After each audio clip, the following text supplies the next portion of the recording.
What's up, fellas? We're ready. Link's right there. What's up, everybody? If you want to hop on, I put the link already for the game. What's up, Jersey Dolphins? What's up, Ricky?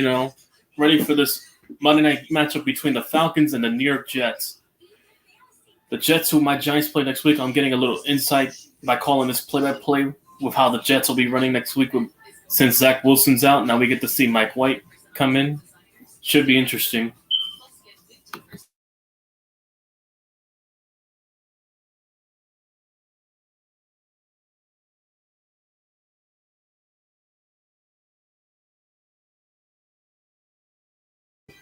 Well, game time's in about 3 minutes now. They just wrapped up this family feud with Steve Harvey right now. They just wrapped it up.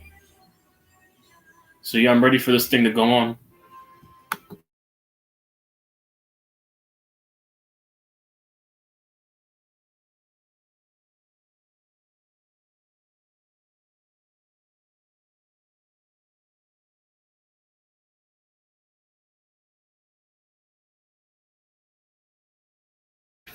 What's cracking, TOP? We just came back from John Jay's channel with that Vikings female.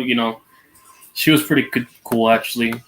But, yeah, looks like the Vikings are in your least hated list, I saw. Well, same thing for the commies as well for me, at least. I don't hate the commies as much as I hate the Cowgirls and the Hurt Business Eagles team. So, yeah. I'm ready for this matchup between the airplanes and the chokers. The Chocolana Falcons. Poverty on poverty. Poverty on poverty.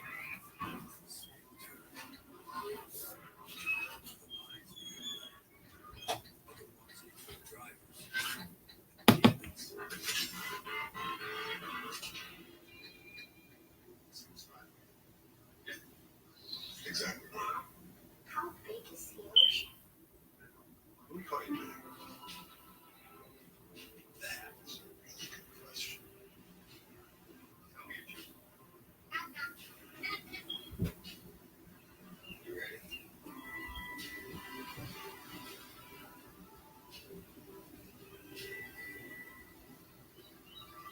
What's up, John Jay? I know. Yeah, okay. But yeah, I get it. Link's right there. I put it already. I think, yeah. All right, now this thing's about to kick off. They finally wrapped up this Family Feud episode. So now they just put on the Monday Night Countdown thing for the Jets. So they're just talking about the Nick Mullins being traded to the Raiders right before the end of the Monday Night Countdown thing on ESPN. Now they're going to get this match ready up, so we're set. Up in MetLife Stadium, over 24 hours after the Giants' W, it turned into green now for all Jets in MetLife Stadium right now.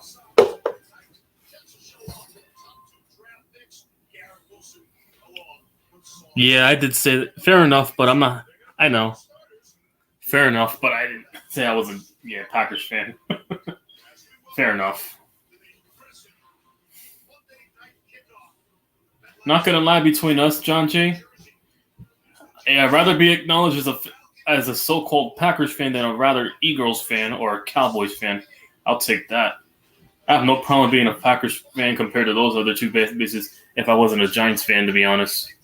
So, yeah, that's from my end, at least. Better than being an Eagles fan.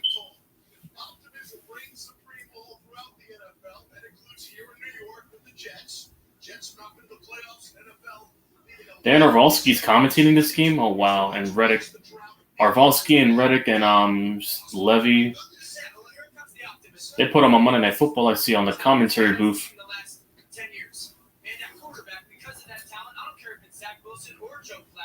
Yeah, nobody likes the Beagles, yeah. According to Tommy, yeah.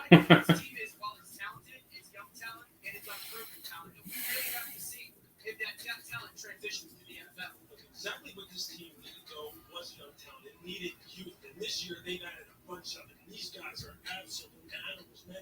Look, their first two picks that they had in the 2022 draft, look at Sauce Gardner. You're talking about a kid who's 6'2", 200 pounds, runs sub 4 40-yard dash. It can match up with boys. Oh, wow. Get boys. Oh, all right, back to the game. Garrett Wilson. I see Garrett Wilson still out there. Sauce Gardner. You know, those dudes they drafted in the first round.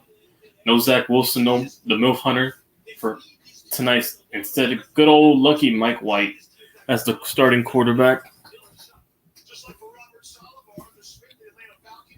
All right, John J. All right. Great interview, by the way, earlier with that Vikings fan. Great interview. I'm not going to lie. Hey, let me get my drink. Great little interview. I subbed her up as well. Did you do solid? I'm just getting my drink right now before this game starts. I need to keep myself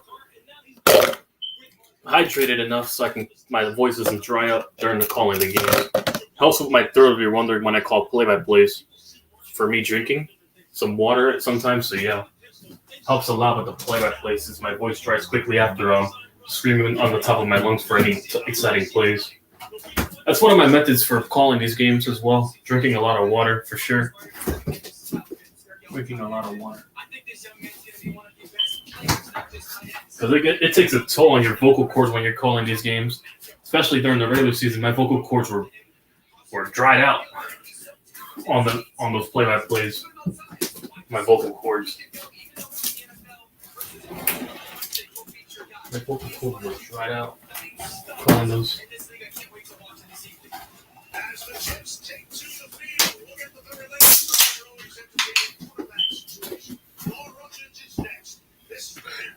What's the play on this one, boys? So, oh yeah, you commented earlier, my friend, about the over 38.5. You hit a nice prop on the Liverpool soccer game for both teams to score. Yeah, you told me earlier on the stream. We commented the first thing about the over in this game being 35.8.5. I was gonna take it, but I cashed out on the parlay last night on the Bears and the Giants and Ravens winning. I cashed out $32. I didn't want to take a risk on the Falcons or the Jets winning this. I was taking a risk with the Falcons winning, but I didn't want to take my chances on two struggling teams, so I decided to cash out while I could. That's at least my reasoning. I took the free $32, then taking a risk on tonight. I won the first 3 legs on the over for the Eagles and Browns game, and also the Ravens and Giants winning last night. I won some money off that for preseason betting. That was my first W for betting this year.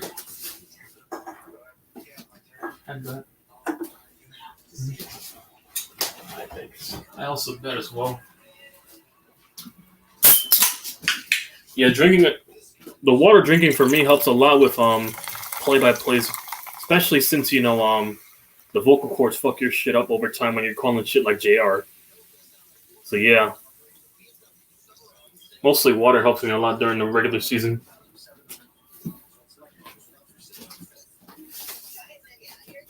Those shits take a toll on your vocal cords.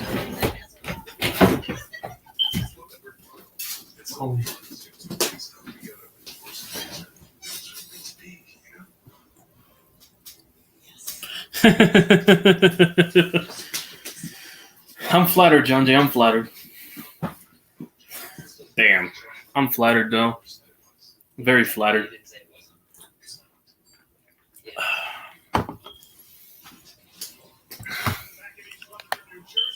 I hit a bet earlier.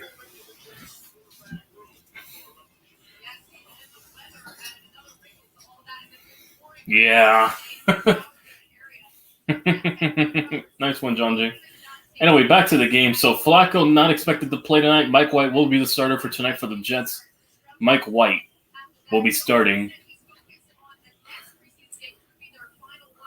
against the Falcons with Desmond Ridder and Marcus Mariota. Mariota getting the start, and I'll see some Desmond Ridder soon. I get to see Desmond Ridder. I get to see firsthand what Desmond Ridder is. I've never seen Ridder play. I know all about Mariota, obviously, but Ridder, yeah, I'm going to get to see him play today. Desmond Ridder. See what he's made out of that draft class. From my experience. see this. It should be interesting. Also, Kyle Pitts today as well, coming off of a spectacular rookie season last year against this secondary that the Bears revamped. Not the Bears, the Jets revamped this past offseason. Let alone the entire defense as a collective, the Jets revamped. Should be interesting to see tonight. As a collective.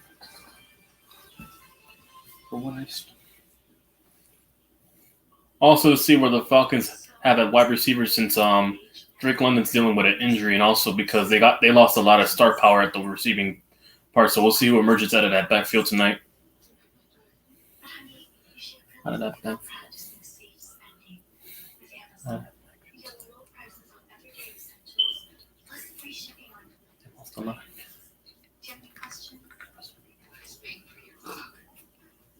Learn all the ways to save with Amazon. The fully electric Audi e-tron family is here. With powerful and analyzed customers. Innovative ways to make your e-tron feel through elegant design and progressive technology. All the acceleration and uncompromised. The Audi e-tron family. Progress that moves you.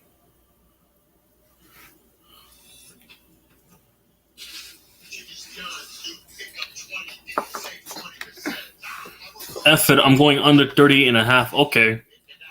Very well, your decision, man. Can go either way with these preseason games. You never know. So I've seen a lot of high scoring, yet I've seen a lot of low scoring preseason games. But me personally, I would have went over. To be honest, I would have went over in my opinion. But good fortune to you tonight if that happens.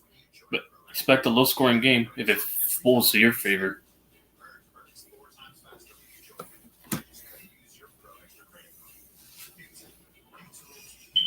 Zach Wall Street Wilson is going to be the best quarterback in New York. No cap. Wall Street, yep.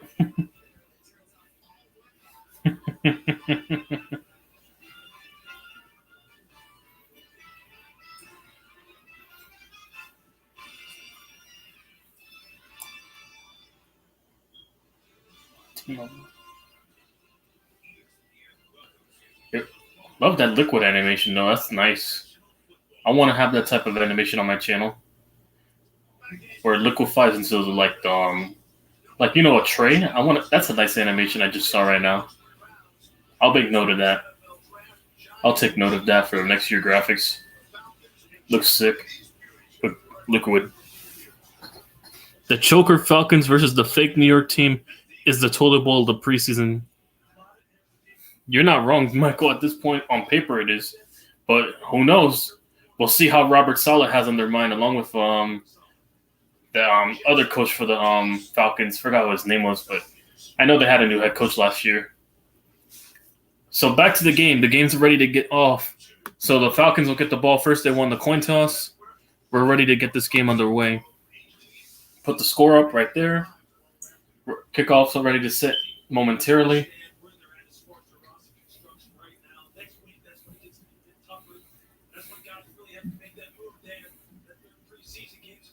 All right. Number 35 on the Falcons to return here. This game's at MetLife Stadium, by the way. 24 hours after the Giants and Bengals game. All right, kickoff underway. And we're off. Going to return here to the 10.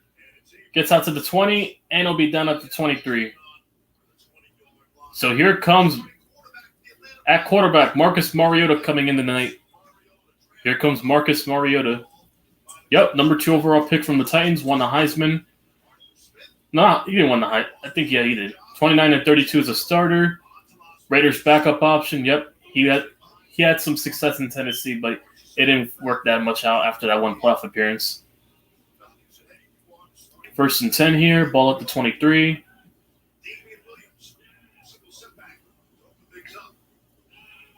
Takes a snap. Hands it off to number 6. Moves up, and he'll pick up 5. 2nd and 5 at the 28.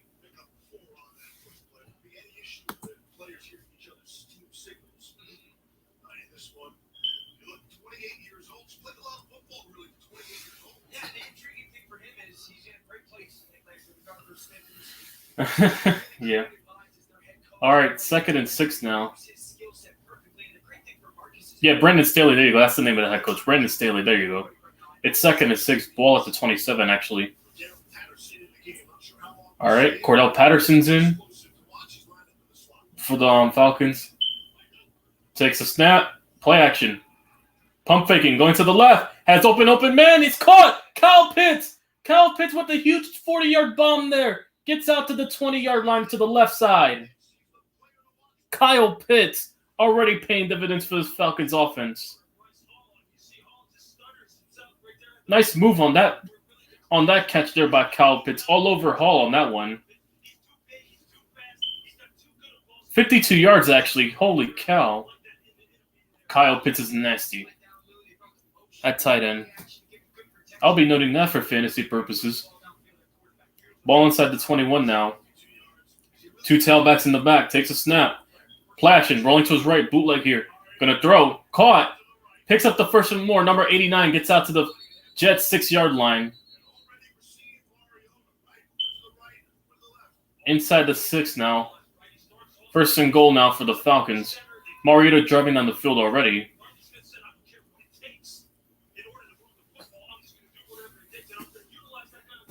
Going.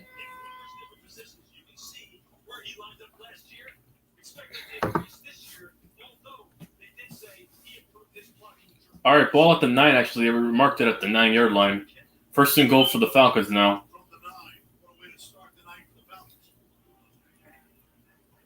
Takes a snap. Handoff to number 6. Williams will pick up 2 yards. 2nd and goal at the 7-yard line.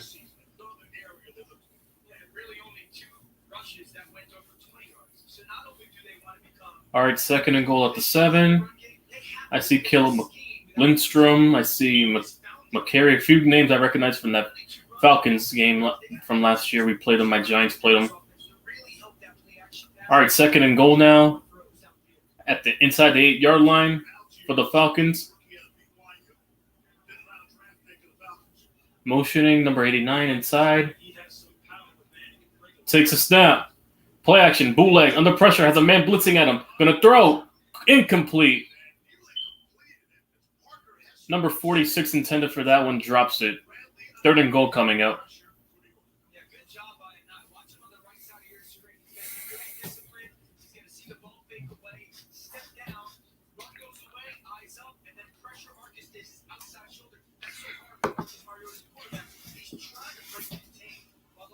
All right, 3rd and goal now.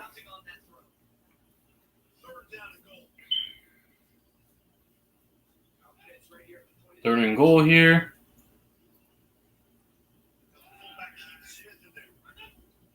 Takes a snap. Play action. Checks down to the running back. And number 44 immediately tackles there. And the Jets get a 3-and-out at the goal line. 44 with the tackle, Sherwood. 4th and goal here. Comes Young Hoku to make the 3-pointer. Young Hoku.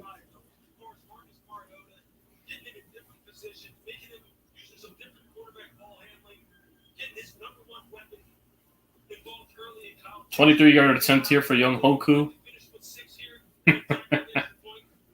Ball at the left hash mark at the 13. Kick is up. Chip shot straight through the uprights. It's good. 3-0 lead for Atlanta. And the Falcons get opening 3 points.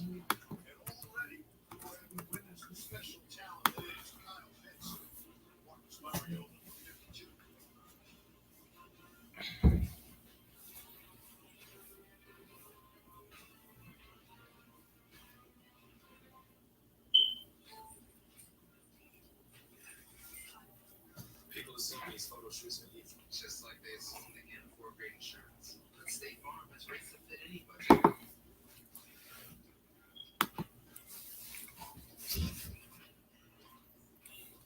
What? All in it. A surprisingly great rates that fit any budget, like a good neighbor. Yeah, me too, Matt. Yo, Matt, if you stick around the channel, I'm planning to do a spread series I look forward to seeing it around there if you want to talk more about betting over and unders. I'm doing a spreading series for betting this upcoming season for my pick'ems that I'm implementing this year, so stick around for that. And also, yeah, I do overs and unders as well, my friend. I bet a lot of parlays as well for the over and unders. I won a couple of money on them, over and under joints, along with same game parlays, especially the one with the Cowboys and Patriots game that, a few people in the comment section remember from last year, and a memorable line for that one. I also won off a first touchdown parlay with Najee Harris one time against the Seahawks. I won a good $500 off of that parlay last year on a $150 wager that I gambled all my money on that week of Najee Harris scoring first, and it paid off dividends a lot. I won $500 off that. It was good to feel for that night. $500 off of that first TD.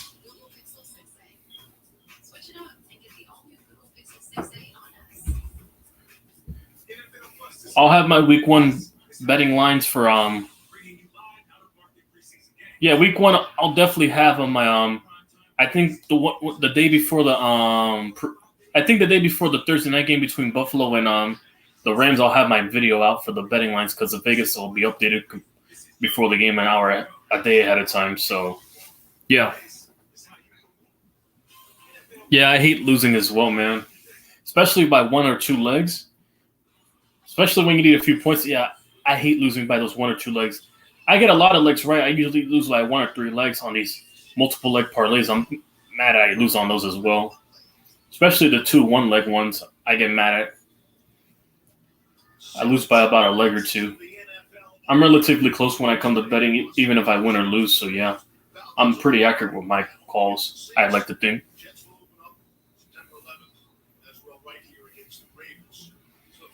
Anyway, 11:22 to come.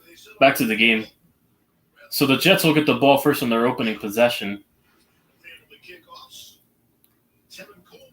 Going to return here from the end zone, going to the left side, and they'll be down at the 19-yard line.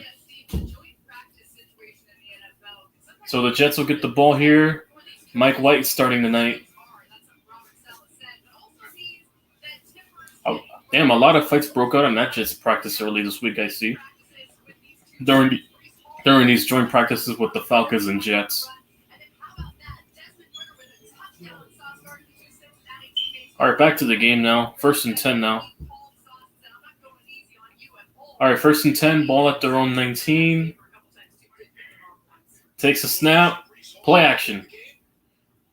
Mike White looking around, going to throw. Checks down to the number 17, Garrett Wilson, and he'll pick up 4. Mike White with a 4-yard completion to start off for his drive. Mike White, 27, a 5th-round pick from the Cowboys. Started in 3 games with 1 until he beat the Bengals. He had a high career for 405 passing yards. I remember that week Mike White ruined my bet. I know. That's the one thing I remember Mike White for doing that week. He ruined my parlay with that Bengals game.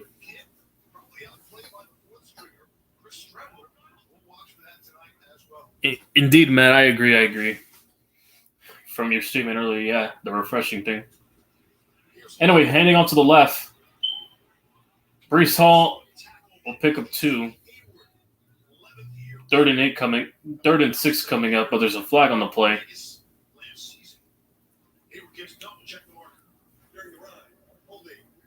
Defensive holding, automatic first down. So the Jets will get a first down here. Hayward with the holding.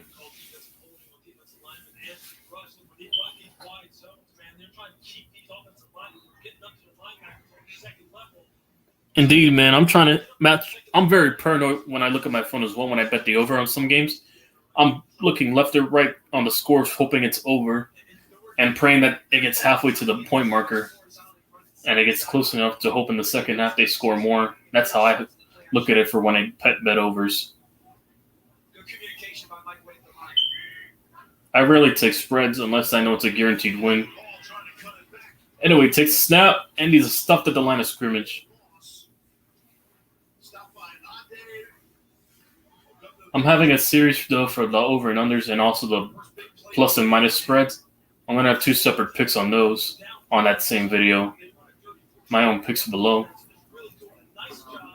Anyway, back to the game. It's 2nd and 12 right now. 9:44 to go in the first right now. Ball at the 26. Takes a snap. Mike White under pressure. Pocket collapse and gets it out just barely. Gets about 6 yards there. So it'll be 3rd and 6. Black with the catch there. Number 3.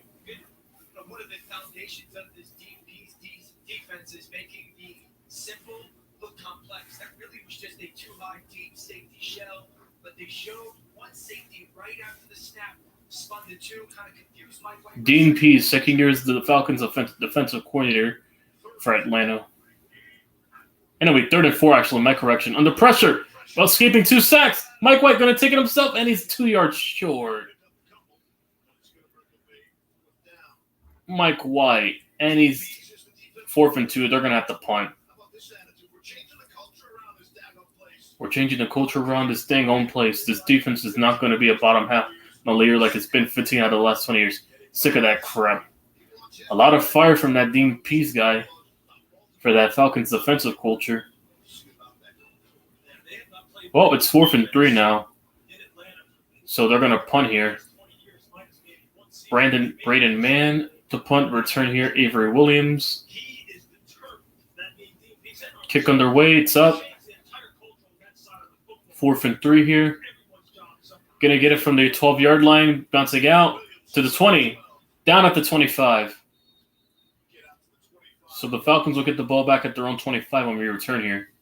With 8:04 to go. Falcons defense getting a stop here.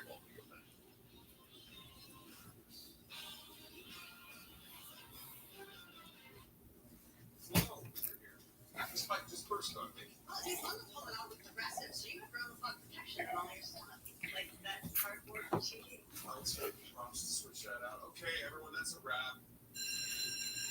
Wait, you faked this whole thing? It was the quickest way to see you. I'm sorry, John, but I'm already in love with insurance. You know, that's weird, right? Well, any weirder than faking a first time. Got carried away. Pizza, that's good.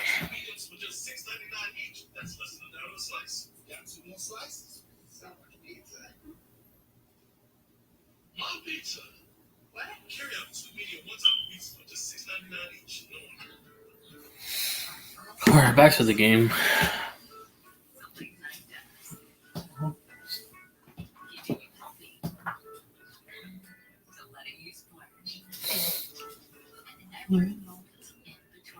I'm doing like a thing. Probably sprinkles. I want to parlay this. That's Get away with a great deal at the Hyundai Getaway Sales Event. With new cars arriving daily, now's the time to get in and get away. Lease an all-wheel drive Tucson for $239 a month, or Santa Fe for $289 a month, or get up to $500 bonus cash. Hurry in. Seems like things are very complicated these days. Are you sure you're doing that right? No. That's why Spectrum Mobile makes mobile easy with unlimited data and nationwide 5G for $29.99 a month per line when you get 2 or more lines. So no added taxes, no hidden fees, and no contracts. Just $29.99. It's simple. Just a coffee. Decaf, half calf, cloud roast. I'll just do a water then. Or just a water, spring water, that line, bro. One simple. Get unlimited data and nationwide 5G for $29.99. Call Click or visit a Spectrum store today. Get away with a great deal at the Hyundai Getaway Sales Event. With new cars arriving daily, now's the time to get in and get away. Lease an all-wheel drive Tucson for $239 a month, or Santa Fe for $289 a month, or get up to $500 bonus cash. Hurry in. Back in East Rutherford, Falcons with the football. all right. Back to the game now. We're back. So the Falcons have the ball at their own 25 when we return here now. Mariota's still in for the Falcons. Ball at the 25. All right, single back in this formation here. Number 17 motioning to the left, takes a snap. Hand off to the right. And he'll pick up 5. Alliger with the carry there, number 25 for the Falcons. Not going to expect to see Carl Lawson tonight. Won't see C.J. Mosley as well. All those big boys expected to go field. And this defensive front is really going to be the foundational piece of the overall rebuild of this organization. They got to stay healthy up front, offensive line. The What up, Braves fan? All right, 2nd and 6 now. Takes a snap. Going to the left. Caught. Oh, he escaped the tackle. Number 12 gets a blocker. Still going. Down at the 38. What a huge escapability there by number 12 there. Escaped 2 defenders on that one. Caught it on the curl route. Bounced out 1 defender and a 2nd defender in the same process and kept it going down to the 37-yard line. Number 12 making plays already for the Falcons. Oh, never mind. He's knee down. That's coming back. Never mind. That's coming back. His knee was down. That's coming back. They'll mark him at the 40-yard line. It's not going to be extra yards.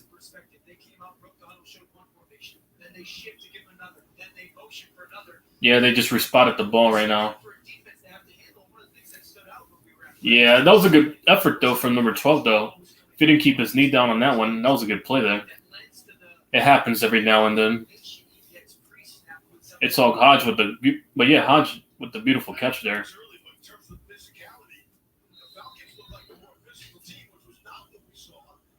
All right, ball at the 40 now. New set of downs here for the Falcons. Well, at the 42, actually.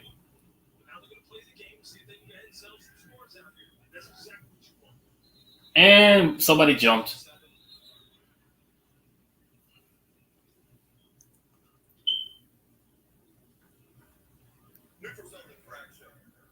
Neutral zone infraction, yep. 5-yard penalty, replay first down. 1st and 5 coming up. Ball near the 45 now, close to the midfield now. Number 79 jump on the Jets. Jumped.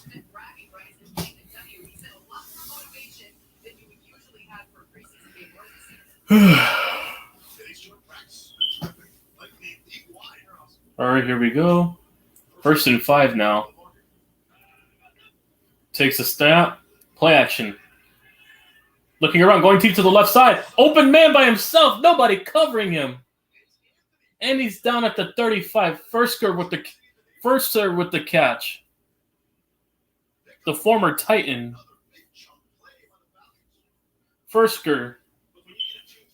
All by himself. Nobody was covering him there. He was all by himself there.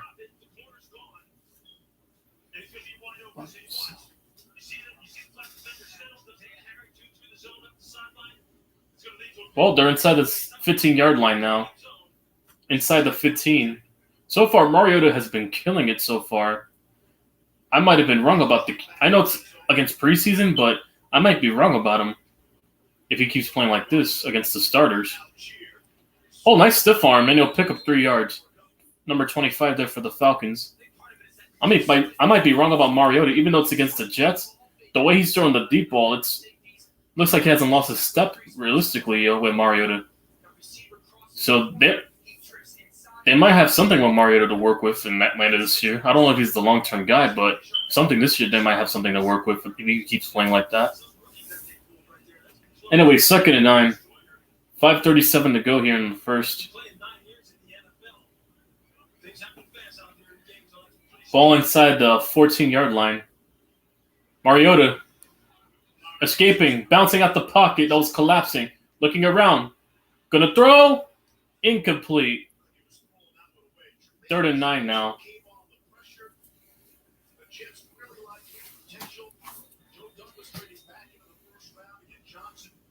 All right, 3rd and 9. Don't forget to like the stream. It helps the algorithm, by the way.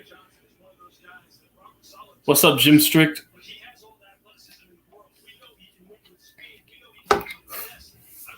All right, 3rd and 9 here for Mariota. Jermaine Johnson, yep. That number 26 guy they traded up for the Jets from Florida State. They took. All right, 5:20 here. Ball inside the 13. Takes a snap. Mariota going to the middle. Caught! Zacchaeus with the touchdown there. Olamide Zacchaeus. Mariota strikes in, and the Falcons lead 9-0 pending the PAT to make it 10-0. You're gonna see it right here. He beats Bryce Hall again, just to the post. You're gonna see he's gonna lose at the line of scrimmage. He's gonna be in a trail position. You see him right here, kind of squatting on it, trying to play with a little bit of the soft catch technique and man-to-man. This catch just runs right past him. It's the second time that Bryce Hall's really been caught squatting on the route and not necessarily given enough cushion relative to what his speed is compared to the wide receiver. Kick is up. Giving up 2 big plays. Straight through the uprights. 10-0. Has the extra point. Couple possessions for the Falcons. So far, Mariota and the Falcons are on fire right now. No settling here. 10-0.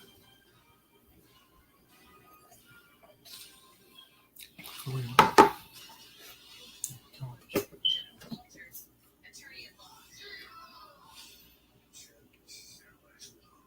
Whether you like it or not, trouble's gonna find you. Let's do this. A superhero that is for billionaires and narcissists. And those orphans, for some reason. See Attorney at Law, original series now streaming on Disney Plus.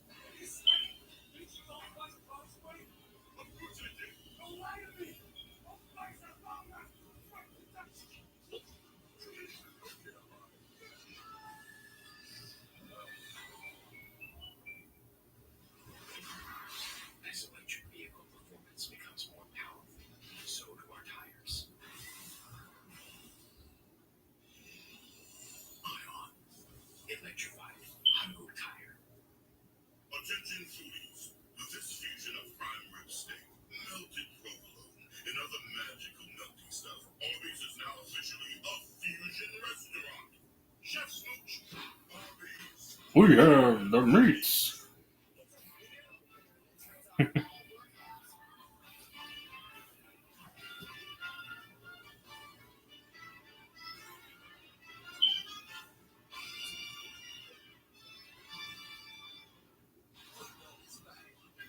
it all kicks off with the preseason on NFL Network.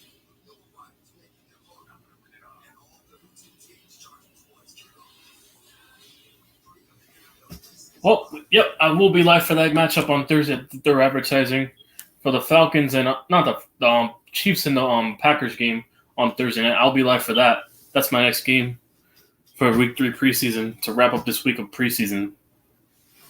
So before the NFL season actually starts.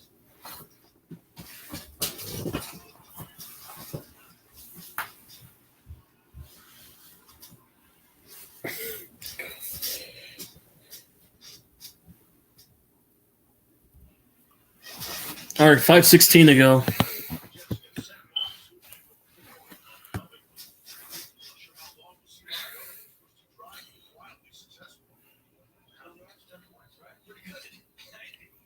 know, and he did exactly what he told us he was going to do as far as just getting different kind of ball handling play design. So far, Mariota already on 2 drives, 6 for 8, 132 and a touchdown. All right, 5:16 to go. They got the ball right now, the Jets. And he slips at the 20.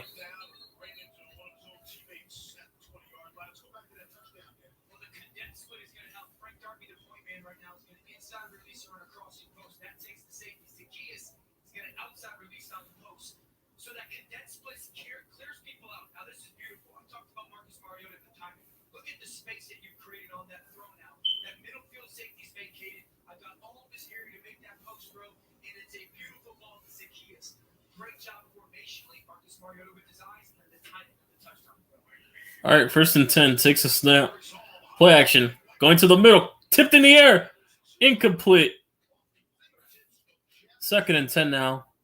Right off the hands of the tight end. Another tip ball. See, the New York Jets, the Jets wide receivers last year really, quite honestly, didn't give Zach Wilson a whole bunch of help as far as the number of drop passes that they had last year. And although this pass was a little bit high, All right, 2nd and 10 now. coming down with even the most difficult catches because the throwing windows are going to be there, just like you just saw on that play action. This offense is designed to make it easy on the quarterbacks. Takes a snap. To the left, caught. And he'll pick up 7. Garrett Wilson with the catch there. This is not a ideal throw location-wise by Mike White. Look at outside now, shake, push vertical, eyes back, bust the plug. Give me that. I mean, his feet are off the ground, so the incredible body control, the vision to find the football. All right, 3rd and 3 now. There's nobody on planet Earth that's a bigger faithful fan of this young man than me. I think he's going to be an absolute superstar. That's great coverage by Corey Valentine. Did great work at the line of scrimmage. Sometimes that's not going to be good. And there's a flag on the play. False start on the Jets. And it'll be 3rd and long now for the Jets. It'll be 3rd. Wesco with the false start. Trayvon Wesco.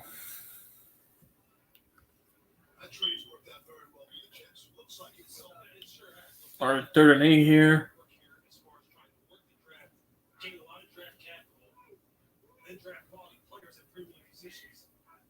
Takes a snap. Heavy blitz. To the right, incomplete. 4th and 8 now. They're going to punt.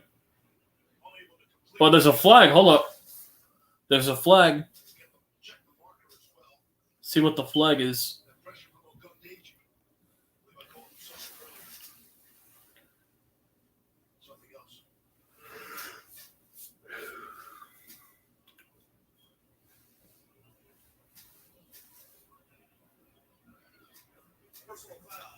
Roughing the passer, yep. Automatic first down for the Jets. With 4:06 to go in the first right now, Jets will get a new set of downs.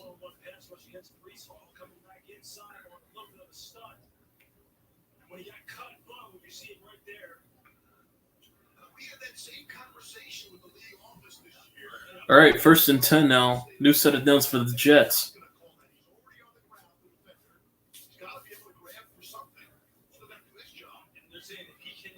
Ball at the 36-yard line now. Takes a snap. Handoff. And he'll pick up 3. 2nd and 7 from Breece Hall. Makes another stop there. Again, that'll be last year, but I thought we were going to get away from that this season. Again, this is preseason forever. I couldn't imagine being a defensive guy and that, especially, I mean, the reality is this preseason game. There's guys trying to make rosters, right? So effort, how hard you play, can you finish? You're in that split second. Well, 2nd and 9 down. Ball at the 39-yard line. Takes a snap. Handoff. And he'll push the pile for about 3 yards. 3rd and 6. Ball at the 41.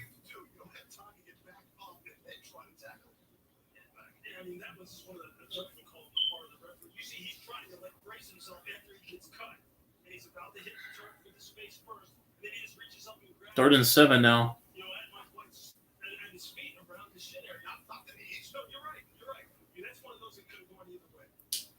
3rd and 7 here.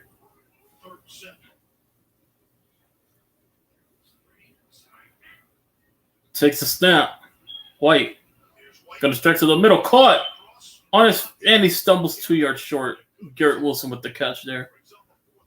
4th and 2 coming up. Ball at the 44.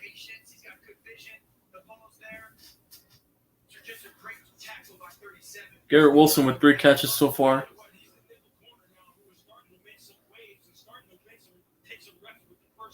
4th and 3 here.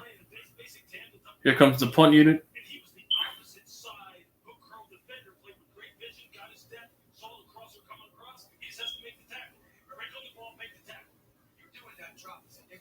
All right. Kick is up, and we're off. Fair catch at the 10-yard line. So the Falcons will take over at their own 10 when we return with 1:56 to go. Mariota's still in. There's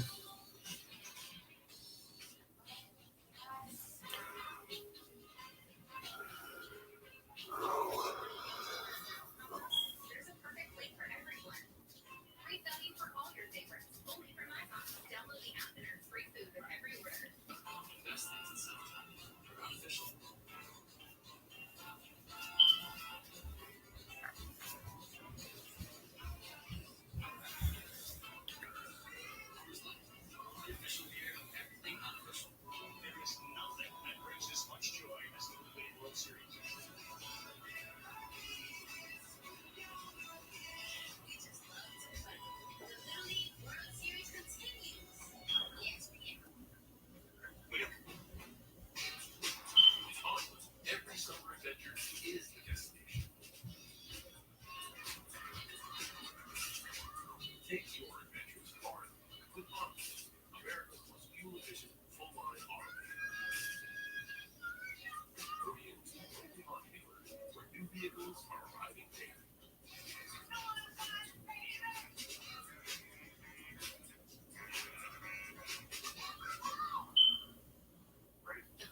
Oh, Michael back. I think the Bears should trade for Andy Isabella, considering we don't know when N'Keal Harris is going to come back. I'm praying Velus Jones wins that third spot, though. Fair enough. Better be scouting for the receiver depth, Michael. If that's the case. For all these teams with receivers that could be potentially cut this week or the week after.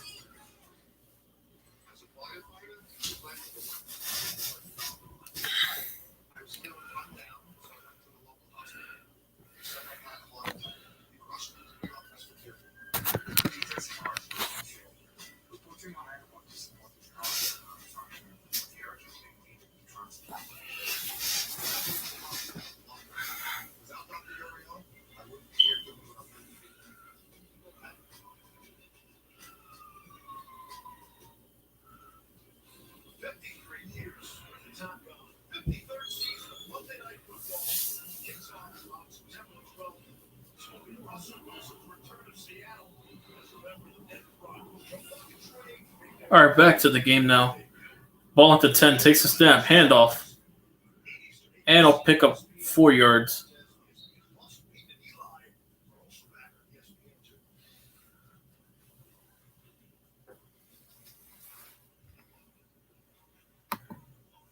I like this a little bit forced tempo for this Atlanta offense with Arthur Smith. Maybe try to simulate a 2-minute drive. Takes a snap. Going to the left. Incomplete. Too low there. 3rd and 6 coming up.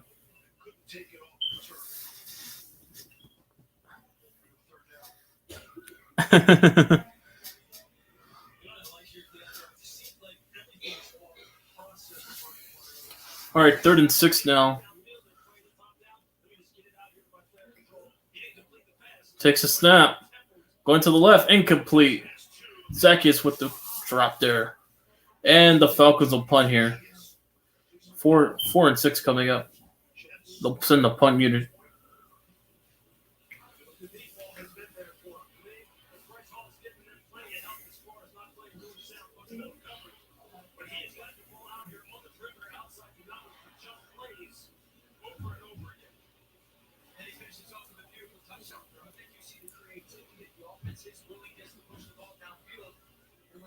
All right, here comes the punt unit for the Falcons. Braxton Berrios to return for the Jets here. Here's the punt. Kick is up. Going to the return, and it's a fair catch at the 48. Inside Jet and Falcon territory. They'll get the ball inside the 40 for Mike White and the Jets.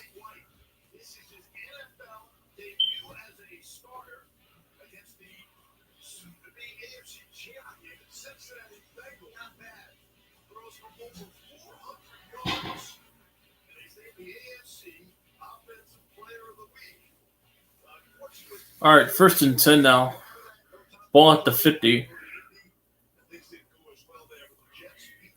Takes a snap. Play action. Going to check down to the right to Wesco. Wesco stumbling, and he'll stumble out at the 38-yard line. 2nd and 3 coming up.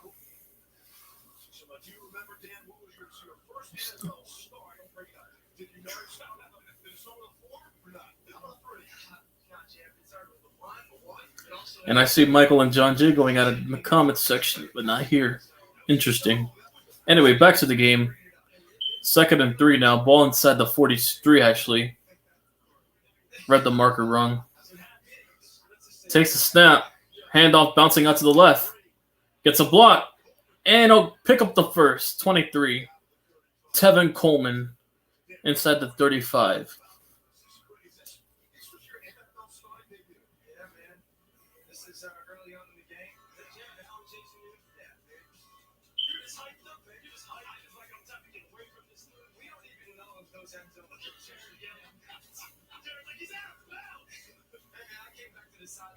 All right, 1st and 10 now. Ball inside the 35. But the clock winding down, they're going to let this thing run to the end of the first. And that is the end of the first quarter.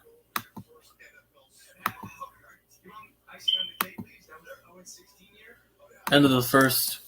Falcons lead by 10 when we return.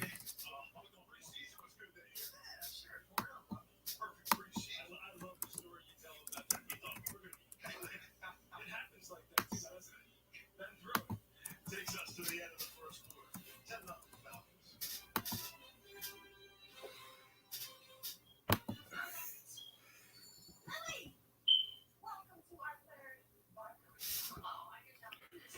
Yep. Dubs Only Podcast. Yep. What's up, Undisputed? Put the link if you want to hop on, Undisputed. But yeah, I see them two going at it.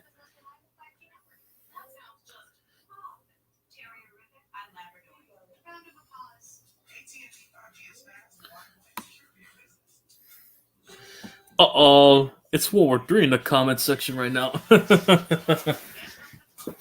I'm surprised y'all ain't hop on here.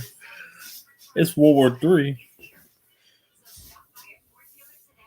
All right. God damn. Undisputed.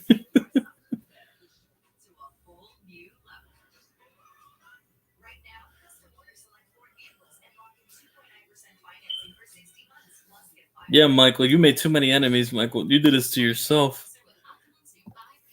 You made an enemy with Dubs Only. You made an enemy with the Niner fans. You made an enemy with everybody, basically everyone on the pin on the community. Michael started all this shit.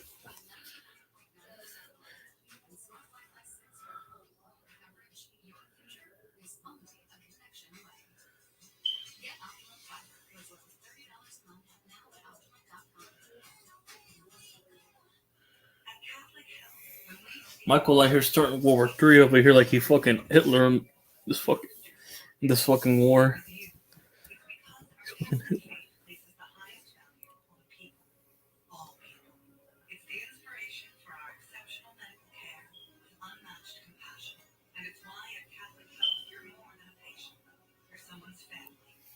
I'm not Michael's enemy. I'm his friend, and as a friend, I'm giving him the truth he needs. God damn. I'm not using that for the preseason gym. That thing I have for the USFL, I'm not gonna have until the regular season. It's preseason, so it's meaningless to have it on here. I'm only having it for the regular season. That whole clock thing I did during the USFL.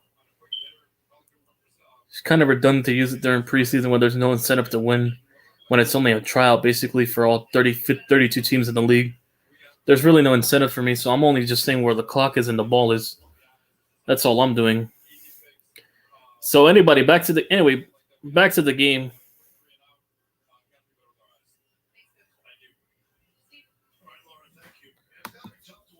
That's not even my team, but okay. Okay. And secondly, not my fault the Jets suck. That they're overthrowing everyone right now. And also, wouldn't you be technically a Jets fan as well, John Jay? Because,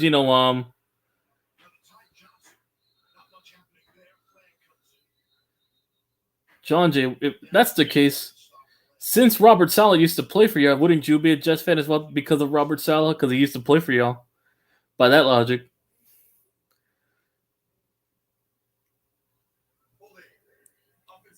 Anyway, back to the game. So it's a holding call on Wesco, dude. The tight end on the Jets right now. It's a holding call with 14:51 to go.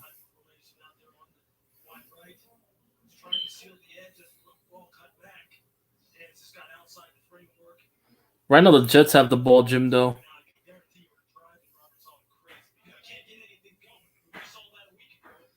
But I will have that shit back next week, though. The icon thing and the timer. When NFL season starts for real this time, I'll have that back. Anyway, 4-yard pickup. Ball inside the 41.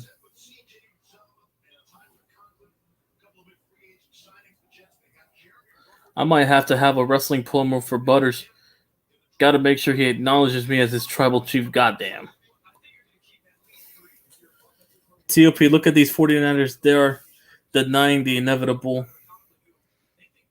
Michael, the Niners are built The koala bears are are rebuilding. There's a difference between delusional and hallucinating. God damn, David. Anyway, 3rd and 18 now.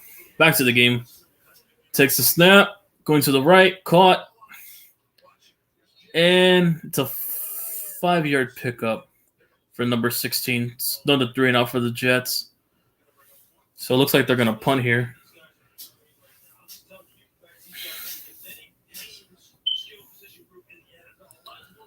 It is, Jim. As a Giants fan myself, I speak from experience. It does. As a Giants fan, so yeah.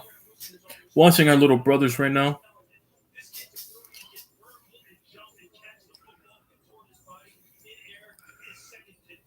You mean the Jets, not... Hey, listen, with us, we have the titles compared to the Jets. And secondly, at least we're trying to rebuild properly, unlike your leftovers you gave to the Jets. We're trying to rebuild properly with Dable right now.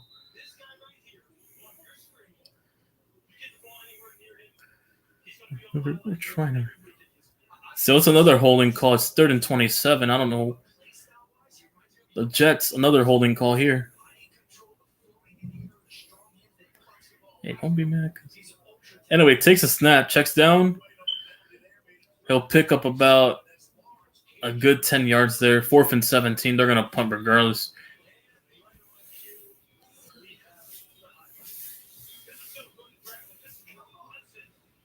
And then Michael says, you guys have an unproven quarterback, though. I don't know why you think you're built.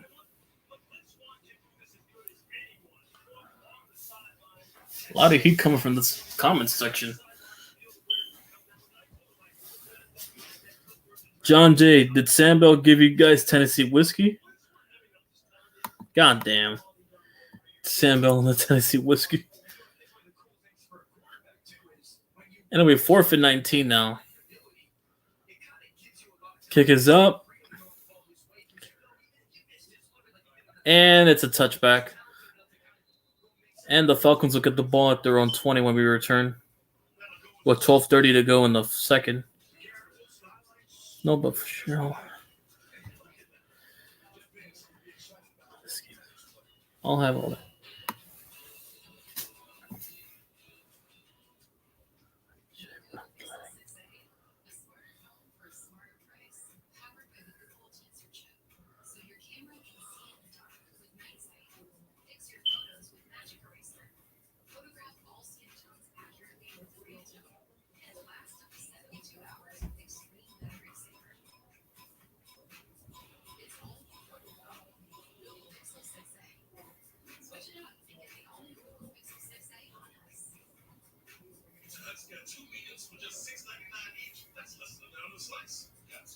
Hey, listen, David. If we win week one, you gotta give me a TOP and TOP what your girls to spec to. You mean speak, Michael? Why are you misspelling spec? You mean speak? Michael, stop misspelling. Just stop. Oh my God, Michael. You wonder why all these fan bases are coming after you, Michael. This shit like this.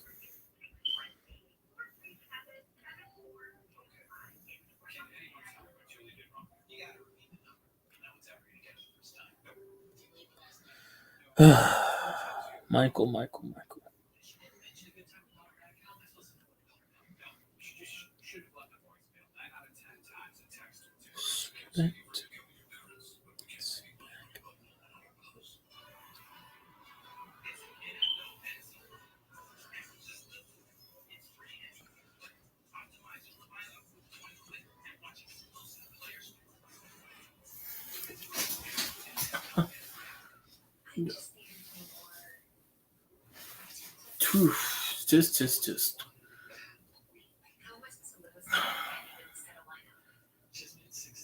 Just. Michael.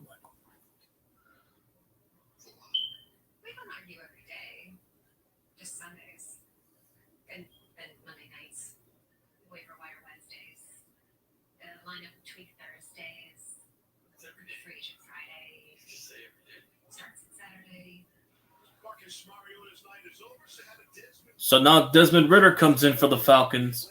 Now we get to see Desmond Ridder the 3rd round pick from 2022 from Cincinnati. Now we get to see some Desmond Ridder. Desmond Ridder. Ball at the 20.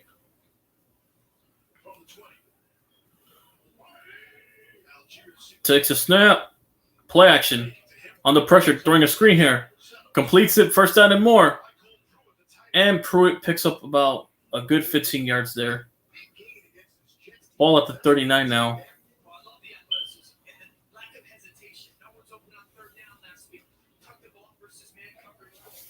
For Desmond Ridder.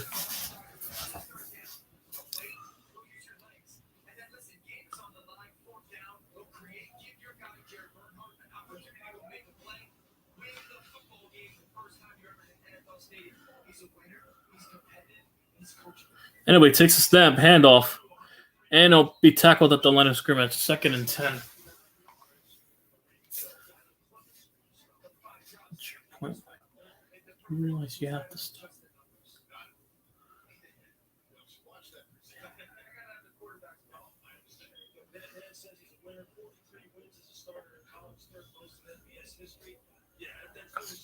All right, 2nd and 10 now.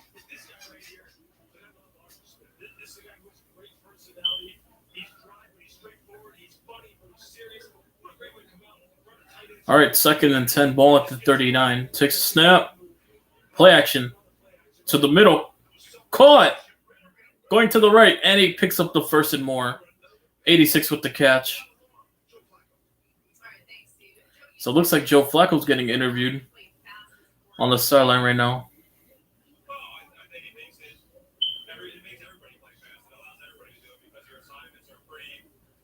98 career wins for Joe Flacco. 5th among the most quarterbacks in the league right now. Joe Flacco.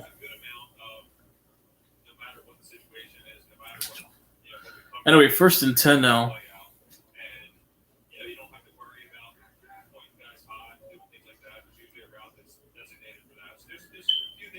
Takes a snap.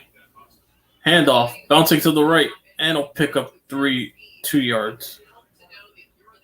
2nd and 8 coming up. Ball inside the 42 in Jets territory.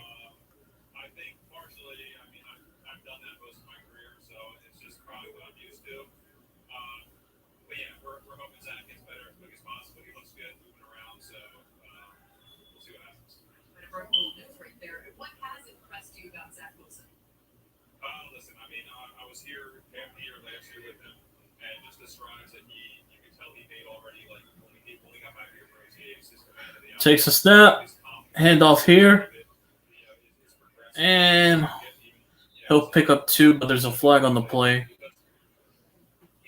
With 9:43 to go in the 2nd right now.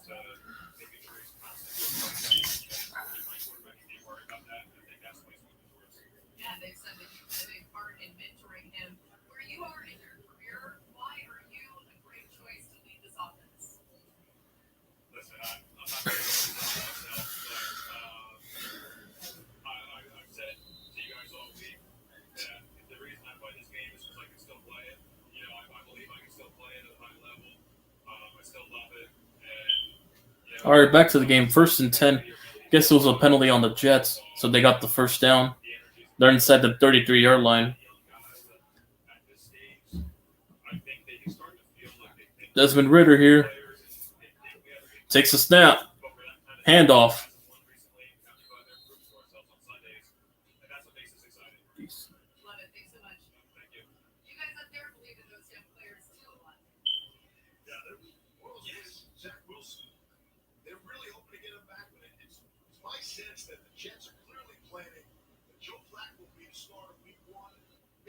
Second and 9 now.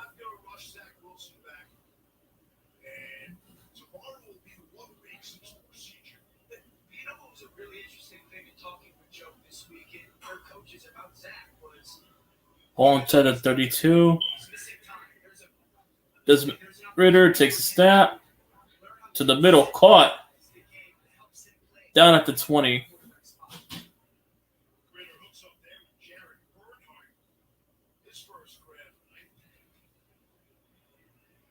This was the injury 10 days ago, preseason opener, Jets, the Eagles.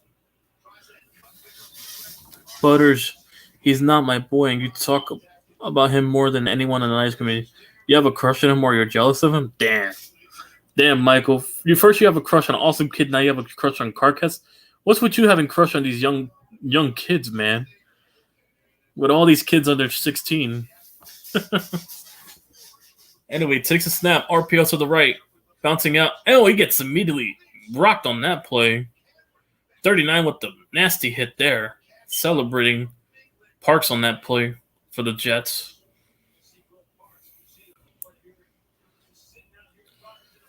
All right, John G. What's up, David? What's up, buddy? Yeah, Michael being Michael. Well, that's nothing new. He brings the smoke on himself. So, you know. Yeah, exactly. This turned into Michael. Notice how Michael changed the subject from the 49ers to CarCast? You see in the comment section around, he changed the subject about the Niners. Between your week 1 matchup. Oh, hold on. What's this shit about Michael having a mustache? How long you been growing that, bro? I don't know, but yeah. Anyway, there's a flag. Defense, yep. That should be a first down. Penalty decline, first down. First and goal for the Falcons. I probably should have stood with the money line. I cashed out too early. I probably cashed out too early. With the way the Falcons are playing right now, I took their money line on the betting this week for parlays. I cashed out on the Jets winning not the Jets, the Giants and Ravens, and over for the Eagles and Browns game, the over 30.5. I probably should have waited it out. I would have won an extra $30 tonight. But it is what it is. And he'll pick up 9 yards. Second and goal at the 1 now for the Falcons. Yeah, I was watching CarCast stream, and unfortunately put the link in the description, and here comes Chardall. I was like, man, I think it's the only 49er channel he ain't banned on. Well, Michael makes enemies out of every fan base. I don't know what he gets. Does he get a thrill out of antagonizing fan bases? Because I already know he's going to do the same shit to my team. He's going to be trolling me, Fisk, and the other dudes on other fan bases on the Giants community once we play them week 4. What he's doing to you guys now, he'll be doing to me by week 4. He'll be trolling me. It's all good. I'll have Cat Williams on standby. Yep. Good old Cat Williams. Damn, man. What is up with that? Why do these guys go live at the same time? Who? So these guys do this NWO thing. And I'm not necessarily a terribly big fan of them, but you know, I still watch. They're, you know. And then CG Ruthless is doing the round check, which is the one I'm clicking on my second device. Yeah. All right, second and goal. Ball at the 10. They just got a holding call right now, so yeah. Takes a snap. Ritter. So checks down. Ritter's been looking pretty solid, in my opinion, from evaluating him. This Desmond Ritter. Mariota did look nice, but yeah, there's something to work with there. It's just going to take time to work over time. He's a project for the Falcons. Looking at Ritter right now. Desmond Ritter. I will say this, he has better ball placement than Justin Fields. Desmond Ritter. I know it's against the Jets, but still, just on general principle, the way he's throwing. On general principle. Caught. Did he get the pylon? It's third and goal here. Did he get inside the pylon? He bounced. No, he's at the 1. He's a yard shy by inches. Never mind. He got pushed out in time. I thought he got it from the pylon. Hold up. Let's see the replay. Nope, he's out. Anyway, 4th and 1. If I'm the Falcons, just go for it. It's preseason. You have nothing to lose. The Jets have been struggling offensively. They're not going to do much, even if they're backed up to their own. So, yeah, just go for it. If I'm the Falcons, it's preseason. Yeah, they're going to go for it, like I said. They're going for it. 4th and goal here. 4:36 to go here. Falcons takes a snap, but there's a false start. Yeah, that's going to push him back 5. But I'd still go for it, even if I'm back to 5 yards. Michael, I would say you're doing a good job. If she laughs and keeps talking to you, it's an excellent sign, buddy. Uh-huh. I've been wondering why he ain't been on the last couple days. Now I know. He's been talking to these females. Yeah, he's been talking to this one girl. Hey, if it gets Michael to stop being Michael, all for it. Never mind, they're going to settle for 3. Yeah, they're taking the easy points here since the Falcons. Yeah. Young Hoku. Weird first name, but yeah, kicking here. Kick is up. Straight through the uprights. Falcons lead by 13 now. With 4:17 to go in the second quarter. Yeah, I probably should have waited my bet. I just didn't trust the Falcons enough against the poverty teams. But it's whatever. Would have won an extra 30, but it is what it is. What's up, John Jay?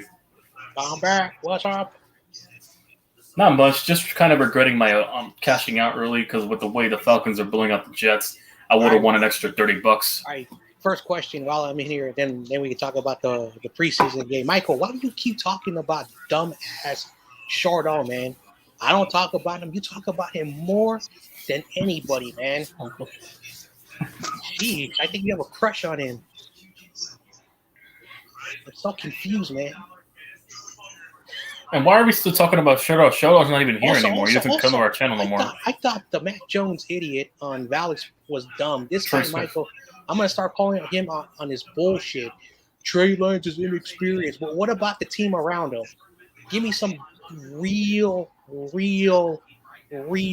facts about Trey Lance unsuccessful. He has nothing. So I have to call him out. Bullshit. That's the dumbest argument. John.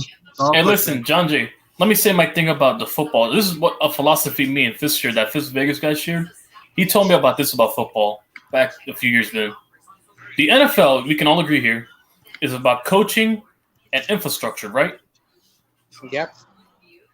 Part of having a good chemistry with the team is for a good rookie quarterback is having a well-rounded infrastructure to work with, from front office to coaching that fits the system, and also the weapons around to work with from their first years in the league. Mm-hmm. Part of that is building around them. But what Trey Lance has now, that Garoppolo had last year, was a team that was good enough to take him to the NFC Championship game. With that well-versed talent around, the Niners are well-built to win now. It all depends on Trey Lance himself. When you're in that kind of situation where the quarterback coming in to the system with a good infrastructure around, any good quarterback can learn from that under a good infrastructure like the Niners have right now. So that's what gives Trey Lance a good chance to succeed because of the infrastructure. That's why I would have believed in Trey Lance compared to Justin Fields. Chicago has shown no sign for the last couple of years of any infrastructure since what Matt Nagy came in. I doubt there would be any different from a new year head coach under Matt Eberflus. That's all I have to say. Mm-hmm. Well, when it comes to the Niners, what I'm worried about is, like Aaron Banks, he's actually been playing okay. So I don't think I'm so worried about him as I am the center position at this point, because it's an important piece in Shanahan's offense. Jake Brendel can't hold his job down. They had Sutherland playing. I'm going, Shanahan, take a bite out of your ego and put one of the rookies in, dude. What are you doing? But yeah, David, hang on, David. So you guys watch Niners football. So for the last couple of years, what was the average rank for the run offense and pass blocking for the Niners as a collective? We have the best group when it comes to the run game. We're the best in the NFL. And exactly my point. That's good infrastructure. That's part of winning football right there. From winning infrastructure, regardless who you have playing, just from coaching alone, the players will play well under that system. That's how it is. The Niners have that. I have yet to see that with Chicago. Wow, he's comparing the Washington Commanders to the 49ers. Dude, we are not the commies. Fuck that. All right. Michael, they're far from Washington. Team around him, Michael. Come on. Michael, I said this on the stream with that Vikings female, right? I think aren't they tied with the Bears for the most quarterback changes since 2017? That's a sign of a bad infrastructure. They're tied with Washington for the most changes at quarterback. Ask Washington fans. They haven't had a good quarterback since Kirk Cousins. They haven't had a quarterback that made it out their first contract. Nice. No, God rest Dwayne Haskins because he didn't make it out his contract. Alex Smith didn't get extended. I know because of injuries, but overall he never got extended. None of their quarterbacks ever get extended. That's that infrastructure itself. I got to point this out. You know, Dwayne Haskins is gone. God rest his soul. Yes. Yeah, that's what I said. God rest his soul earlier. Yeah, God rest his soul. But yeah, that's bad infrastructure. Had Dwayne Haskins went to a winning team, he would have had a better chance to succeed. Mm-hmm.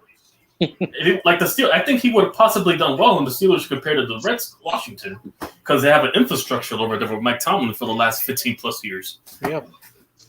They would have done much better. Like even what Kirk Cousins was with the Commanders, he had 3. He was really good. He was really 9 good. and 7. He was 9 and 7. Kirk Cousins. He was 8, 7 and 1, and he was 8 and 8. Never had a losing record. Yeah, exactly. He was consistent. Yeah. What was around him? It's just nothing. It's just that Washington had nothing around. Yeah, all he had was glorified, washed Alfred Morris, Pierre Garcon, and fucking Logan Paulson hurt ass. See, that motherfucker was always hurt. And also Jordan Reed was hurt too. That whole defense around, they had no pass rushers outside of Ryan Kerrigan or any good corners until Josh. That's for me watching us play Washington every year for the last 5 years during that time frame. And I've seen from what happened for those games. Kirk Cousins was pretty good. Speaking what you said, David, Sutherland, whatever his name is, was ass. And we signed him. Oh, this guy. Jeez. All right, Falcons are. What's his name? So far, Ritter's looking nice. Burford is pretty good. You know, like his numbers are saying otherwise that he's doing better than Aaron Banks, and Aaron Banks is who he is. The interior line, that's the only issue. Our quarterback's not the problem. Our running backs are not the problem. Our tackles are not the problem. Our defense is not the problem. Our wide receivers for sure is not that. We have so many. We're going to cut a lot of people. So no, but Michael, look what Michael said. Hang on. Because let me give you guys an example. Oh, yeah, that's why I said the Washington Commanders. That's just dumb. No, but that was a 2-game sample size. But here's the thing. What separates the Niners from the Washington was that the Niners are currently now in this day and age compared to Washington when Dwayne Haskins went to or built to win. Mm-hmm. That's part of infrastructure. You would go off. Had Dwayne Haskins put that on a different team with a winning infrastructure, then I would probably believe him, but not against Washington, who's known to have been ruining quarterbacks. I have 3 questions. Question number 1. Okay, I know you don't like him because he plays for a team we don't like. If Jalen Hurts was on the Niners with the team we have. Oh, he would ball out because the team around him is much better than Philly right now. Okay, if Daniel Jones, who is your quarterback, if he had on the Giants the same talent, Elijah Mitchell, Trent Williams, Mike McGlinchey. Oh, no, he's balling out. He's balling out. Hell, he's balling out. So, yeah. So, like, you know, just try and last but not least, want to know how? What I know? Hang on, John J. I don't mean to cut you off here, but you saw the stat lines with Josh Allen and Daniel Jones they compared on TV, right? They're near identical. The difference is that Josh Allen had a winning team around him. That's part of a good infrastructure. That also proves my point about infrastructure. Part of football is having a good team around and good coaching. From what you saw last night. Okay, last but not least, if the Bears had Elijah Mitchell, Trent Williams, Mike McGlinchey, Deebo Samuel, George Kittle, those guys, Fred Warner, Nick Bosa. Then I think Fields will pan out because his team around him is really good. So, damn it, hold on. Comparing it to Chicago, outside of Darnell Mooney, what credible receivers do you even have right now? I'll give Montgomery his props, but Khalil Herbert's nowhere near what the Niners have in the infrastructure on the running game compared to the stacked depth that the Niners have. I don't see that with Chicago right now, and also no proven commodities outside of Darnell Mooney at receiver. Look, you're talking elite QB. You know Justin Fields hasn't proved anything. Yeah, he hasn't proven nothing yet. I mean, both quarterbacks are improving. One difference is that one has a winning infrastructure around them. That's the team that's probably going to win because of the good coaching alone. All right, hold on. I'm going to go to Pro Football Reference or Pro Football. What's that website that has Pro Football Reference is better than PFF. Oh, for sure, yeah. So basically, anything's better than PFF. Basically, Justin Fields, who played more games, had almost the identical passing completions as Trey Lance. Okay, same identical completion. All right, now let's go with the numbers. Okay, he went 2-8, so he had a losing record. Less than What the hell was Ritter throwing 59%, today? 7 touchdowns. He had a 2.6 interception ratio, meaning he threw more interceptions than touchdowns. Almost 3 ratio. That's bad. Okay. That's bad. Yeah. All right. He averaged better than Mac Jones yards attempt, almost 7 yards. Yeah, because they don't dink and dunk. They don't put him on dink and dunking. Yeah, like Jones was. Way better than Mac Jones on a bad team. 11, almost 12 yards per completion. Averaging 156 yards per game. Had a passer rating 70. I'll give you that though. He's better than Mac Jones, Justin Fields. I'll give you that. Look at his QBR.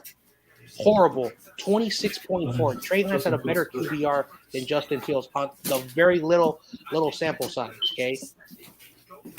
Those are by the numbers. You're going every statistical thing. Now let's look at the pressure rate. How many times basically Yeah, Justin Fields, he's been consistently pressured. I know. 2.4 snaps. He was under pressure. Okay. That's bad numbers. He was blitzed. First down. He was blitzed 96 times, hurried 29 times, and hit. So his pressure rate was the worst in the NFL. They don't have an offensive line. They don't have an offensive line. Did they address their offensive line this year? No. No, they did not. Getting a couple of late rounders, Michael, does not consider addressing the offensive line. All right. That's only considering adding depth pieces. That's not like your quality starters. All right, now let's do Trey Lance, and this is going to be demoralizing to Bears fans once I say Trey Lance by the numbers. It's very deep, but what's your take on Tyreek Castro-Field's think of this guy? So this is a good website, better than PFF. It's called Pro Football. They do all the Pro Football Reference. Yeah, Pro Football Reference. I like it. So basically, PFR. Okay. Trey Lance was 1 percentage point under Justin Fields, 58%. Okay, yards per attempt, almost 9 yards, way better than Justin Fields. 5 touchdowns, 2 interceptions, etc. Okay, there's some praise from Scott McClough. Trey Lance had a 2.8 touchdown ratio to interceptions. That's pretty good. Okay. Yards per attempt, 5.8 yards per completion, almost 15 yards per completion with a short minimum. Gibson, which 100 yards, but remember, a lot of those games you play like 1 snap, 2 snap, 3 snaps. Passer rating of 100. Mm-hmm. And a small sample size, yeah. How is Trey Lance garbage? And also, Michael, from what I saw from the Bears, your offensive line is struggling a lot. If you're expecting you basically didn't address the offensive line. You're basically asking Justin Fields to get murdered on the field. What happened last year is probably going to replicate with Justin Fields being a constant pressure. You think the Niners with a stacked front seven isn't going to hesitate to take advantage of that? With that offensive line struggling? With that front seven? that's going to be real important. Your favorite. Hell, it might not even have to come to Trey Lance winning the game. Just the defense alone will keep. Just if it's like a low scoring game, will help them win alone. Just because the Niners defense is much better than the Bears right now. Trey Lance played 6 games. I definitely like to see what the other guys say, man. I know this was an interesting signing, right? But still, all young rookie quarterbacks, most of them had more interceptions than touchdowns. Not Trey Lance. Not Trey Lance, yeah.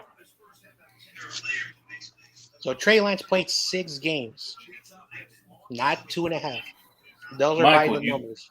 Michael, you lost a lot of pieces on the front seven, and you lost a lot of pieces of receiver, and you're expecting us to believe that you have a chance at winning. And with that same offensive line you didn't address this offseason, it's not going to pay for your case for any optimism. Also, that website has all the pass percentage, all those cool stuff that the stats don't tell you. Way better than PFF. Now, it doesn't have a professional PFF look. It has a generic simple box score set. Yeah. So it's very boring, but bad read from Ritter there. He had a receiver right open to the right. So again, and that's the reason why I'm not worried, because Kyle made Jimmy, and we all, even you can agree, you're a Giants fan, Kyle made Jimmy Yeah. a decent quarterback. He did. What could he do with Trey Lance and all those skills? And Trey Lance, from a skill set, is better than Garoppolo, from my opinion. He's much better and throwing the better deep ball. You know, From a skill set alone. And that's the same infrastructure Jimmy played. I can only imagine what he'll do And with that- a that's what quarterback I'm like that's going saying. to succeed on there. Yeah, But he will that's threat. what I'm saying. Because Is Trey Trey Lance can Lance move. right He can now move. is better than Jimmy G. Right now. Yeah, because he offers more of a skill set than what Garoppolo can do. Garoppolo's not a guy that can run like the ball, like Kyler Murray, Daniel Jones, Josh Allen. He doesn't run a lot like those dudes, Jimmy Garoppolo. But Trey Lance, he definitely can. Like those mobile guys, yeah. That run a lot. Or Lamar, obviously, yeah. He Richard offers more. Simmons looks like a zombie. what's up, Car Coast or Car Kingdom or whatever he likes to be called. Yeah, I'll still go by Carcast. That's his YouTube. I'll still call him Carcast. Yeah. Hey, Ritter, so Hey. far he's been looking. hey, I will say this: Vikings fans have been very supportive. They have subscribed to my channel in the last 4 days. I've boomed in my subscribers. So I think I have that lady on and that the other pocket passing. JD, the other dude. Those guys are cool. The last time I had a Vikings fan subscribe to me last week. That's it. It was from that Vikings team with the Raiders. I was hosting, yeah. Oh man. At the end of the day, Michael, you can say your tidbit. You are wrong, and I'm done. You can say any dumb thing, but you are Also wrong. got me a couple of Falcon fans that subscribed to me tonight, and also the Jets. Falcons have been showing some decent love around here. Like I said, if you don't have Falcon good fans. facts and information, don't come at me. 'Cause when I was on Valix, this Mac Jones fanboy was like talking shit, and I said, "You are the most dumbest asshole. What the fuck are you?" You know, like I cursed him out. And he goes, "Oh, it's my opinion." Yeah, you're entitled to your opinion, but come at me with facts. And Valix was like, "Yeah, like he knows That is he knows that his Cowboys are good, but he knows that they're not going to win the Super Bowl next season. He's a realistic Cowboys fan." yeah, definitely Valix, yeah. Yeah. Okay. Kurt, Ritter. you still in the chat? Because I And see he you picks up over the on first. CG. I see Ritter. What about Carcat? He's over. Also, he's in speaking of CG quarterbacks, chat right now. So far, Desmond Ritter from this game, what I'm seeing, he's already better than Justin Fields, just from ball placement alone.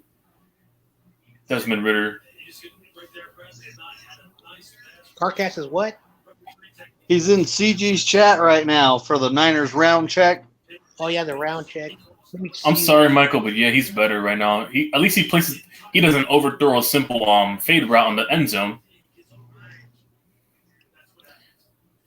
Because I remember those throws Justin Fields was making on the end zone, where those little seam routes in the end zone. He overthrew the receiver, and the receiver was wide as open. It was easy to pinpoint the ball. I saw Ritter do that with no problem.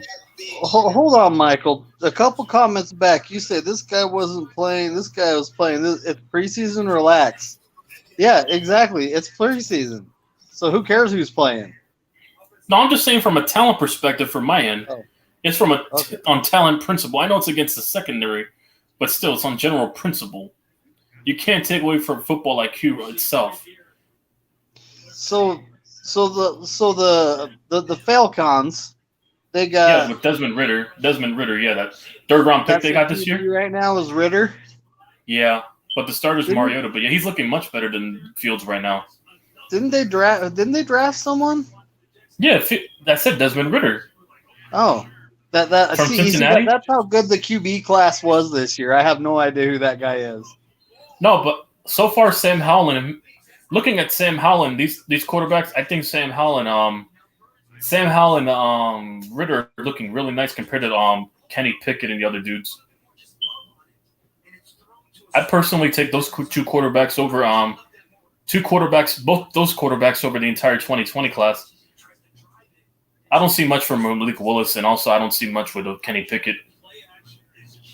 Mostly from these two from a skill set, I'd rather take Desmond Ridder and Howell. Mostly Sam Howell. Oh, John Jay is asking Moses what his thoughts on And this is me Womack as a is. Giants fan. And this is a rare for me praising a Washington quarterback. Washington, this is your second chance at a franchise quarterback with Howell. Watch them fuck it up like always, like they did with Kirk Cousins. They had a chance right in front of them. They I should have paid him. need to go get another tablet so I have. Look at Ridder. Look at his stats tonight. Triple dip. 10 for 12, 143. Look at how solid he's looking compared to Fields right now. I didn't see that from Fields.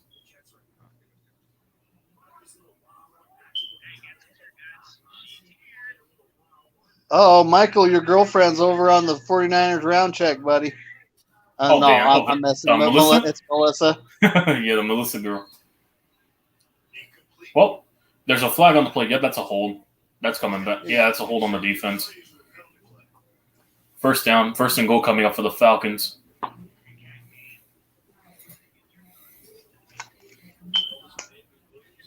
But yeah, Ridder and Howell have been looking nice from what I've observed in this draft class that came out this year. Those are the two standouts that I've been seeing.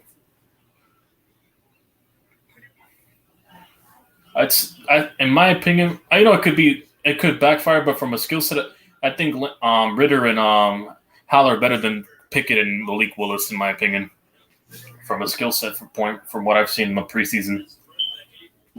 And this is me praising a Washington quarterback. I'd be more scared to play them if I had to play Sam Howell compared to Taylor Heineke or Carson Wentz. I'd be more scared to play Sam Howell. Okay, I know you guys are young, but do you know who Richard Simmons is? Richard Simmons? No. Oh no, is it I'm not wrong. Simmons. He had a fitness show in the 80s. It was incredibly popular. And right now they're showing him, and I haven't seen him since probably the 90s. He looks like a zombie, bro. Not if Mariota sucks, Michael. Go into one of those zombie TV shows with no makeup. I mean, not if Mariota sucks, Michael. He'll start. Oh man, I'm back. I was. Giant Station's here. Hang on, put the score update. Hang on, Giant Station's backstage. Round Kick is check. up, and it's 16-0. There is that lady that Michael should. I probably should have waited my money. I would have had an extra $30. I probably should have just waited on my bet, but it is what it is. What's up, Giant Station? What's good? What's up, Giant? Not much. We're just talking about quarterbacks better than Justin Fields right now that I'm seeing tonight with Desmond Ridder. Michael was being stupid. freaking Cardcast changed his name. So did Roberto. And I'm a Giants fan. That fucking Sam Howell from a skill point might be better than fucking Justin Fields. Sam Howell. Yo, Michael's just an idiot. You know what I'm saying? So Giants Nation. No, because Sam Howell read through a lot of good progressions. That's one thing I saw from Sam Howell. Oh, Sam Howell's the one from Steelers, right? Yeah, the one from Washington. Yeah, the third stringer. That shit drafted in the 5th round. So Giants Nation, did you hear already? Apparently, Michael has a lady friend. Yeah, I saw it. Yeah, it's not confirmed because it was just some random girl in a room that he could have took a picture of. But unless Michael, you could just hug her and Michael, if you're next to her, just blur out her face. You don't need to edit. Peer pressure. Don't do that, Michael. You want us to believe you, right? So do it. All you have to do is just blur out her face, just hug, and that's like put each other together and prove you're together at least. Yeah. Oh man. No, you know what? You could just blur out her face. That's all. Never mind. Never mind. I want to say a joke. You got me, bro. I was going to say the joke about if you don't have kids, and I don't want to hear it. Never mind. I'm sorry, Mike. I'm too young for that conversation right now. I'm just messing with Mike. No, it has nothing to do with nobody. Okay. Jonas fucking around. I'm fucking playing it. All right, this thing should go to the half. They're about to let this. Gavin yesterday was like, no, that's his cousin. I really should have waited this money line. The Falcons are completely destroying the Jets right now. Never mind. But I didn't want to trust another poverty team that tends to choke a lot. So I'm sorry. Thank God I couldn't take a risk on the Falcons winning. So speaking of the Falcons heading into this game, speaking of the Falcons and the Jets, How does it feel that your Jets are losing to the Falcons? I have no feeling because I'm not a Jets fan, so I couldn't give a rat's ass. I forgot. My bad. I am stupid. Yeah, I mean your New Jersey Giants. My bad. Get out of here. Get out of here. Talking about New Jersey. Who the fuck is the center for the Pistons? He's not. And if that's the case, y'all the Santa Clara Niners. If that's the case, y'all don't play technically a part of San Francisco. Okay, all right. That's a low blow. Y'all the Santa Clara. It's a low blow saying we play in Jersey as well, so vice versa. You play in Jersey. That's a fact. And you guys play in Santa Clara too, so that's a fact as well. You have to rub it in. You have to rub it in. It's vice versa, so what's the point? Whatever. Exactly. The real New York team is the Bills. Get the fuck out of here! You mean secret? You mean Canada in disguise? That's basically the real Bay Area. The real Bay Area team is the Raiders. Okay, and then, all right. Never. Canada. Just win, baby. Never mind. Well, yeah, this Desmond Ritter guy looks nice. He already looks better than Justin Fields. I don't give a fuck if it's against the Jets. Just from on general principle, he looks better. You want to hear something? You want to hear something so funny that I heard? Niners all damn day said when the 49ers beat the Bears, he's on the honor Michael with a Diet Coke.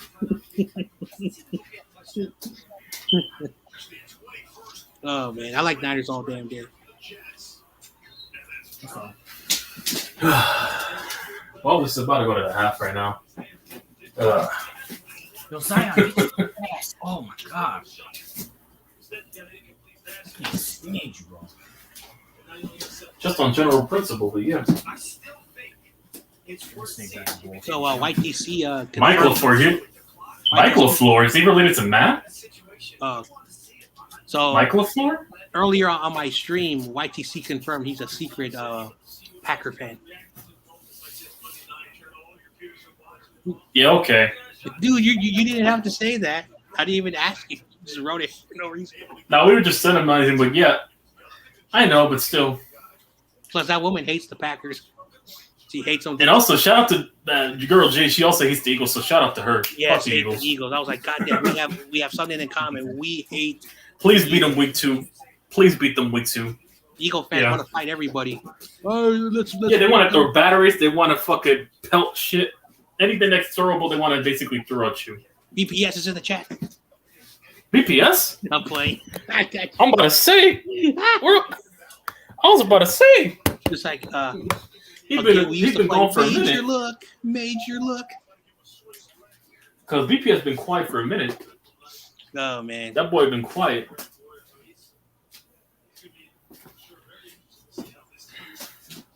That boy was real quiet.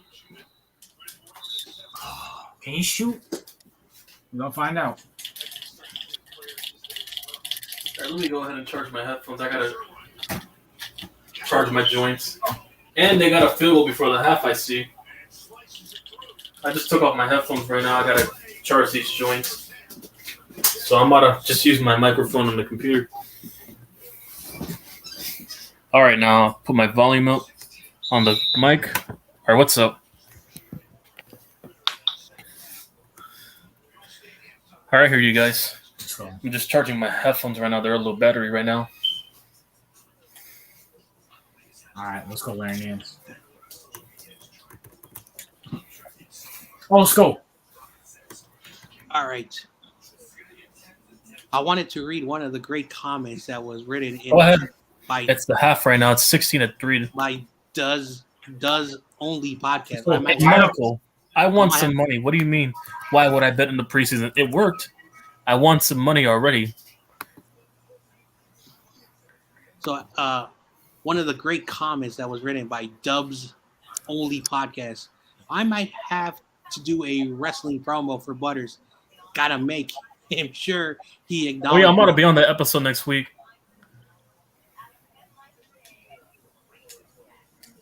Oh look, the Falcons have a lead. I hope they don't choke it.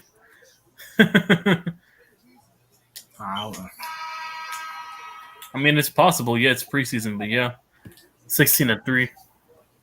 But yeah, if the Falcons win this, if I would have waited for the money line, I would have won an extra $30. But it is what it is. I wanted about a good 40. I want a good 50. No, 50. I remember. Forgot the wager. I won $50. I would have won an extra 80. And another 30. If no, I would have stood with this money line. Wow, fucking passes. I know that for sure.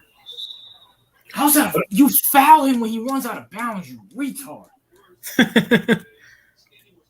But I'll say that much. I took my first W for betting. Took my first W. Oh my god, who is that? I also placed my divisional bets as well. My divisional parlays. So I'm set to go.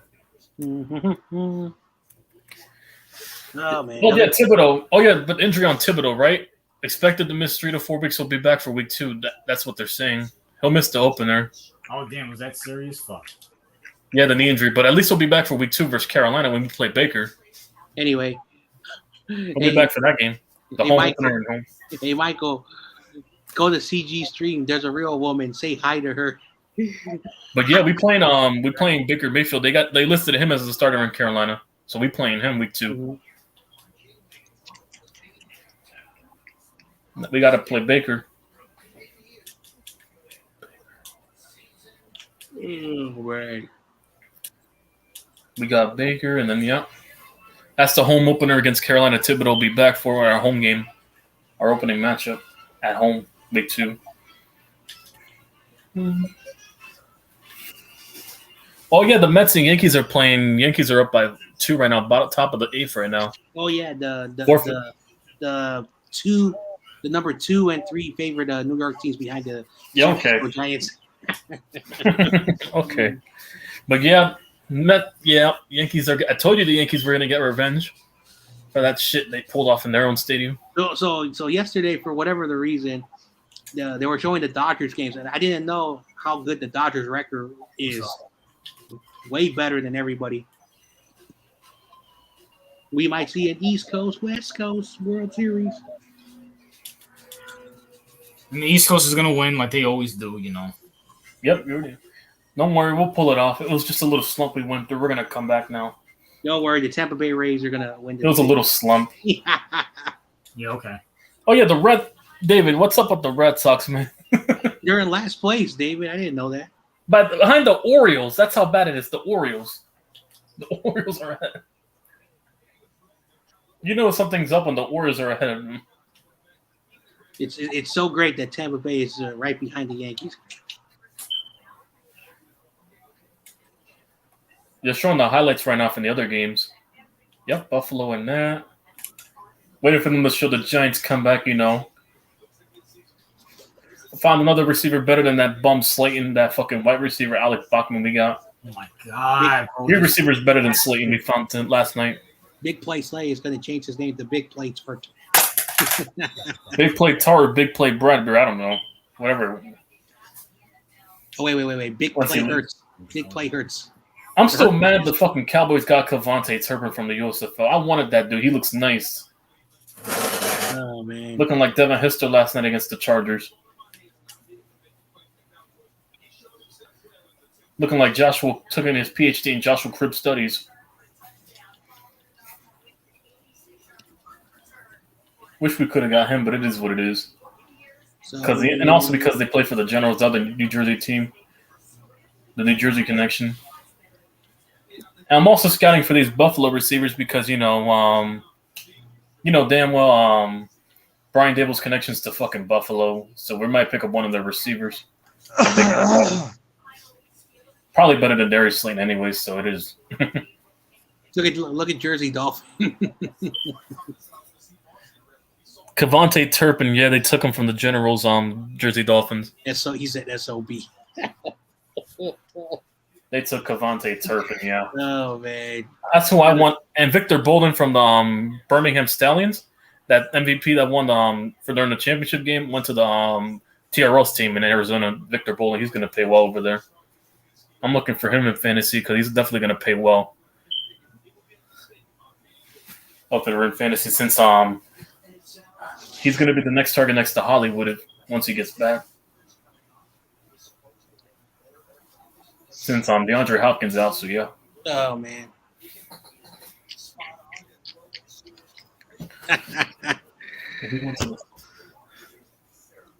Yep, man. Ryan Pickett. No, look, Ryan Pickett 6 for 7, 76 yards in 2 series and a touchdown against the Jaguars. Trubisky 5 for 8, played 3 series for 60 yards. Reading the stat lines for during the half throughout the entire week of the preseason. One more preseason game, and week 1 is here. We're almost there. You guys got the Texans. We got Jimmy the Garoppolo Jets. is going to be released and go to the Seahawks. John Jay, has any cut downs happened? I mean, I thought they were supposed to lose some players today, or is They it by released. tomorrow? They I haven't released. seen nothing for the Giants for me. I haven't seen nothing. Anybody get cut. They released a wide receiver. I'm just waiting for that bum Slayton to get cut. I'm just waiting for that one day. We already found 3 receivers better than that bum. No, 4 actually. Yeah, 4. What the? Well, Okay, I actually, can't watch this. David Sills is better than him. Alec Bachman's better than him. Colin Johnson's better than him. Even Richie James is better than him. 4 Yo, receivers David. that are better than fucking Darius Slayton. Yo, David, were you watching the CG stream? No, I'm just flipping through the channels, and it says what yeah, Richie James is happened making the to roster as a returner. Richard Simmons, and I Richie just James can't making the watch roster. it. That's Dude's our like, returner. Richard Simmons, the weird dude who like does exercise. oh yeah, aerobics, yeah. And he looks like a zombie, John Jay. I'm not gonna lie. He could go do a zombie TV show, no makeup. He looks horrible. That guy, I remember as a kid, they plaster his face everywhere. Do the workouts.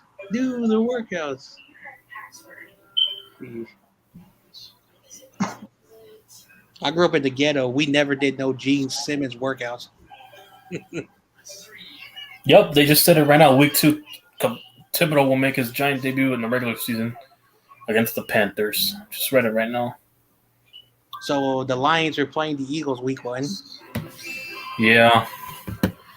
Lions and Eagles, Commies and Jaguars. Let's go Dolphins Eagles. and Patriots. Beat the Lions. The Baker Mayfield versus his former team, week 1. And then and of course the 49ers is playing the Bears. And of course Jacoby Brissett versus Baker. But yeah, Panthers will probably win that. Baker about to get his revenge. Yeah, see, also the 49ers rarely lose week 1 games. Yeah, 2020 was not a normal year, so I don't count that year. Yeah. So we always win like week 1 games for whatever the reason. You'll beat the Bears. I already see it. You'll beat them.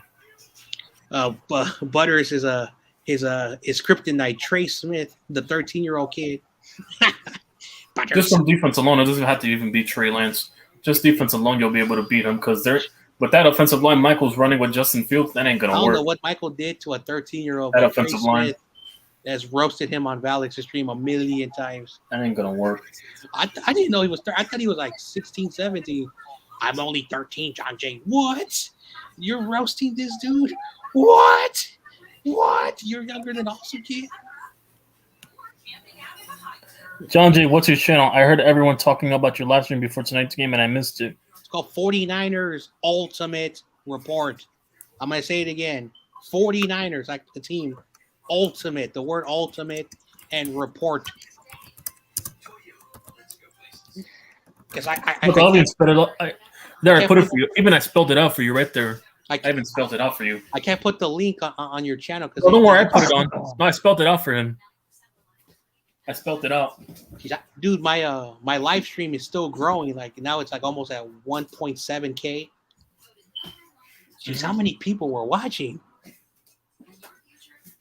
The retention is like 30 minutes. So I just found out I did pretty good with the monetization. So that thing really saved me. So I'm happy.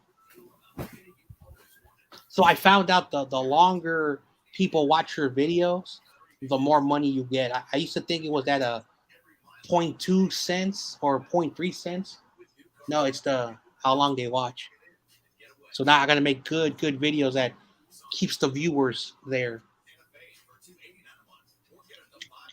I'm gonna get that Houston Texans dude, Coach Dante. Well, I just need to know. I already got the graphics for the week 1 pick'ems and spread picks. Now I just gotta wait for the preseason to be over. Now just type it in. David Shifty's gonna be back on my show again, and then all that's left for me now is just to put the spread picks and to type it in. I already have all the graphics. My first ever channel I'm promoting. I'm giving the breaking news. I'm promoting the channel. I feel proud of myself. I'm helping somebody. Well, I already put your channels below. Even Giants Nation himself. No, I'm promoting the channel from now on. I'm promoting the channel from scratch, meaning that they're very, very. You'll be in my descriptions from now on. Yep, I put you guys in my every video descriptions.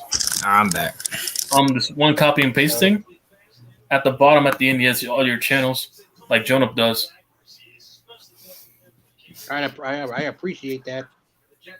No, because my channel's going to blow up soon, I think. Now, because the pick'ems are returning, that's why my channel usually blows up the most.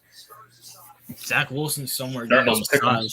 Zach Wilson somewhere's getting a massage from his fucking mother's friend right now. Yeah. I forgot. Did he tear his ACL? No, he tore it. No, it's a small sprain. He's going to be back week 2, I think. So basically, he has a bone bruise. It's not serious. Yeah, he has a bone bruise. He also has a muscle tear. So it's not even, bad. But some doctors are disagreeing with the timetable because they said only 2 to 4 weeks. So like I said, he's always had injury issues. So that's why he's a bust. And also, he plays for the Jets too. Hey, all the way back to high school, he has injury issues all the way back. Remember Chad Pennington, Luke McCown. Remember Mark Sanchez, Sam Darnold. Who? Christian Hackenberg, Bryce Petty, Sam Darnold. Yeah, I know all these Jets bust quarterbacks. Jets fans were really hyping Zach, and also Tim Tebow's corpse. Jets were really hyping Christian Hackenberg ass. I will disagree. Christian Hackenberg. Sam Darnold is not a bad quarterback. He's been on a lot of bad teams in the NFL. He's trash, bro. No, he's trash right now. I disagree. Dude, like last trash. year, I was telling Rumble, I would rather have Sam Darnold than Jimmy Garoppolo. That's how I wouldn't go that far. Yeah, this boy, Robbie Anderson, he had a good receiver with DJ Moore. Still couldn't do shit. When he was in MetLife Stadium, he ran for a 49 rushing touchdown. Didn't slip. Wink, wink. It was 40 yards, and it's actually 80. Tell him to do that at 80 yards. He was good for one play. I'm just fucking around. He didn't run 80 yards. He ran 40. Hey, listen. I wanted Sam Darnold in the 2018 draft because I wanted a quarterback. I wanted Quentin Nelson. I feel like if he was on the Giants, he would have been a lot better because we're a better organization. I would agree. No, 2018, right? We could have just took Josh Allen. Yeah, but I was trying to. Josh Allen, he wasn't. Corona's disease. What the hell is that? I would have rather take Josh Allen and Lamar over fucking Sam Darnold. What you say? I'm reading the chat. Jersey Dolphin says Zach Wilson has Corona's disease. He has a weird disease that I don't know, but basically like yeah. Mm-hmm. Peyronie's? Yeah. No, remember when Sam Darnold had the mono disease or some shit like that? Yeah, some like toe disease or some shit. Yeah. Because he was making out with women. Yeah, it was before there was Zach Wilson. There was Sam Darnold. All these Jets quarterbacks were on there with these females. Like, I was like, wait a second, I have not heard of a mono case since I was. Yeah, mono. 90s. That's what it was. Yeah, exactly. It's not before there was Zach Wilson. There was this man Sam Darnold over here. Me and David know because like we were in the 90s, we would make out with so many women. We would get. So Zach Wilson, you're not special. I'll stop. Geno Smith, he's another one was a bust. Yeah, another one that busted. Yeah. Oh, I remember Geno Smith on draft day. He was drafted 2013. I remember. He was drafted 38 by the Jets. He said, "Every NFL team that passed up on me is going to learn that I'm going to be." That whole class was a bust, I think, for quarterbacks. That whole entire class. 2013. In 2013. Geno Smith was an idiot. Zach. That entire quarterback class in 2013 was ass. Look what he said. Zach is glass jaw Joe.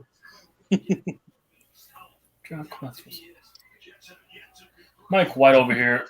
Look what type of throw was that? Hey, David, Mike White. You and I know when in the 90s, because like many people made out, they had the mono. Remember those days? Oh, yeah. Oh yeah, now it's COVID and monkeypox. COVID, yeah, all that shit now, yeah. Like the most simplest thing of like people's life, like making out with your significant other, can get you sick. However, I have Noodle Arm Tua as my quarterback, so I really shouldn't toss stones. I mean, he's being honest about Tua. Hey, you know what'll keep you healthy these days? It's one simple thing. You guys ready? Wash your hands before you touch your face. Yes. Jeez, I have OCD. I've been washing my hands always every washing day. my hands for whatever the reason. I always wash my face the moment I wake up. As soon as I go in that bathroom, first thing I do is wash my face after I take a leak. That's the first thing I do. Well, hold on. Who doesn't do that though? There are people that don't do that. Yeah, you'd be surprised. And I promise you, 95% of them are Chicago Bears fans. Yeah, you know it. Then I tell pieces to come in here. What you say, Giants Nation? What you say, Giants Nation? I don't know what you're talking about. Worry about the hurt business and worrying about washing your face. Her business. Even though Aaron Rodgers is gonna give me insurance, her business. Shut up, nigga. Fuck your hurt business. And also worry about the white people connection over in fucking Minnesota right now. Yeah, honestly, you know what? John Jay Kirk might family hate me member. for this. John Jay might hate me for this, but I low-key want the Lions to beat the fucking Bears. At this point, I might just have to root for the ops just so to get them pissed because they're rooting for our ops. Yeah. It's Detroit all day. Yeah. Since they want to root the commies, they want to root the fucking e-girls, the fake Earth business, and the fucking Dakota Prescott shit. I'm definitely watching that Niner game if it's on. Yeah, I'm hosting that shit week one. That's the first game I'm hosting on opening if I Sunday. can't get it, I'm gonna have YTC or somebody send me the links. I want to watch that shit. I want to watch Michael Crowder. Yeah, I'm watching that shit. No, I got my phone for that. I got the link Wait, for that hold on. shit. Is it in Santa Clara or is it in Chicago? Chicago. Oh, you're gonna beat him on your own field. I can't wait. It's twice because he did it last. Remember last year, Jimmy G, and I'm gonna be a different quarterback this time. That was actually a good game. Yeah, that was a good game until then the Niners ran away with it.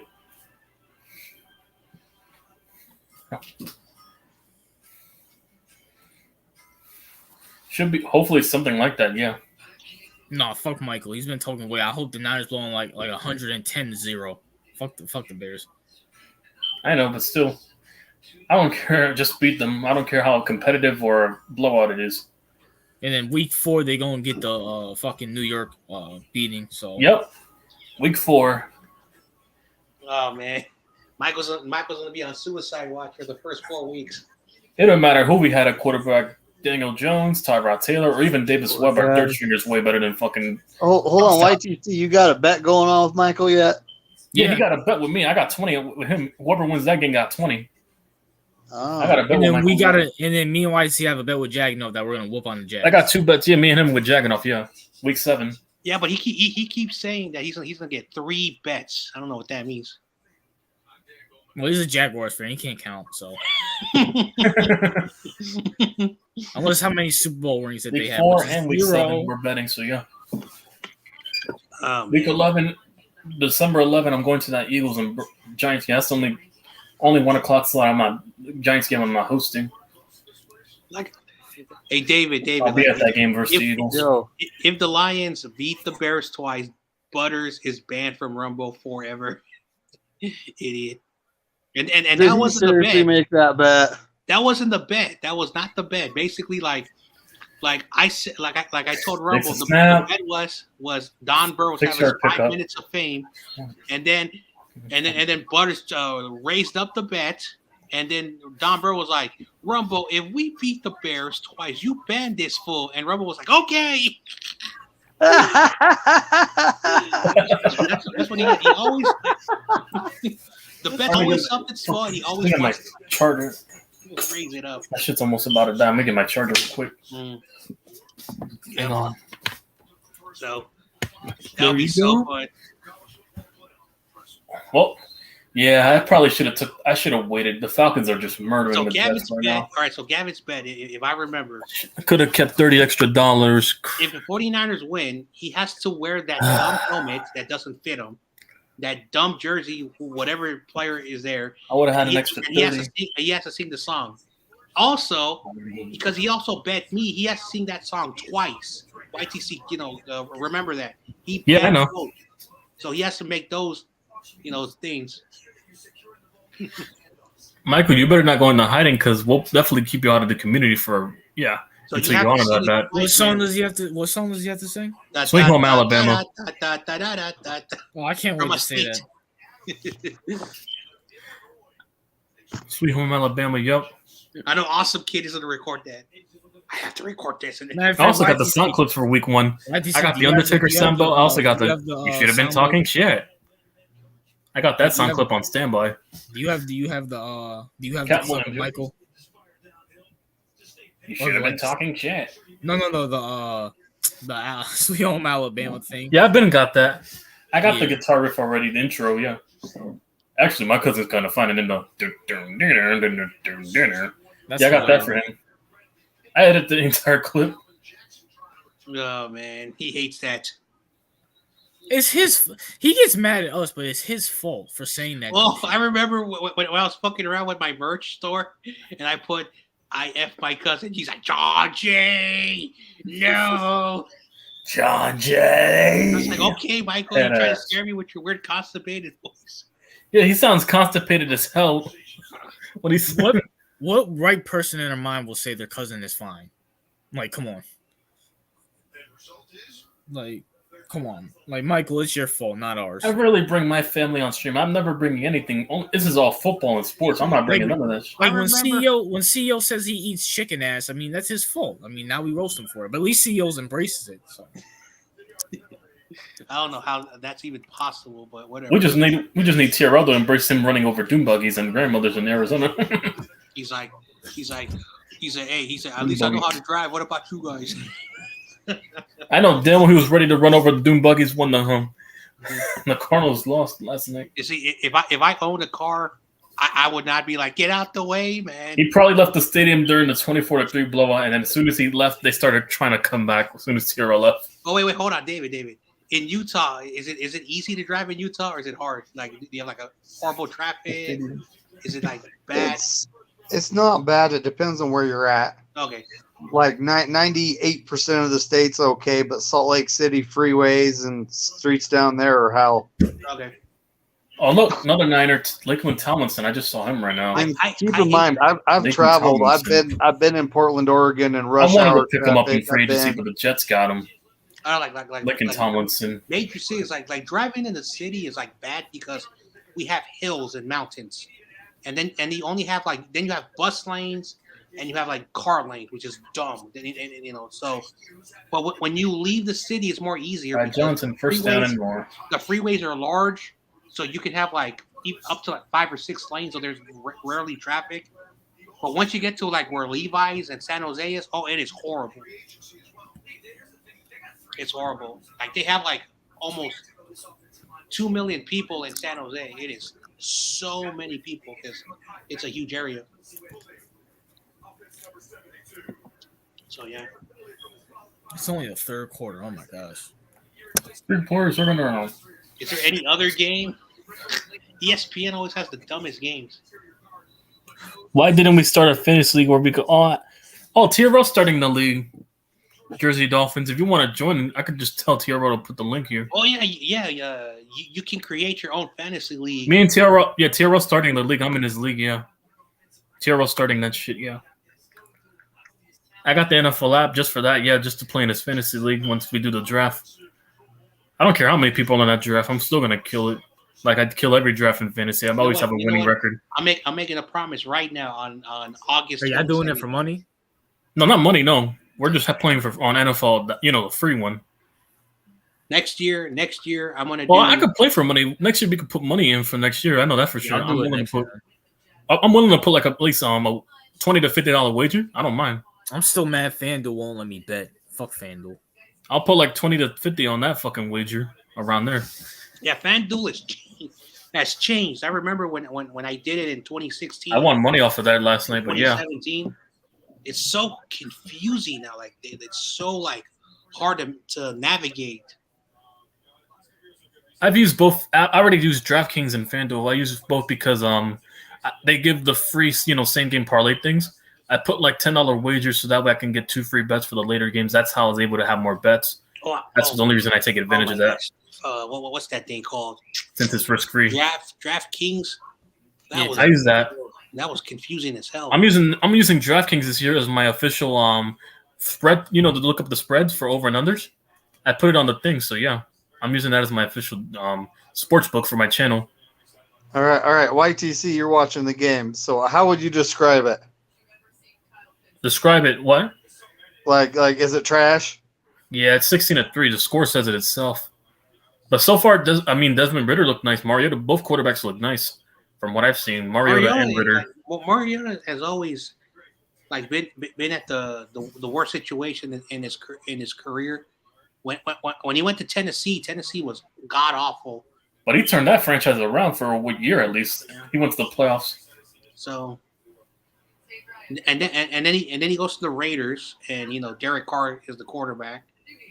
So, I still think Mariota could be serviceable to any team in the league if you have a good team around him. I really wanted Mariota as our backup because say something and I know because he complements what Trey Lance does. Yeah, I know.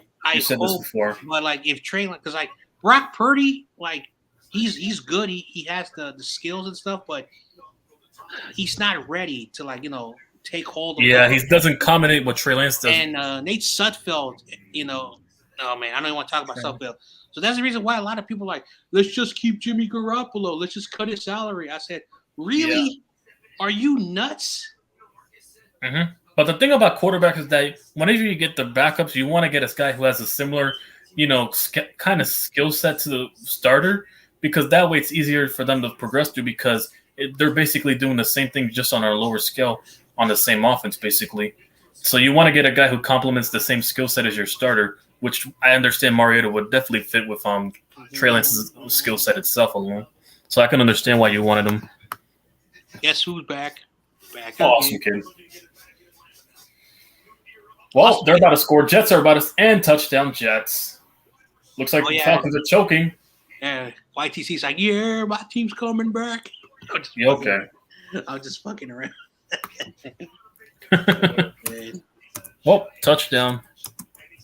Our little brothers finally did something.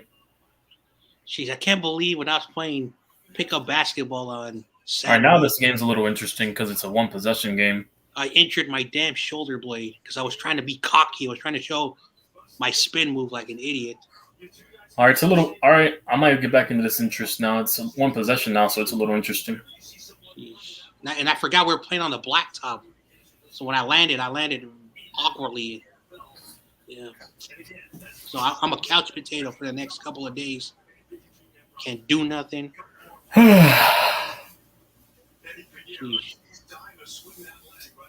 Man. Wait, so Bears legend Eddie Pinero. Eddie Pinero. Bears legend. That's not named Cody Parkey. Oh, damn. That's still too soon. I'm sorry. Because I remember I was watching that game and the announcer, the double doink. Yeah. I think he did that on purpose. Yeah, it's sad though. Their best kicker was a Niner kicker, Robbie Gould. Their best kicker in history now was from the Niners. I have to disagree with Bryant. I don't know if he's listening, but Robbie Gould is not the 2019 or 2018 Robbie Gould. No, when he was in Chicago, he was better. When he was in Chicago. Plus he's 39, I think, 39 or 40. No, I'm saying during his days in Chicago, that was the last time the Bears had a solid kicker. That's another scary thing, David. Like one day, Robbie Gould's not going to be with us. Oh man, who is going to replace him? Well, PAT made 16 to 10 now. This is true, though. This is true. Robbie Gould's like as old as me. Another wasted talent. Jamison Crowder, another wasted talent. Man, look at Awesome Kid. Man, Washington. Look what Awesome Kid said. Oh my god. Damn. Whatever. But yeah, I was saying, they ruined Jamison Crowder. I'm looking at him right now. They ruined him. And that was another player named Jim Crowder. It reminded me of Jamison Crowder. Like, they ruined him. In Washington, now thank God he's in Buffalo. Jamison Crowder also was good. with the Washington team. And No, now, but they didn't do much with him. He was good, but yeah. dude, he was averaging like over 80 catches, 1,000 yards. I He hated was playing really against good. Jamison Crowder in Washington. He was a problem for us. But guess what Jamison happened? Crowder. He went to the Jets, and he doesn't Also, have a Chris quarterback Chris that throws. Thompson at the running back for the when they were the Redskins, he was also a problem against us. I've known a couple of Washington players when Kirk Cousins was the quarterback that were problems for us when we actually split, when they were competitive against us. Oh man! So Back David, there in the Kirk Cousins David, days. what is the car you drive again? I forgot. What is the model? Wait, who? Which one? The car you drive. Okay, so I have a Camaro SS, a manual transmission Camaro SS, and I have a Jeep Wrangler Rubicon, one of the 4-door ones. Oh man, I wish I had just one car. Well, I'll be. Yeah. But yeah, right now the Jeep, it looked like rain, so I had to run out and throw the cover on the Jeep. Just because I just dried the all my carpets out and everything, so it don't stink during the wintertime. I don't want it getting wet again. Dude, like every time I talk to you, man, like it's always raining. Is that an occurrence where you live, man? No, I think it's just when I'm talking to you guys. I don't know. It's normally we've been in drought conditions for like 8 straight years at this point. And I mean, we need the rain, but it hasn't done enough raining to actually affect anything, because the ground gets parched and it rains on it and it doesn't actually soak into the ground. It goes downstream and like causes floods here and there. So basically, Guess what they're advertising? If you want rain, then all you got to do is just hop on these streams every single day. TOP's here. Whoa, they're advertising it. Russell Wilson back to Seattle. TOP's here. Yo, it's crack. What's cracking with your boy Eddie Pinero right now on the Jets? Dang, man. That's the second guy to call the Jets your favorite team. Awesome kid. I haven't done it. I won't. It's awesome. Wait, what's going on? Awesome kid. Who's two teaming in here? Who is He two says, teaming? I see YTC favorite team losing right now. Oh, yo, YTC, you gonna take that? Hey, listen, didn't your other team lost the other week? The Chargers, you got blown up by the big boys. Oh shit, you awesome kid. You gonna take that? You know, that's your home team, the Chargers. You and TRL's going to have something in common, and then TRL's going to probably run you over for being a Charger fan as well now. So hey, TOP, I saw you in my stream earlier, man. Yeah. Yeah, talking about, you know, the lesser evil, you know, the Vikings for you guys. Oh. Dude, where is TRL? We got to straight up tell him that you got to stop going to your own team's games, bro.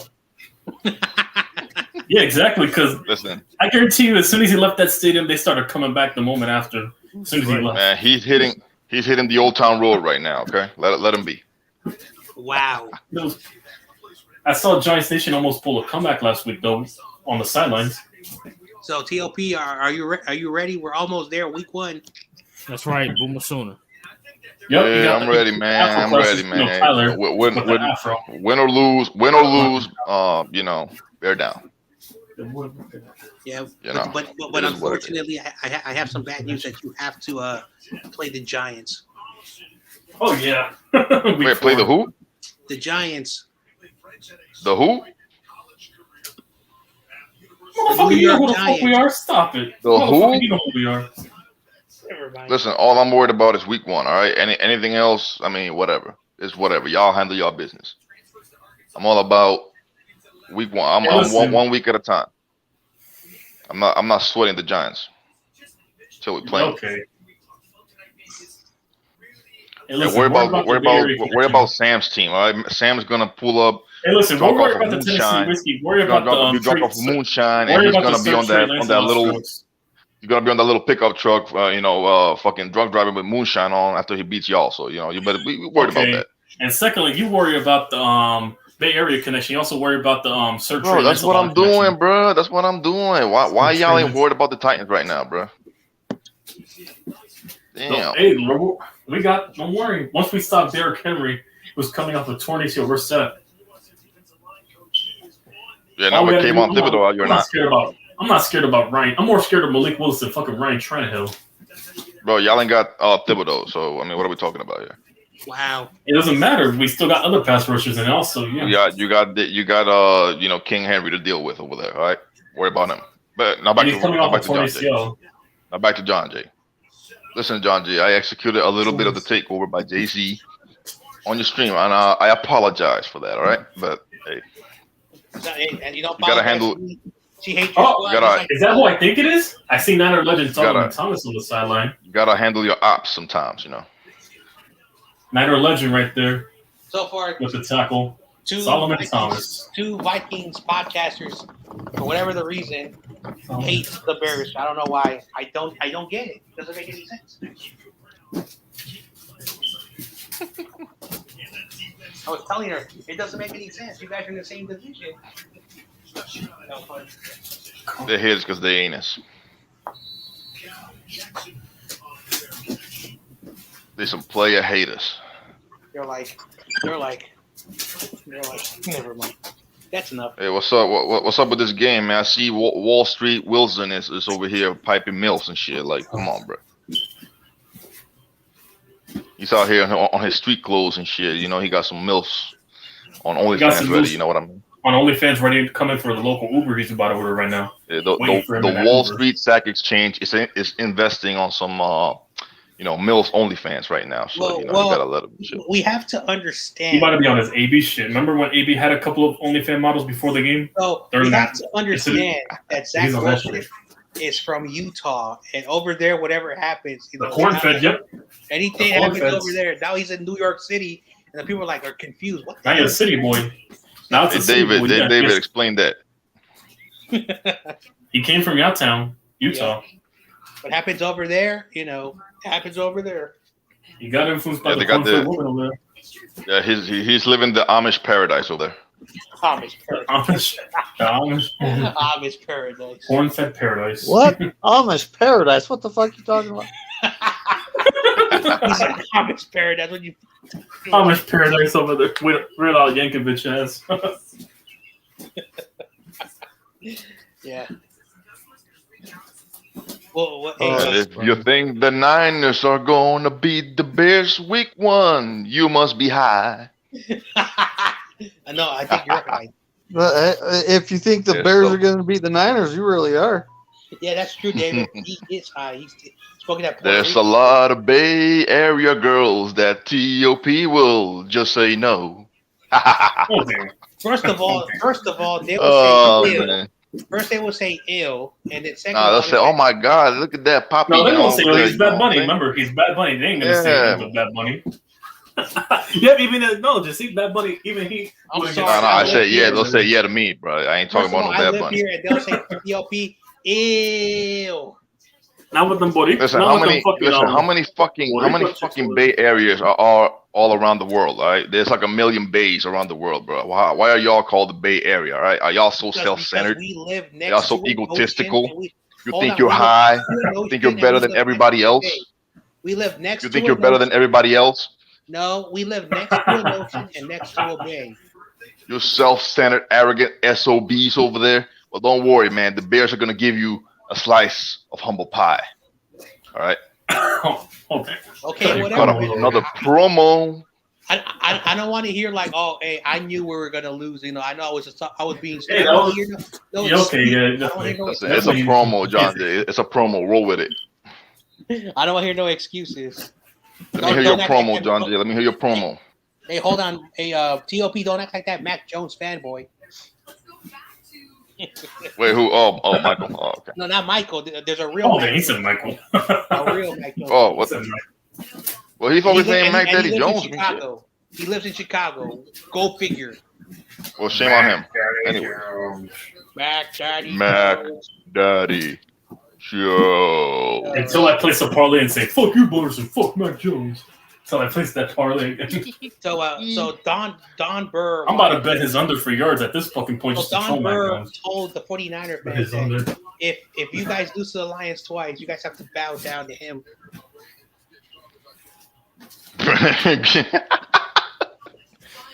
Oh apparently Don Burr man. is the Lion's Whisperer, which I don't know what the hell that means. So Lion Whisperer, so basically, so what? He can whisper about, when he's going to drink fluid water and get shot, live in his $1 home. Listen, I've heard of the dog whisperer before. I never heard of a fucking lion's whisperer, okay? You corny motherfucker. Nice to come in here with his. I'm going to come with his burner account. All these burner accounts and shit. And I ain't scared of that dude. I ain't scared of that. I ain't scared of that pump, bitch. When's the last time they won a ring? Hey, how about that? That's true. That is true. I mean, do they even have an all-time winning record, like in general? No, they have a losing record. Yeah, so shut the fuck up, punk-ass Lions fans. Like, you did that. I've never heard a Lions fan like, our team is so good, we run our division. I'm like, something's wrong with this guy. Yeah, he's doing meth, crack cocaine, PCP, angel dust, all that shit. He's doing all that. Marijuana. He's gonna be charged with drug possessing felonies. Yeah, you heard me, dumb turd, piece of shit. Fuck you. I'm gonna call in today and I'm gonna do a Don Burr promo. Yo, Don Burr, why do you still hang out with the 49ers? Are you a secret 49er fan? And he's gonna say, excuse me, Niner dude, what are you talking about? I'm a Lions fan. We're better than the Niners. And then Rebel's like, oh no, Don Burr, hell no. Then Papa Dragon. I should have told that Vikings lady that they were the first team to give the Lions a W, but I went easy on her. A first W, yeah, that is a fact. They let the Lions get the first W. Hey, she could take the trash talk, I hope so, man. She looked a little shook. Yeah. It's all this male energy, bro. She's just, I don't know. Hey, it is what it is, though. All right, hey, don't worry. Next time I'll bring in the other dude who's very masculine, and he'll roast you up. Yeah, right. Wait, man, what is he gonna listen? What is he gonna roast me for? That trophy case he got? The fuck out of here. Also, I'm not Chargers or not San Diego before. My other accounts, I think. So you were a Chargers fan. What? Uh-oh. I'm lost. Awesome kid caught him 4K? Uh-oh. Yeah, he got caught in 4K. Nice to come here. No, that's not what I meant. That's not what I meant. I'm like, speak up, Skimpy. I can't hear through all that PB&J. All I heard was Chargers this and, you're celebrating. Yeah, talk to me about how Russell Wilson and Patrick Mahomes and all Derek Carr and all them are gonna do y'all. Patrick Chris and all them. Jeez, man, that Cardinals game was boring. I had to turn it off. I couldn't. Until the end of it. That shit only got good when it was fucking ending. That's it. Yeah, I like their helmets though. I like their helmets. The Cardinals all black out. The full black. It's weird. Like I remember when the ESPN did the Raiders documentary, and because they were the first team to wear black and silver in any professional sport, and then the LA Kings copy them, and then the Lakers try to copy them 1 year. That was horrible. The Lakers going all black like the Raiders. The Clippers tried to do it. That was the dumbest decision. Like everyone, for whatever the reason, wanted to have that black and silver. And they like it in the black hole. I'm back. So I was just talking to my ex, my daughter's mom. She's married, got another kid. She went and saw a doctor like 2 weeks ago because she was having problems swallowing, and here I am making a joke. Well, you didn't have that problem back in the day, but and she laughed. She laughed, but she has cancer. Oh, damn. Oh shit. Damn it. I mean, the doctor said that they're gonna go with like radiation, which is better than chemotherapy, and it's early enough to the point where they can do something about it. So that's good, but that still sucks. I lost my aunt 3 years ago from cancer. They did everything they could, and that sucked. My uncle is still like, he was a long time smoker. After he lost his wife, he started drinking, and we had to help him out because he was going in a very bad. His brother couldn't do nothing. All the people he couldn't do nothing. So me and a few other people, Oh, had to go over there and talk to him because it sucked. You know, I lost my aunt, but it hit him the worst. So yeah, I don't want that to happen to anybody. Thanks, awesome kid. And then the same year, my grandmother, so her mother, passed away of dementia. She was basically like already like did not know nothing. She didn't know who she was. She was just like fucked up, and so that was scary losing those two people. And of course, you know, this summer I found out 5 people who I knew are no longer alive. I'm like, yeah, great summer for me, man. So that's scary. So did you hear? So I wish you well, man. I hope everything goes well. So here I am talking about, you know, my kid. So, you know, she gets married in early November, and yeah, I got to pay for it, but you know that is what it is. Fair enough. So her father-in-law, he's a business owner, and he literally just bought a resort in Belize. I don't know which one, but he's telling you know, her and her, you know, her fiance, if you guys want to go run it, it's yours. And I'm sitting there going, hold on a second. I'm like, that place is kind of dangerous, you know. Like, I'm gonna have to take some guns, take them apart, put them in like 10 different boxes, and send them to you. Mm-hmm. But I'll also include instructions on how to put them back together so you know what parts go to what. Yeah. It's like, dude, but it's an island resort. So, and according to her, they don't have to leave the island and they have security. But I'm still like, that is danger. That place is dangerous, dude. Yeah. That's not the States because a lot of people. Yeah, it's a lot of foreigners over there, at least. No. Because, like, in those countries over there, like, it's not like the United States. That's why, like I tell people, like, in Mexico, you know, when people go there, like the spring break kids, all people go there. They go to the rich resorts. There's a map for the people that go there. Do not go off the reservation. So because again, it's a foreign country, and many college students, you know, each year never come back from back to the United States. Why? Because they're so dumb that they forget where they are. And Belize is more safer than Mexico. And again, I'm not trying to be an asshole. Yeah, I know. I'm not trying to be an asshole for those who live in that country, but in Belize is more safer. But again, it's not the United States. They do speak English over there because that's the second language out there because it was a British colony.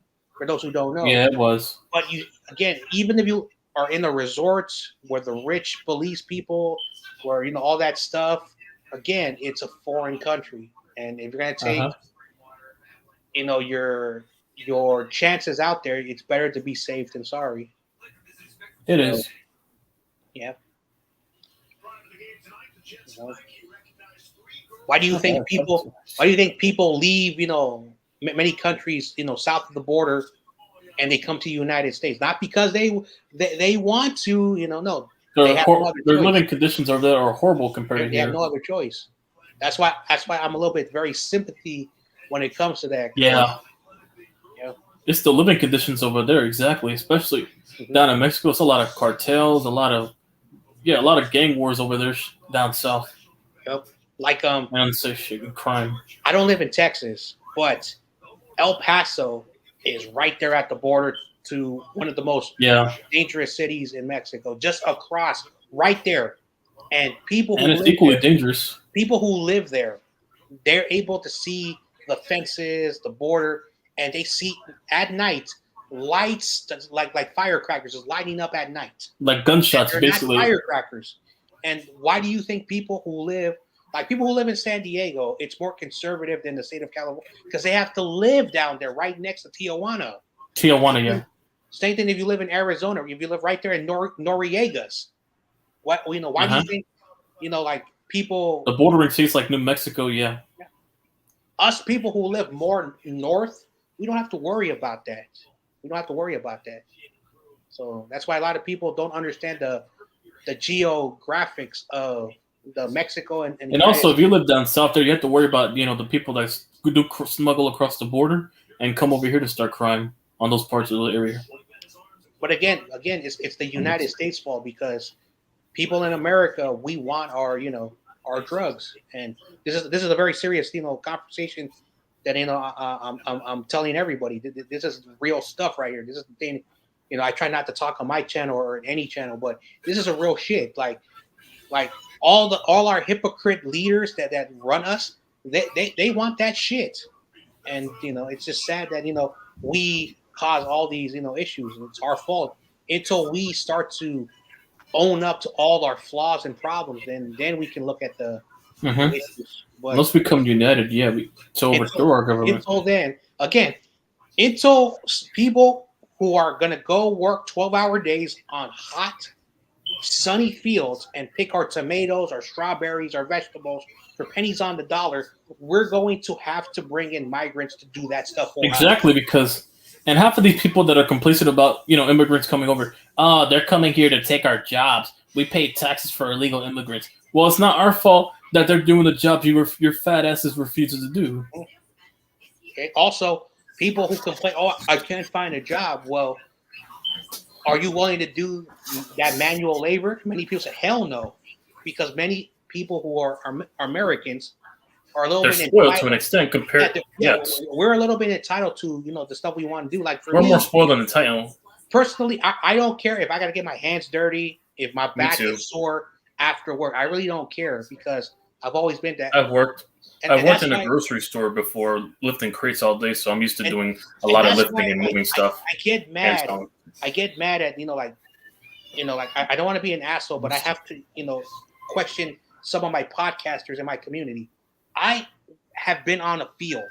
I've had to line fields. I had to put the change for football. I had to put the change for baseball. I had to do this, that. I had to do all the stuff. I had to manage it. So I did what general managers do. I do what head coaches do. I do what the field scouts and all that stuff do.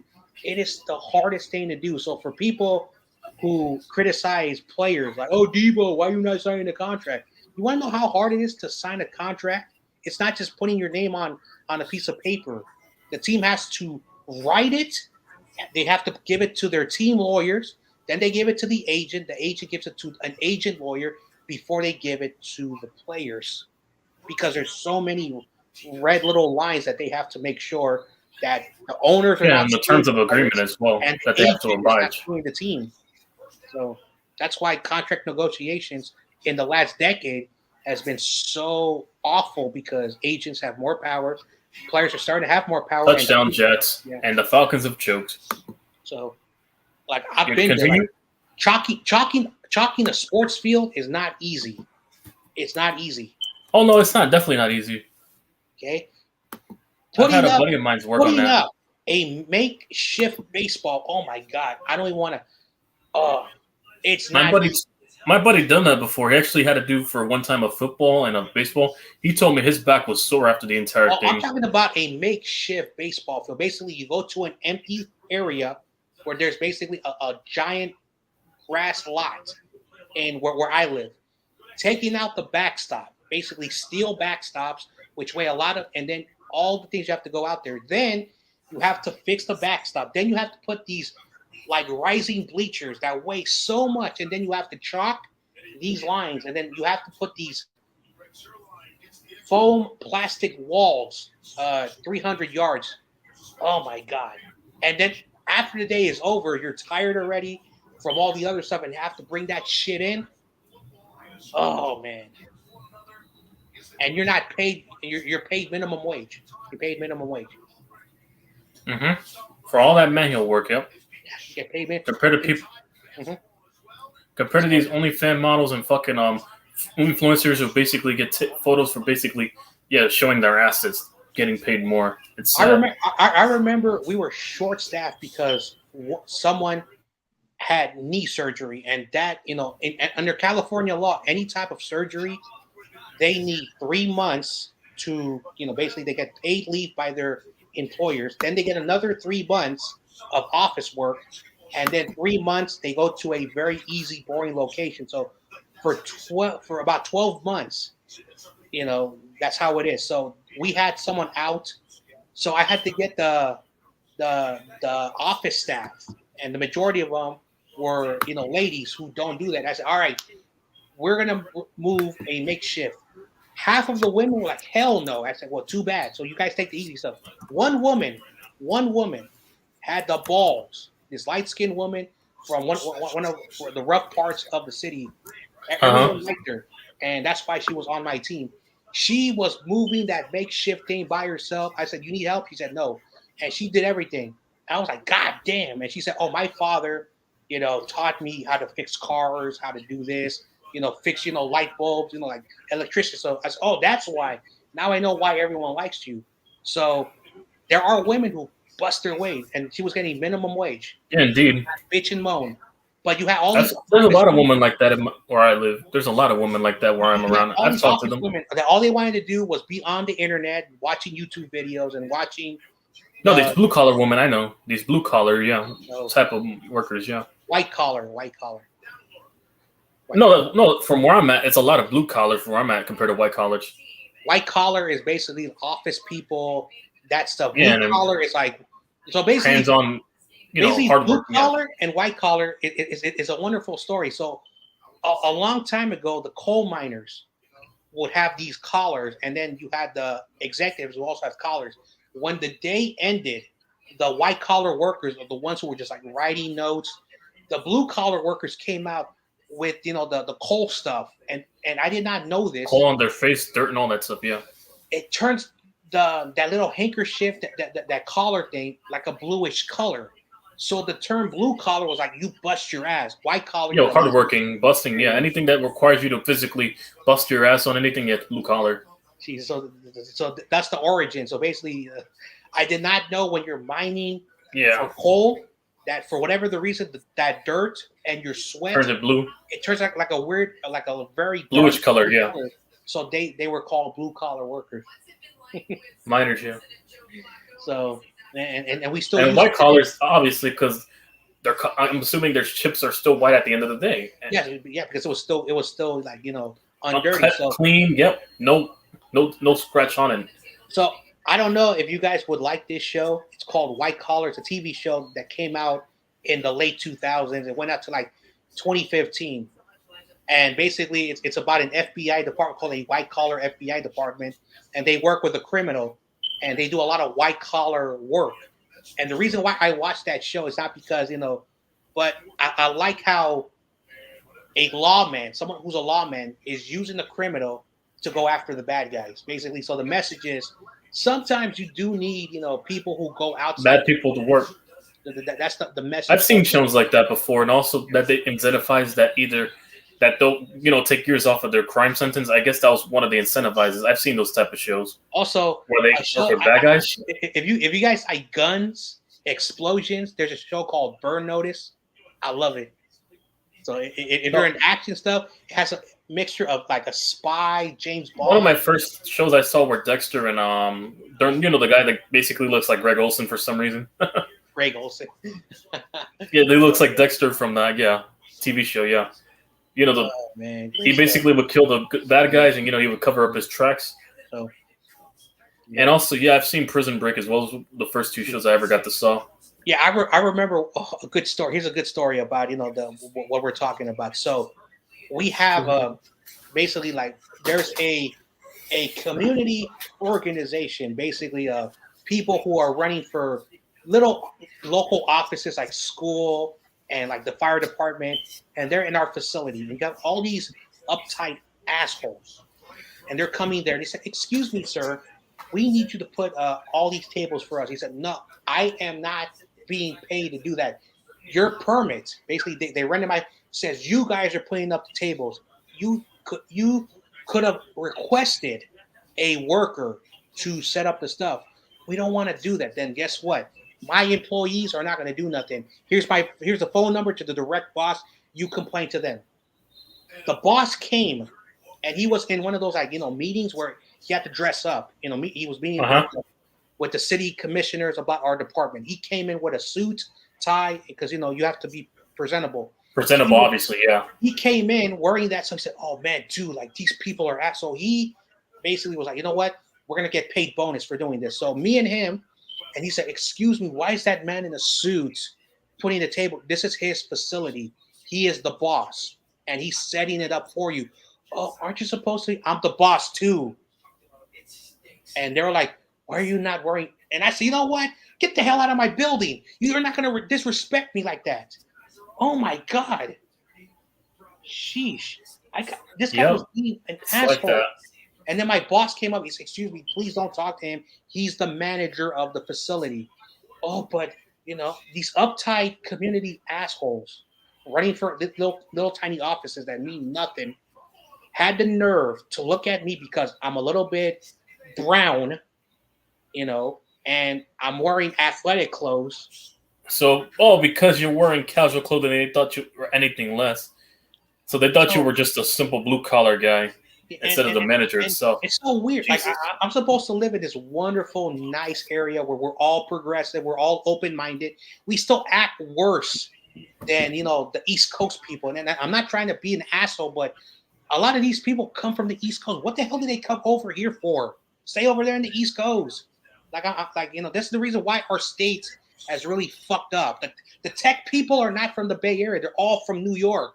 They went to Ivy League schools and Harvard. But never mind. Let me stop. Ivy League's up in Boston. Blame the people in Boston if that's the case. Bitch, that was real talk on the podcast with John J. Baby. Yeah. Oh, God damn. Hey, that's up north, though, man. That's in Boston. Not just New York. That's also you got a good. Hey, listen, you got a good 7 stories out of John Jay in the span of 15 minutes, bro. I hope you all enjoy that. Yeah, right? indeed. Drop a like. Yeah, hopefully you enjoy. Drop a like and share the stream. All right. Yeah, we're only 3 likes away from 20. So go ahead. John Jay dropped some knowledge over here. I'm venting like a little girl. You drop some real knowledge over there, y'all. Listen, so drop a like. Listen, I'd rather you get it out now than have this pent up aggression and you blow off like the other time. I'd rather you just get it off your chest and not build it in any anger. You guys get older, you guys are gonna have moments when someone's gonna look at you and they're like, "Hey, look at this little piece of and they will use certain words that I cannot say because I'm not black. That's gonna happen. Just trust me. And I won't give into that. I've learned how to keep my composure. I've learned that over time. I was bullied a lot back in high school. I've learned how to keep my composure through my experience. It doesn't matter for that. Doesn't matter how good of a thick skin. There's going to be moments where, no matter how passive aggressive you are, how I know. That's just the truth. And I'm not saying I'm that strong. I'm just saying that to certain degrees I can keep my composure. But if it gets personal, then I'll flip. For the majority of things, yeah. I'm still learning how to. I'm still learning as a young 23-year-old. All YTC had to do was slide on that Michael Myers mask, and everybody will back off. Right? I'm not tall, but okay. He said Michael Myers. If I was tall, it'd be convincing. Myers, bro, just slide on that white mask and just stare at somebody awkwardly for like 5 minutes, and then they'll back off. The Michael Myers mask. I'm thick enough. Nobody messes with me. No, but yeah, I've learned how to defend myself, obviously, both physically and mentally. So yeah, I don't start shit unless I have to. Yeah, I will never forget the day. You got some Jedi mind tricks to pull on. I will never forget the day some idiot threw like $500 at me, and I said, "That's what you get, dumbass. I'm taking $500." No, yep. You have that much? Yeah. Oh wow! I'm taking that shit and whooping your ass. So basically, and the Falcons choked. So basically, Falcons, Falcons. Whoever wants to answer the question, go right ahead. You're basically doing your job at any business that you work at. A random dude is angry, score now, and he just starts throwing $100 bills at you. He goes 1, 2, 3, 4. Hey, free money, bitch. Yep. There are people like I'm taking that money and whooping your ass, right? No, but listen, the Falcons were dominating. And then the Jets just forced. Thank God his team is winning. Thank God I cashed out the bet. Yeah, okay. You gonna take that? Are you gonna take that? Oh, whatever. Man. Anyway, it's garbage versus garbage. Come on. Yeah. Secondly, thank God I cashed out because this would have been me losing $30. Bro, it's like that meme. It's like that meme when you got 2 trash cans like racing down the fucking street. I probably should have bet at the over, but Right. yeah, thank God I cashed out because the Falcons just choked a 13-point lead at the half. Here comes the money. All right. And the Jets have scored 21 unanswered points. The New York, I mean not the New York, the New Jersey Jets are making all New Jerseyans proud. Damn. Yeah, Jersey can have them. New York Giants only. Yep. Jersey can have the Jets. Well, technically the Bills are in New York. Let's not forget. Damn. And technically they're close to Canada, but they're more of a Canadian team than a New York team. Damn. Close to Canada. That's the closest we'll get to a Canadian team in the NFL. Hey, but where's Buffalo at though? In Buffalo, New York. Yeah, Which is so right off the they're in outskirts New of York. Canada. Actually, yeah. And guess what? They're separated by a river that's Lake Ontario right there. Right across is Toronto. Once you cross Niagara Falls. It's the Buffalo Bills, not the Toronto Bills, all right? Yeah, technically, if it's on the landmass, Well, they're near New there. York They're State, near they there. are a New York team. The Jets and the Giants are not in the landmass of New York. But when you talk to somebody from New York, like Mike, technicality. hey, listen, you talk to anybody from New York, you know, they're gonna. People would rather think of New York City in the 5 boroughs than rather upstate. People talk more about Rhode Island and not Rhode Island, Long Island more than fucking upstate itself. Yeah. That's called New York City. New York State is. But yeah, I'm just trying to prove how irrelevant New York State is. No offense to Giant Station with Albany, but yeah. I know. Hey, you know what? So the Chargers and the Rams share a stadium, and the Jets and the Giants share a stadium. Is there anyone else? That's it, right? Chargers. Well, the Chargers and Rams. Other than the Bullseye. 49ers and Cardinals in 2020, I think. First of all, Oh, it yeah. does not count because we were kicked out of our state by our stupid leaders of Santa Clara. Damn. Okay, so we had no other choice. We wanted to go to San Diego because they invited us, but then the Cardinals, for whatever the reason, was like, "Hey, come and embrace your glory of Niners on our field." Yeah, we promise TRL is not going to run over your team, all right, when he see you. Also, the Saints and the Jaguars because of that the floods in New Orleans last year. Football is back. Yeah, football is. Well, yeah, thank God I cashed out. I would have lost some money right now. Everyone in New York, Relying on the Falcons. everyone in New York is going to be happy. I was putting the Falcons money line on this, but thank God I cashed out because they just choked right now. Yeah, everyone in New York City are going to be very happy at the end of the year because the real New York team will win the Super Bowl. The Bills. Damn. They can. The last time I checked, the Bills were in the Super Bowl. You know, they don't have much great history when they're in the Super Bowls, especially in the last 4 they were in that they choked away. Okay. Yeah, Just because they'll make the Super Bowl doesn't mean they'll win it. Hey, curses end sometimes, right? Sometimes curses end. Also, Rudy, if you're listening, tell your quarterback to stop taking those painkiller shots. I'm fucked up. Rudy. He was in my chat, and he was making fun of the Bears. Rudy, I was like, why are you making fun of the Get Bears? out of here. Yo. He wasn't making. He thought I was a Niner fan all the time, bro. So we'll stop the cat. Oh man. Yeah, he thought he was a Niner fan, Rudy. Yeah, I clapped him. And when I mentioned that about the fucking Dude, Rudy parade said and shit. Rudy called you by your YouTube tag, and he said the Bears, and whatever the after that sentence. So he knew who you were. Bro, who the fuck are the Rams, bro? Like, y'all are so irrelevant, bro. Like, the Sacramento Kings are more relevant than y'all. Didn't that's how bad y'all are. Didn't you say like a Little League? There was more fans attending a Little League game than an actual Rams parade. Hell yeah. That was bro, hilarious. they was literally complaining that the fucking other teams were like taking over their games, bro. Like, nobody gives a fuck about the Rams, bro. Yeah, y'all a dead team anyways. You're a hopeless waste of space, of NFL space. You just got 2 Super Bowl rings out of pure luck. Fuck out of here. And you bought the last championship. That's true. Bums. That's true. I don't give shit about no damn Rams fan. Rudy says that every NFL team is going to be doing that. Oh, the Rams. Who gives a fuck about the Rams? Call him the lamb chop.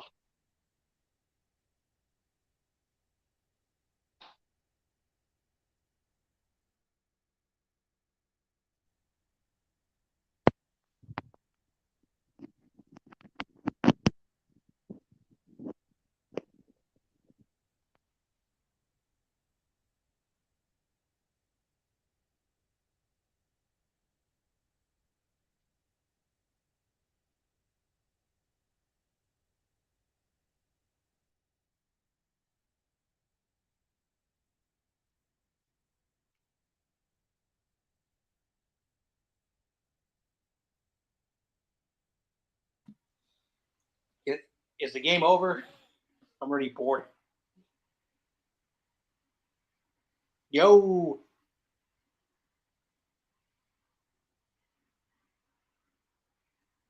Yeah, this game's already looking boring, but yeah, this game's not even over yet. Everyone No, was the game's not. No, it's 8 minutes left. I'm just making some food right now. Everyone was quiet. Yeah.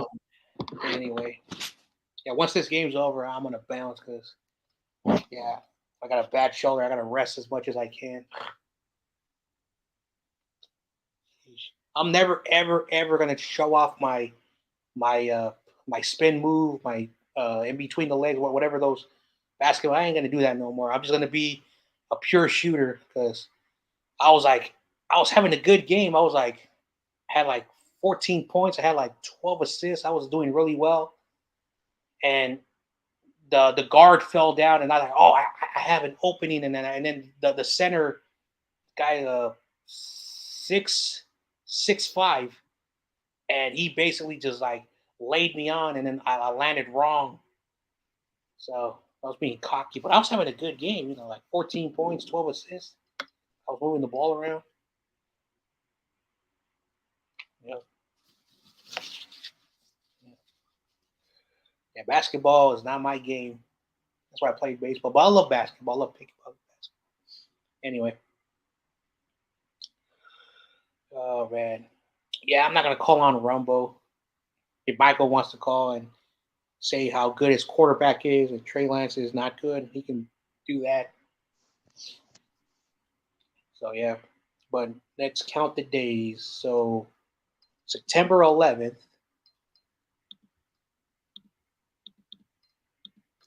19 days left before kickoff, week 1. So we're basically 2.5 weeks from the Niners' first game. Oh, man. You ready, David? Ready for that week 1? Yeah, buddy. Mm-hmm. Talk about an easy win. No, I'm really not expecting that because it's a first real game with our O-line. Mm-hmm. Trey Lance has started a couple games, so it'll be his third start. Mm-hmm.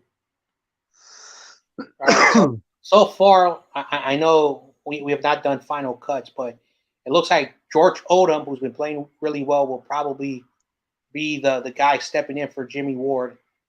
Talanoa Ufunga's been doing really well. And Tarvarius Moore, I don't know. They might cut him, but that's the safeties. Of course, Tarvarius Ward. Then we're going to have Emmanuel Mosley. And if we do a nickel corner, then we're going to do the 2 linebacker set. So Walmack is looking really good. Then you're going to have Dre Greenlaw and Fred Warner playing a hybrid scheme linebacker. So they're going to be playing 2 outside, no middle.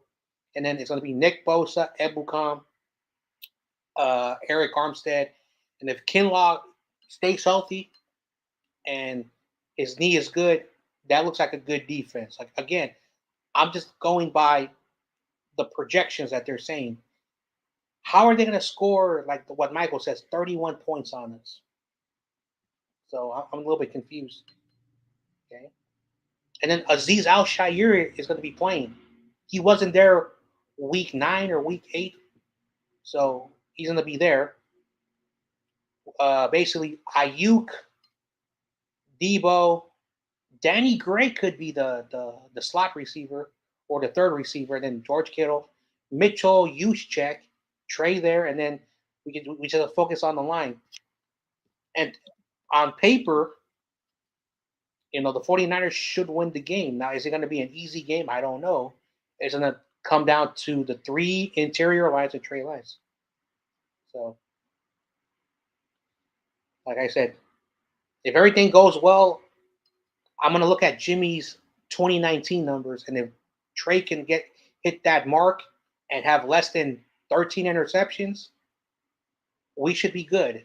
That's my opinion. I don't know what you think about that, David. Well, I mean, Jimmy G is, there are games where it's like, there's wide open receivers. Why ain't you hitting them? And he's throwing a check down. It's like, I've always wondered, is it he looks at the throw and thinks, I could I could miss that, and he makes the check down? Is it a confidence issue? Is it he actually can't make that throw? I've always wondered this, but I'm never going to find out because he's gone. Mm-hmm. I know, and Trey Lance does not need the 250 yards to get 4,000 yards, because remember that extra game, So 236. That's right. So 236 yards, he should be averaging that. He may have some days where he'll throw probably some games he'll throw less than 200 yards, but the running game will do really well. And then there'll be some games where they'll probably get 250. So, I'm honestly thinking, look at the weapons he has. He's got Debo, he's got Ayuk, he's got Kittle, and then you throw in Ray McLeod, Danny Gray. Juice.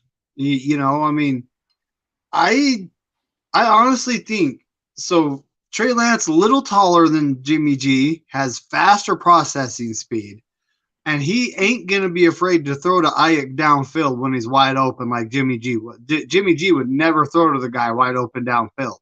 Mm-hmm. So honestly, I think he's easily. I do think he's gonna eclipse the 4,000 yard mark and make it look easy, just because of the weapons he has around him. I know, because I look at basically the December schedule. Basically, Tampa Bay is going to be here. So early December, the temperature is not cold. So Miami and Tampa Bay are going to be at Levi's. In December 15, we're going to go up north. It's going to be raining in Seattle, but there's not going to be no snow. Then we come back. And on Christmas Eve, the temperature is going to slowly cool down around that week. And so Trey Lance, of course, he's been in cold weather because he's been in North Dakota. Then we're going to go to Las Vegas, and we're going to end the year. So, from September, there's not going to be no issues for Trey Lance with cold weather. He's going to be doing really well because the Bears, I don't know what the temperature is in September in Chicago. It ain't bad. Yeah, Seattle, we're going to be here. It's going to be hot basically this week. Yeah, basically it's going to be hot early in the year. Then we're going to go to Carolina, Atlanta, and then during the week of Halloween, we're going to be in warm areas. So, yeah. So, and basically Trey Lance after Seattle, say we go 2-0, Then we got the Broncos. We're going to have the Broncos. Yeah. Yep. That's going to be the game that's going to push Trey Lance week 3. What game? Week 3, Trey Lance is going to get his toughest against the Denver Broncos. Oh, yeah, against that defense, yeah, secondary. Yeah. So, I didn't want to say this. Second and goal right now. So I didn't want to say this on either Saturday. No, it was Sunday. So yesterday. I'm back. I just got my food right now. So there was a person who, I don't know if CG and that person are cool, but the name Pinor popped in my stream. I don't know if he's listening. I'm gonna be very careful, but I treated him with all respect on my channel because I know, he wasn't a big fan of mine. So I don't know what that meant, but again, I don't want to stir up anything. Of course, what happened in the past, I moved forward. But that was very, very a little bit surprising. And again, I'm not trying to say, I want to, have beef. I'm just saying that I was a little bit shocked that he came back on my stream. Yeah. Like I said, I don't hate nobody like that. Like I don't hate nobody. Like if they don't like me, I'm gonna respect their opinion. And if they hate me, they hate me. But I'm not going to dwell on CG, for 6 months. Oh my gosh, him and that Aaron guy. You kidding? Did you see CG's video? About what? It was like he did a shorts on Aaron. Oh my gosh. Oh yeah, he didn't listen. I told him whatever. I know for sure. I know because on Thursday night, basically it was 11 o'clock. I'm also counting on the Niners to win Week 1 because I put one of my betting lines. CG was like, on the look Niners. at this, John Jay, and I said, dude, what the hell are you showing? Well, I told you. Also for betting purposes, I'm counting for you guys winning. All right, hold on. And Dave, I told CG, why are you showing my bet? I wanted to, dude. Either you want to fight with the guy, or you don't want to fight with the guy. It looks like you want to fight with the guy. So I told him, if you're going to be fighting with him and fighting with everybody else, you stop sending me the stuff. It really irritated me. So, and then, yes, I saw that video. I saw a little bit of it, and I said, nah, I'm done. I'm done. And again, I was just like, oh man, like, look, it comes a certain point in time where y'all just don't get along. Yeah. So what you do is you put up the fence, and they don't exist. Yeah. That's what you do. You don't cross over the fence. He don't cross over the fence. It's done. Mm-hmm. That's just how I look at it. I had to do that with the guy I worked with for 10 months. I've done that with a lot of people back in high school who basically, showed their true colors, stabbed me in the back, and that fence has been running since then, since high school. Fence. You were on Niner Sickness, channel. I saw you there, but Little fence. Niner Sickness banned me from the comments. I don't know why. Does he have a problem? I don't know. Probably guilty by association with the majority of these other fans you've been talking. He left me a message on my video of Fred Warner. I said, "How are you doing, man?" Cut down days. He said, Tomorrow, "How are you doing?" You 85 responded to back, 80. Nice, but I can't leave a comment on Jay and the Base channel. Why? Well, cut down days. Then Aaron, I know why. August 30th. Aaron showed me some text messages, and I have them, but never mind. I'm not gonna kill him. And I said, Go ahead. You and Bashar and CG were talking shit, and you guys brought up my name. Yeah, it happens. Anyway, just to lighten the subject up. Well, cut days are announced August 30th. Yep. When you go from 80 to 53, well, the cut roster shrinks down. That's basically Black Tuesday. Yep. A lot of people losing their jobs. Anyway, whatever. At the end of the day, if these guys are all listening, and I know they don't know you, let's just say, I doubt. Just understand, I'm not talking shit about you. I'm just wondering why, because CG pissed you off, and you may think I didn't take his side. I just wanted to let you know. I disagree with CG all the time, but I still read his comments. I still read his comments. Sure. Okay, he pisses me off sometimes, but I still talk to him. him. So, I couldn't agree. CG's very naive on certain things. He's very naive, CG. It's like. Well, that's just him right there. It's just naivety, however you say, yeah. Like, that's the only problem I have with CG. And I don't want to say this, but it really irritates me. Like when he has a guest on, I don't steal it from my channel. But when I have a guest on, he always needs it on his channel. Like in less than one day, he had the Purple podcast on this thing, and then he left a message. Hey, I want to work with that lady guy, that lady person from the Vikings. Why? Why do you want to keep taking my stuff, man? But I digress and I move away. But I'm like CG. For all the networks you join, you know too many people compared to John Jay himself. You know too much people. Why don't those guys want to work with you? But here's the point. You saw my frustration. You know, I do get angry. But at the end of the day, I have a life. I know CG has a life, and I don't want to. You know, he has a wife, and you know, I'm not going to go there. But you know, and you have a job, man. You know, technically, YouTube should not be your main focus. Me, I have a lot of time in my hand, especially right now because I fucked up my shoulder, and I'm trying to earn a little bit of income. I know I'm not making $1 million, so I could be able to pay a little bit of my bills and expenses. So that's why I make videos every day for the monetization money, because I do have to pay my bills. I'm just working just to get by for me. That's why. I don't have a steady like a 5-day-a-week job. I don't. Occasionally, I may be like a side contract with one of my side jobs, and I'll get something to be able to have the bill. So, but you know, that's the thing that people don't know.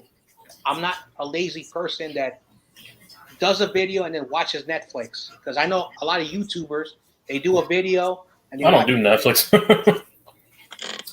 So, I don't watch movies like I used to and everything. Usually, if I'm not working or doing YouTube, I'm just editing for other stuff or planning out my videos. Basically, I'm very busy with my mind every day. I'm always figuring out ways to improve my channel. So, yeah. So Saturday, my new intro, no more stale. That's those stale pictures. A real intro, real ticker, good stuff. I'm gonna think of having an intro too, like a little countdown. Because I've noticed I started my stream 10 minutes ahead of time. I'm probably going to get like a 10-minute countdown. So when I start the streams, I can give people a 10-minute strike so people can start flooding in when I do the play-by-plays this season. I'll go live every 10 minutes ahead of time and just have a countdown. I have to figure that out as well. A 10-minute countdown. And I will say this, Gavin's going to be happy with the intro because Kyle Juszczyk is there. Yeah. I'll just have some stock music, just a countdown and my logos and everything. That's it. Now, I'm still going to use the music I have. It's just that. Yeah, I know. I'll make sure mine says copyrighted on a loop. Stock music, yeah. Yeah, they just won this thing. The Falcons completely choked, and they have the ball right now. It's 1:50 to go. They're running the clock now. Oh, TOP. CG just finished robbing the local liquor store. Police say that he was trying to implicate Grant Cohen to take his subs. No comment. No comment. No comment. We don't want. I will say this. There's an ounce of truth to that, but I'm not gonna go into detail. Very Well, at this point in time, CG's channel is demonetized. Yeah, he's not going to be monetized anymore. So he should just be, promoting the 49er channel. He should be on that, making videos. Apparently, he doesn't know how to get his video in the recommended. I haven't been monetized for over 3 years, so I'm used to it. I remember, on Saturday, I wasn't planning on doing the game, but I decided to do it, and then it was just like boom, explosion of views. When the numbers ended, the Jets have the entire when the numbers ended for the first 4 weeks. It was 1,000 views, but on the retention it is still climbing. Now I went to his stream and he's like, dude, put my thing on your. It doesn't work that way because the only people who are gonna look at my community tab are my followers. And yeah, he does the same thing with me too. Yo, Y2C, can you share this? Or a couple of days, because again, so he doesn't understand that. So I told him, and for whatever the reason, I've told this a million times. He told me the same thing too. Yo, Y2C, can you share through the community tab? Can you share? He DMs me this stuff every day too. It's not just you. So I stopped it. I put my foot down. I said I stopped as well. I just ignored it because CJ, I love you, my dude, but you don't know how to market. Use the proper tags. Doesn't know how to. So Proper marketing. This is what I tell him. One, write a title that describes the video. Do not just write a dumb title. Doesn't want to do that. Use your description box. Doesn't want to do that. I showed him how to do tags. Doesn't want to do that neither. So ever since I found tags, we've all given you the fucking advice, man. And for whatever the reason, it's not enough for you, man. Nothing but Niners has I think 11,000 subscribers. They've been doing it for 5 years. Rumbo has 28,000 subscribers. He's been doing it for 7 years. Grant has been doing clickbait, which drives traffic, but it works. Been doing it for 3 years. 3 years. For as much as we hate Grant Cohn, right? He's a good marketer. I'll give him that. He knows how to draw interest to his videos, regardless of how we feel about the quality of his videos. Yet can't deny that from him. SF Brad has just hit 40,000 subscribers. 1 year ago, just one year ago, he had the same subscribers as I had, 1,000. What did he do? He did something that I'm starting to do. He goes to Twitter. Whenever the NFL drops a video or the Niners drop a video, exactly that second, he converts the YouTube video, put it on his channel, and there's no copyright. Screen record that shit quickly and then upload it. Yep. Keep it pushing. Upload it. So what happens? Those little shorts. The news is still fresh. The YouTube algorithm does not put their videos up. They usually wait a couple of hours, so he has the leverage. So people are clicking on that. The clicks go up. Guess who copied that? Another guy who doesn't like me, Aaron, started to do the fucking same thing because last year at the same time we had the same amount of subscribers. So everyone is copying each other. That's why it's an unfair playing field. Yeah, it definitely is. And when I said that, it got them angry. That wasn't shit talking. That was an observation. Maybe that's why they don't talk to me because they don't like to hear the truth. People don't like hearing the truth. But again, I'm not going to make any assumptions. Yeah, don't apologize for being unapologetic about the whole thing. Yeah. And I told them the first time I met them, if you want to talk to me in private, I will send you the link. We can talk like man to man if there's any issues. They don't want to do that. So I'm not going to waste my time and pander to them. So, yep, them and their jealousy, it's a lot of jealousy on YouTube from what I've seen. It's like, at the end of the day, I'm going to do my way. I'm done doing it their way. I'm done doing it. I'm doing it my way. My way or the highway. And if anyone has a problem with that, I'm going to do what I used to just go to fucking hell, man, because I don't have time to make you feel good. Is this person a black actor? I am who I am. I've never changed. I've never been fake on YouTube. I've always been who I am. That's Indeed. just who I am. For me, though, simple. If you stay on my lane, I stay on my lane, you stay on yours. If you get past that, I'll just block you and keep it pushing. I'm not going to waste any time. It's just that simple. That's simple. Look, I'm looking at my retention numbers. So basically, for those who upload the video, the Chris Jericho countdown, the video algorithm, traffic source, suggested videos are 40% of my views. Browse videos, people who typed in on the search bar on YouTube, 35%. Only 12% of my viewers were from the notification. What does that mean? What does that mean? That only 12% of my stuff is coming from the fans. So that means that not everyone is watching my video. They're subscribed to my channel, but they don't watch my videos. Yeah, I don't blame those people, but you can't. Not everyone's gonna have the time to watch your video every single day on it. Yeah, especially since you upload every day. People are busy, but they're still gonna support the channel at the end. It's just not on consistently. Wow. Damn, TOP CG has got to be the street corner YouTube. This man has a Virgil. Wow.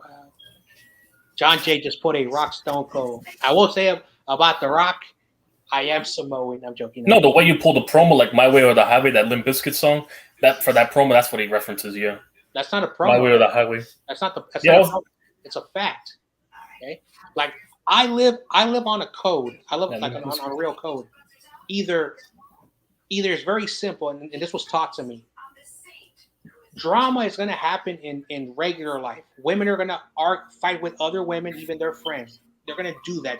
That's never going to change. Men, on the other hand, we fight with our fists when we get angry. It's part of our code, our nature. Our primal, yep, primal. So, 3 things happen for a man. When there's conflict, they either put their fists up, they start screaming to show their dominance, or some men just walk away because they're a little bit scared. They're just a bunch of cowards. No, it's not. It's not. No, it's our biology. Ancient humans, those who ran away from a problem, survived. Those who fought had a high risk and that's one of the things. So just remember this: our ancestors were cowards. So it's better to go the coward way and walk away. Oh man. I could have been a teacher if I gave a damn. I mean, yeah, back in the day, yeah, especially when they were fighting off the big ass mammoths and fucking surface bear ass fucking saber tooths back then. Is that a cat or a mouse? Awesome Kid says only use Only pussies used weapons. Oh, there you go. It's a cat. Pussy, yeah. The cat, yeah, it's another way for saying someone's a pussy, yeah. Man. I'm finally understanding emojis as more and more. Mm-hmm. Yeah. I'm never gonna ever delete this picture. Yeah, I know. The laughing thing. Yeah. I'm always gonna have this for like situations where like, all right, I need that up because I can't be laughing. Oh, Michael's being Michael. Yeah.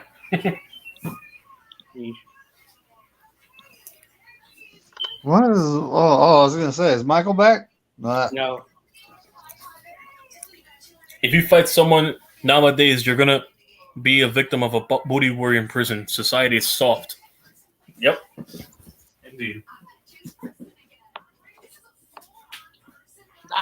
I don't really think like I have to strongly disagree on this. I think every generation, like going back like 15 years, 35 years, etc. Like I think every generation, there's always been conflict. I just think that smart people know that there are moments where you use your words and use like debate and dialogue to deal with conflict.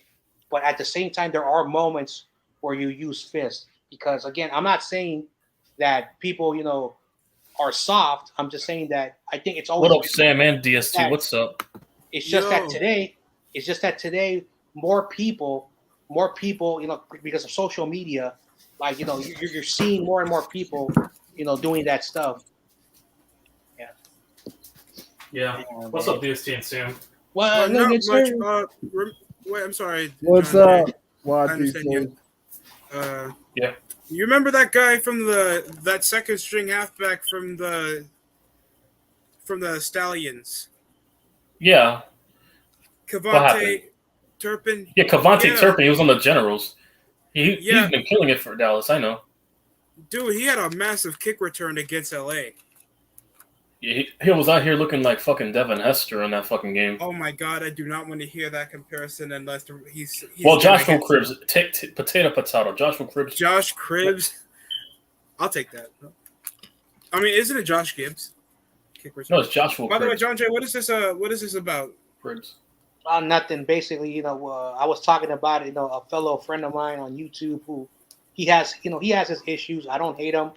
And then talking about some conflicts that I'm dealing with some of the Niners guys, and we're just talking about that when it comes to conflict and drama, women have always always argue with each other. That's what they do.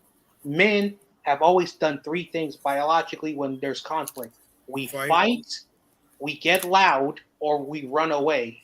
So that's basically why this conversation's happening, because we're talking about someone, but we're also talking about some stuff that's happening. And they're also talking about a lot of cutthroat jealousy people in their fan base. Yeah. So that's about it. That's the toxicity going on here, man. Every time I hear about what's going on over in the Niners community, because I really don't go to YouTube like that. I want to watch my team play and watch and talk and watch football. But I every time mean, I hear that's the about whole the point. Niners That's my community, whole point of my channel. I want it to be a safe haven for all of us, so where there's no drama involved, just us watching football and talking about the game itself. and look, dumb shit's always going to be said over sports. That's how it is, and that's how we are enjoy ourselves. But It's I'd been rather like take that. Man United complaints than Niner fans' complaint at this point. Yeah, it's been like that since the fucking gladiator days, where there's a brothership around. It's been like that, yeah.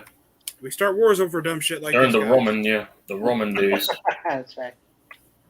I look at it like this. What's the goal? Facts. Well, The goal? You know, what's the goal? Quest for 6. You know, being a Niner fan. Quest for 6. That's the goal. Acknowledgement. Yeah, The we goal all for all have our the teams is same acknowledgement and respect. So Make it to the Super Bowl. Enjoy a great football game. Yep, enjoy great football. Have our teams be acknowledged and respect. That's the goal every year. Yeah. Respected. I know, and That's what I'm looking for this year. I know, and also like Regain our respect. besides Not me being winning. Besides me being a 49er fan, I have always done my homework on the division. So basically, our division, I know our teams very well. But I also do my work on other divisions, and I also have an impartial view on stuff. So for me, like, yes, as I'm a football fan first, and yes, will I say something that's going to offend another fan base? Like, for example, I know there's a Giants fan in the panel. Personally, when I look at the Eagles organization and what they're doing, they look like a team that could win the division because I'm looking at what they have. But to be honest, and because I'm not an Eagles fan, I don't like the Eagles, but I look at everything impartial. Same thing with the 49ers. I love the team. I want to win the Super Bowl. But I understand. Yeah, but at the end of the day, I know if we win 9 games this year, it's not because we're a bad team. It's because the quarterback. No, I can understand people looking at my rivals from an objective standpoint. I have no problem with that. No, it's just the fan base that trolls a lot. I don't have no problem with you guys rooting for against my ops, from an objective standpoint. Yeah. And I talk shit about the Seahawks all the time. And Steezy, Squabo, and Seahawks Eddie, we all 3 agree. What happened in Navarro Bowman was a tragedy, and that their fan base were idiots. So, but I'm still going to trash the Seahawks. I mean, I'll trash my rivals, but I'll give credit where credit is due to an extent whenever they do something proper. Oh, man. Another day. It's simple. If my team won, well, I'd celebrate and respect the other team regardless if it's a rival or not. If I lost, simple. I just eat crow and congrat the other team. It's been like that for me. Hold on. It's always been that way, so yeah, for me. That's Lance? probably never going to change, even if my worst team wins. So yeah, that's probably never going to change to an extent. Oh, David Lombardi says our defense is so good that Trey Lance is being intercepted with one of the best. That's what he's doing on this channel right now. That makes sense. Yeah, I've said that before. Like Jimmy would get intercepted all the time because we have a good defense. And Trey Lance. I can understand you praising them, but I really don't care who wins our division because I already know they're not worthy of getting out the first round. So, at least from my point. And then Valix, a nice dude. I think he's like 19. Good guy.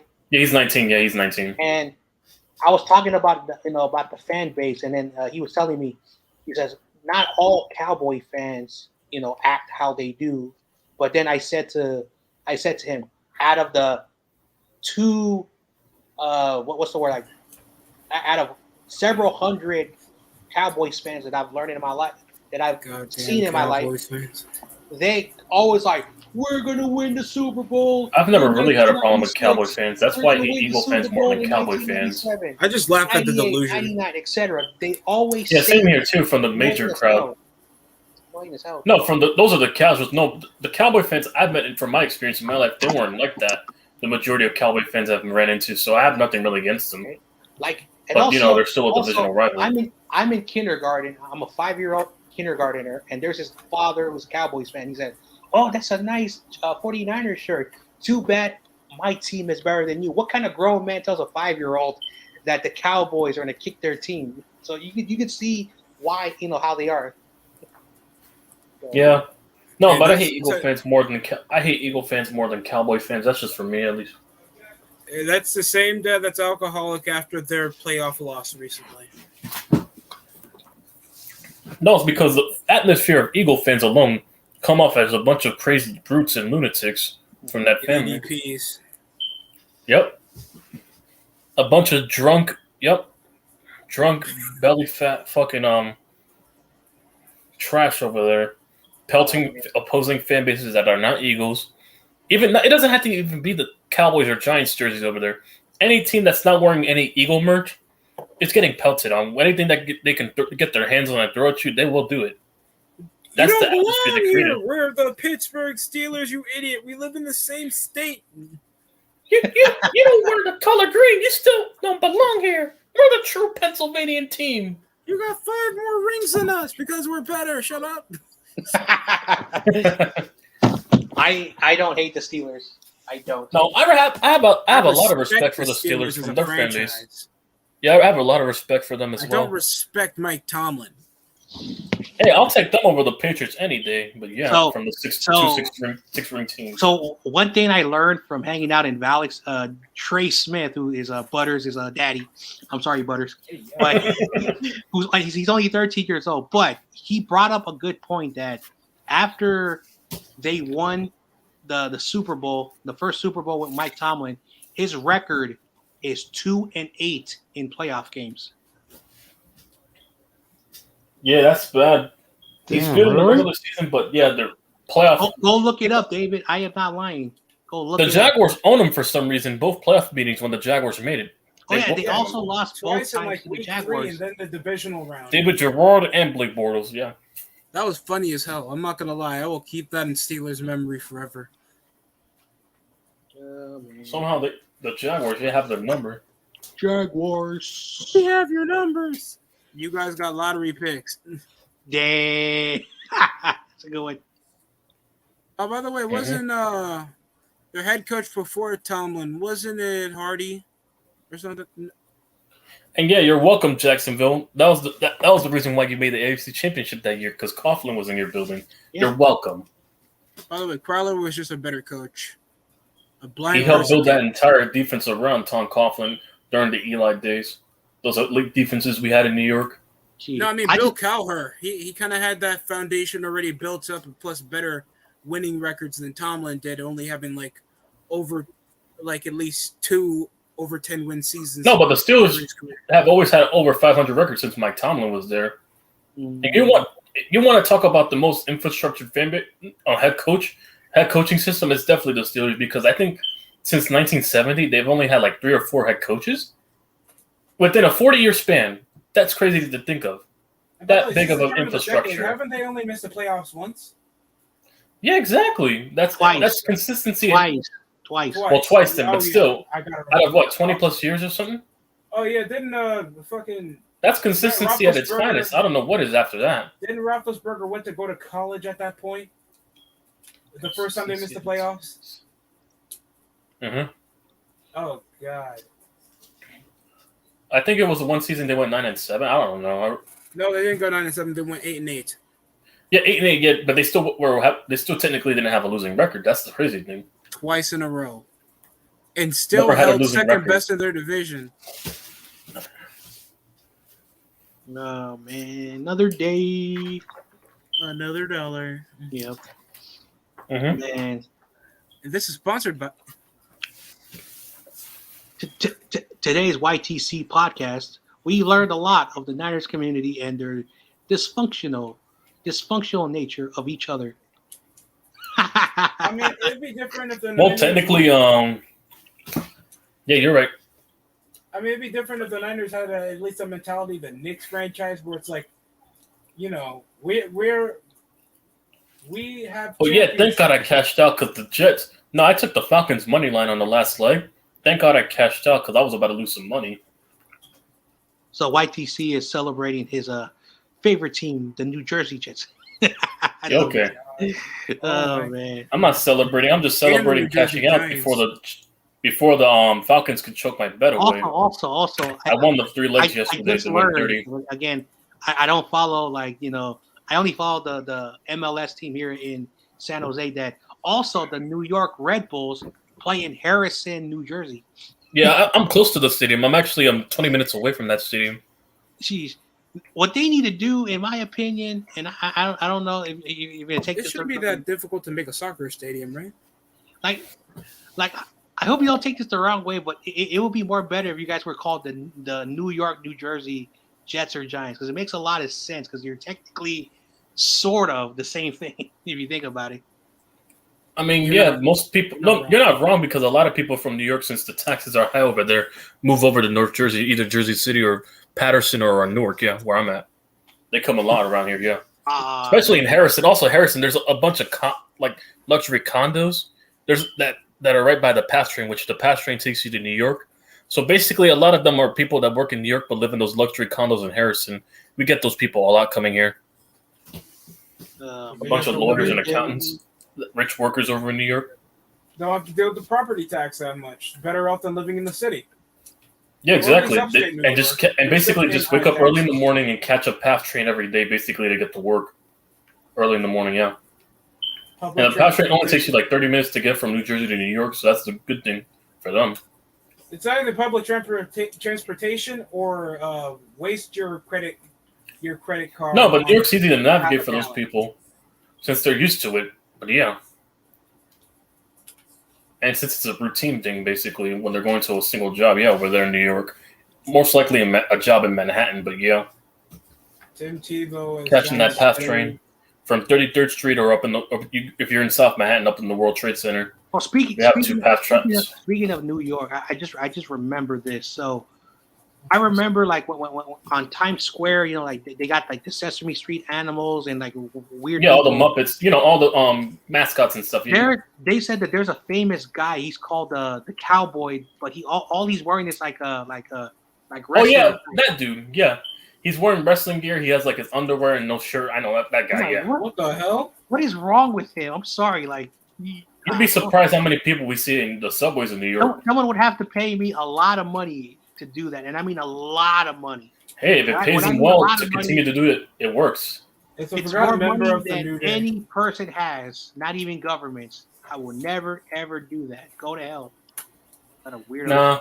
John Jay is just a forgotten member of the New Day, man. The New Day. It's a new day. Yes, it is. No, I thought they were Black Yu-Gi-Oh characters. That's it, especially at the serial entrance of WrestleMania. I mean, they're the one. I remember them when they debuted together. They were supposed to be some fake. They were supposed to be like a choir, like a fucking choir, black church band. I don't know. They were better off pretending they were good guys and being officially bad guys. Bunch of choir boys like that. At your local black churches in the neighborhoods. You expect children to like black men twerking in public? No, why did you have to say it that way? I'm sorry, because that's what it is. It has because that's what it is. That just sounds horrible when you said it. Hey, blame Vincent as the mentee of whatever he dimension. Jesus, no, because he's literally showing black grown men coming around telling me the power of positivity. Shake those hips, Biggie. Shake those. That does not sound masculine in any way, shape, or form. Hell no, that does not sound masculine. The way you're saying it, man, is so bad right now. Just stop. Because they're making it look bad. They're making us. Yeah, and look also bad. that should put some weight to what he means by that. Yeah, that's how bad it is. He's just adding weight to the severity of the whole thing. And Billy and Chuck are more subtle than the New Day. Oh, Billy and Chuck Palumbo and Billy Gunn. I remember that thing. Billy Gunn, like basically like made it obvious that he was, Mr. You know what? Mr. Ass, yeah, he was called Mr. Ass, yeah. He made it so obvious. No, John Jay, I'm not talking about Mr. Ass. We understand what he meant by that, but when Billy Gunn tag team with someone named Chuck Palumbo, it was highly unsubtly homosexual. No, remember that song? You look so. No, I'm not. It's a good song. I'm not gonna lie. It's a good song. I've never heard that song. Also, another character that was stupid was the guy with the towel who I'm going to make out with a woman. Val Venus. Oh, Val Venus. Hello, ladies. And the saxophone playing in the background. I think he actually became a gigolo at that point. Dusty Rhodes' oldest son, who had to Speaking of be gigolos, like a weird. remember the oddities? Weird like a gold dust, which was like ICP, the gigolos. So again, like Vince McMahon has done a lot of dumb things. I thought that's what they called their fan base. There was also one episode on Raw. There was these two females coming out as a jobber tag team called the Lesbians. Yes, this was an actual tag team. That's literally the entire with the title tag thing. team. With the title of the Lesbians on the Raw thing. Didn't Eric Bischoff try to coerce Stephanie by making the lesbians? It's that word everyone loves to use, cancel. Cancel. Yo. You can't be canceled unless you give a fuck at this point. I saw a recent animation involving Andrew Tate. That's basically it. That's basically it, John. You can't be canceled if you don't give a fuck. Oh man, I need to get everyone's opinion about this. So apparently, a lot of my idiot friends love TikTok, and they've been sending me, TikToks for whatever the reason. Me, not my cup of tea. So there was one TikTok video that I was very intrigued. It was about Dave Chappelle, and Dave Chappelle, when he was working in the Chappelle Show, Dave Chappelle wrote a skit about men who were gay, and the executives were like, you cannot write that because it's not the right thing to do. And then Dave Chappelle was like, well, you make me write skits using the word with the N that ends with the ER. Well, Mr. Dave Chappelle, you are a black man, and then Dave Chappelle basically during the stand-up made a very big point. I'm not that word, you stupid, dumb B word. And basically it really shows you that people are more sensitive if you talk about people of that thing, but it's okay for white people to have skits using that word, which is fucked up. And that really got me thinking. Yeah, it is. Got me thinking. So I don't know what you guys feel about that. Still some level of racial bias in today's, That's always going to happen because some people just will understand the other It's always a lot of racial bias. It's been that way since the Athenians and Spartans back in the fucking BC days. It's always been a tribal thing with racism.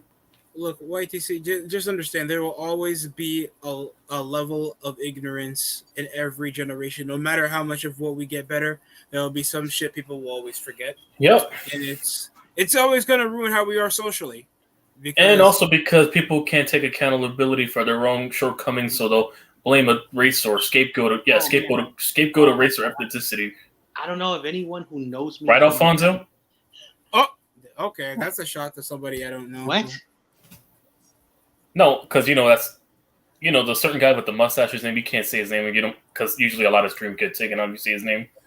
Okay. So I don't know if anyone is listening to this from my past, but I went to a thing called Catholic school my entire life. I hated it. I had to wear uniforms, and I had to attend the church services because, again, I'm not a religious person. But when I went back to my neighborhood, we had a community center, and all the kids went to the public schools because, again, my Italian side family, were Catholic, so I was grandfathered in. So the kids who were in the public school, you had the Chinese kids, you had the black kids, you had Irish kids, the poor Italians, like the very, very, like at the bottom. And I enjoyed hanging out with those kids. But when I was in my school, I hated my friends because a lot of them were white and we had nothing in common. I hated their music, they hated my music. I hated the stuff, their trends at the time. I did not click with them. But when I was in my neighborhood at the community center, hanging out with those kids, like, it was so fun. We had so much in common. And I'm not trying to be mean to the school I went to. It's just that I don't hate white people, but like, we were very different. Then as I got older, they were rich kids. They were rich kids. And my dad, who busted his ass, making the little fucking money that he did. And I realized, I said, why are you sending me here? Oh, because, your grandfather, who you really like, wants you to go to this school. So I was like, okay. And then I learned that, of course, a lot of Italians are Catholic. So that made a lot of sense. But the school that I went to, like, my grandfather learned I was miserable. So when I went to high school, he picked a good school. it was like the poorest Catholic school because you still have to pay a little bit of money to go there. And I enjoyed that's why I love my high school friends, not my elementary, middle school friends. I have nothing in common with them.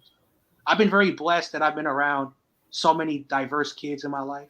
So I'm grateful to have that experience because then I would have been one of these, I'm a privileged kid, all you guys in this panel, like I'm glad that I had nothing in common with it. Oh man. Fair enough. So and this is who I am. The school I went to, I lived in I lived in Central Ogden, which is one of the poorer neighborhoods, and it was a gigantic mix of everybody. I'm not gonna lie, and there were always fights. You couldn't walk down the hall. Well, I mean, there was a dent in every locker from someone's head. Oh yeah, it was rough. I already told you guys about blowing up toilets with fireworks. But yeah, it was rough. There was one point in time I was suspended for a month and a half, and I didn't even start the fight. I just finished it. Yeah, just like in football, the last person is always the person that gets in trouble. That's exactly it. Mm-hmm. That's why I wish the teacher had seen the whole thing. Mm-hmm. I probably would have got a week, maybe 2, but no. Yeah. It's always that type of bullshit. Mm-hmm. Yeah. My high school, like we had this big Samoan. He was like giant, like basically like think of The Rock, that type of Samoan. And he was the most gentlest, nicest dude. He would like help you for no reason. Hey, you need help? Hey, gentle giants. Yep. He was like, hey, do you need an extra $1 for? I said, I'm good, but the nicest dude. And then this light skinned kid, like a white kid. All right, goes up to him and said, dude, you are so gigantic. Like you're so gigantic. You're a big man. You should be bullying everybody. And he's like, my mom raised me to be nice. He said. And then he said, oh, your mom is stupid. Oh, that pissed him off. He said, I'll see you after class. And he's like, this dumb idiot, he said, I'm going to fight this big Samoan. I'm going to knock him out. And because we're freshmen, we go there. And he says, all right, let's go over here. Right next to the school is this like junked parking lot. Busted up parking lot. Nobody's there. And then he says, I'm going to give you 10 seconds to punch me, kick me, throw me to the ground. And then the guy was like, okay. And he's just wailing on him. And basically nothing's hurting him. Then after 15 seconds, he's all right, now it's my turn. He punches him. He falls on the ground. He's basically sleeping. He's basically sleeping. and then everyone was looking like, do not mess with this dude. No, stop. Everyone's like, do not mess with this dude. And I was like, God damn. And then he's like, the next day he told me, and he asked me, look what he said. I feel so bad that I had to kick his ass. Dude, he was talking about your mom. And you love your mom. Yeah, I love my mom. You defended your mom. But I feel bad. All right, man. But it showed you the moral compass that this kid had. Like, he felt bad for the bully that he had to beat up. That's probably a guy that's... If I beat him up, I'm like, I'm sorry. Whatever in your life is not going well at home, yet you have to feel the need to compensate for that, void that you have to take it on others. I feel bad as well. So then on the first, school event with the parents, his mom comes in. She's not a fat woman, but she's a little heavy-set lady. And his cousins come in. His cousins come in, and they look like these dudes are like those wrestlers like Rock and the Usos and Rikishi. They come in. Yeah, they're built. And everyone's looking at this woman, and there's these 2 guys next to him, her nephews. And then the dad comes in there. Oh man, the father's like, oh, this guy is like, he will murder. You could tell this guy like, he might have done some stuff. And then he goes up to him, and the dad's like, oh, I'm so proud of my son going to this college. He's gonna graduate, be first. And then the mother was like, good job, son. And then she just walked away, like, and then the cousins were like, like this. And then I go up to her and say, dude, like, I thought your mom was going to be the, and she said, my mom, you do not fuck with. She comes from the islands and she will cut you up like the tribal stuff. And then the cousins were like, like the bodyguard. So you learn, that culture. That's why I tell people, don't fuck around with Samoans, because I know Butters, tribal chief. No, Butters, stop. No. He's only doing that because Michael likes to imitate everything. That's just Michael. So, yeah. Yep. You kidding I me? got to know the family. Yeah, I got to know the family. Good people, very nice people, but they really show their intentions. You do not fuck with us. Good people. I love those people. Oh man, dude, I grew up with a bunch of people that were, their parents were actually from the island of Tonga. And I mean, I was friends with them growing up, and they both live in Australia. They keep telling me I need to move down there because there's like shitloads of hot chicks. They're like more than you thought. I was looking at them. I was like, really? Like, you shitting me? But the Maori girls, no, stop, New Zealand. We all have this mutual enemy, Jerome, and he was a big fella. I'm not gonna lie. He ended up being an offensive lineman at the University. Is it University of Idaho? The one with the blue field? Yeah, no, it's Boise State. I think it's Boise. Boise State. Okay, that I know the blue field. I know that's where he went. Yeah, the iconic blue field. Yeah, I know. But he ended up being an offensive lineman up there. He was a big fella, and me and him got into it bad one time because he was picking on one of my boys. And I mean, I'm not the biggest guy. I'm 5'9". I was 5'9" back then. This guy's like 6'3", 300 pounds. I'm 5'9", maybe pushing 145, soaking wet. And I mean, it was kind of a brutal fight, brutal, bloody mess. At the end, me and him ended up being best friends. I just grabbed the Glock. That's something weird. I mean, it's just how it worked out. Y'all are boys now, yeah. Y'all fought each other, and then for some real reason, I don't like. He was looking at me like, Jesus Christ, where'd that come from? Wait, YTC, I'm gonna say one thing real quick. I know this is off topic. I called it. Called what? Gargano's back. Yeah, I knew. I called it as well. Yeah, I remember my very first day in high school. I didn't really know a lot of the kids because, again, like all the kids that I went to, they went to the. So basically, in San Francisco, there are 3 private schools. One is called Sacred Heart, which is basically like the elite private school, and basically you got to have money to go there.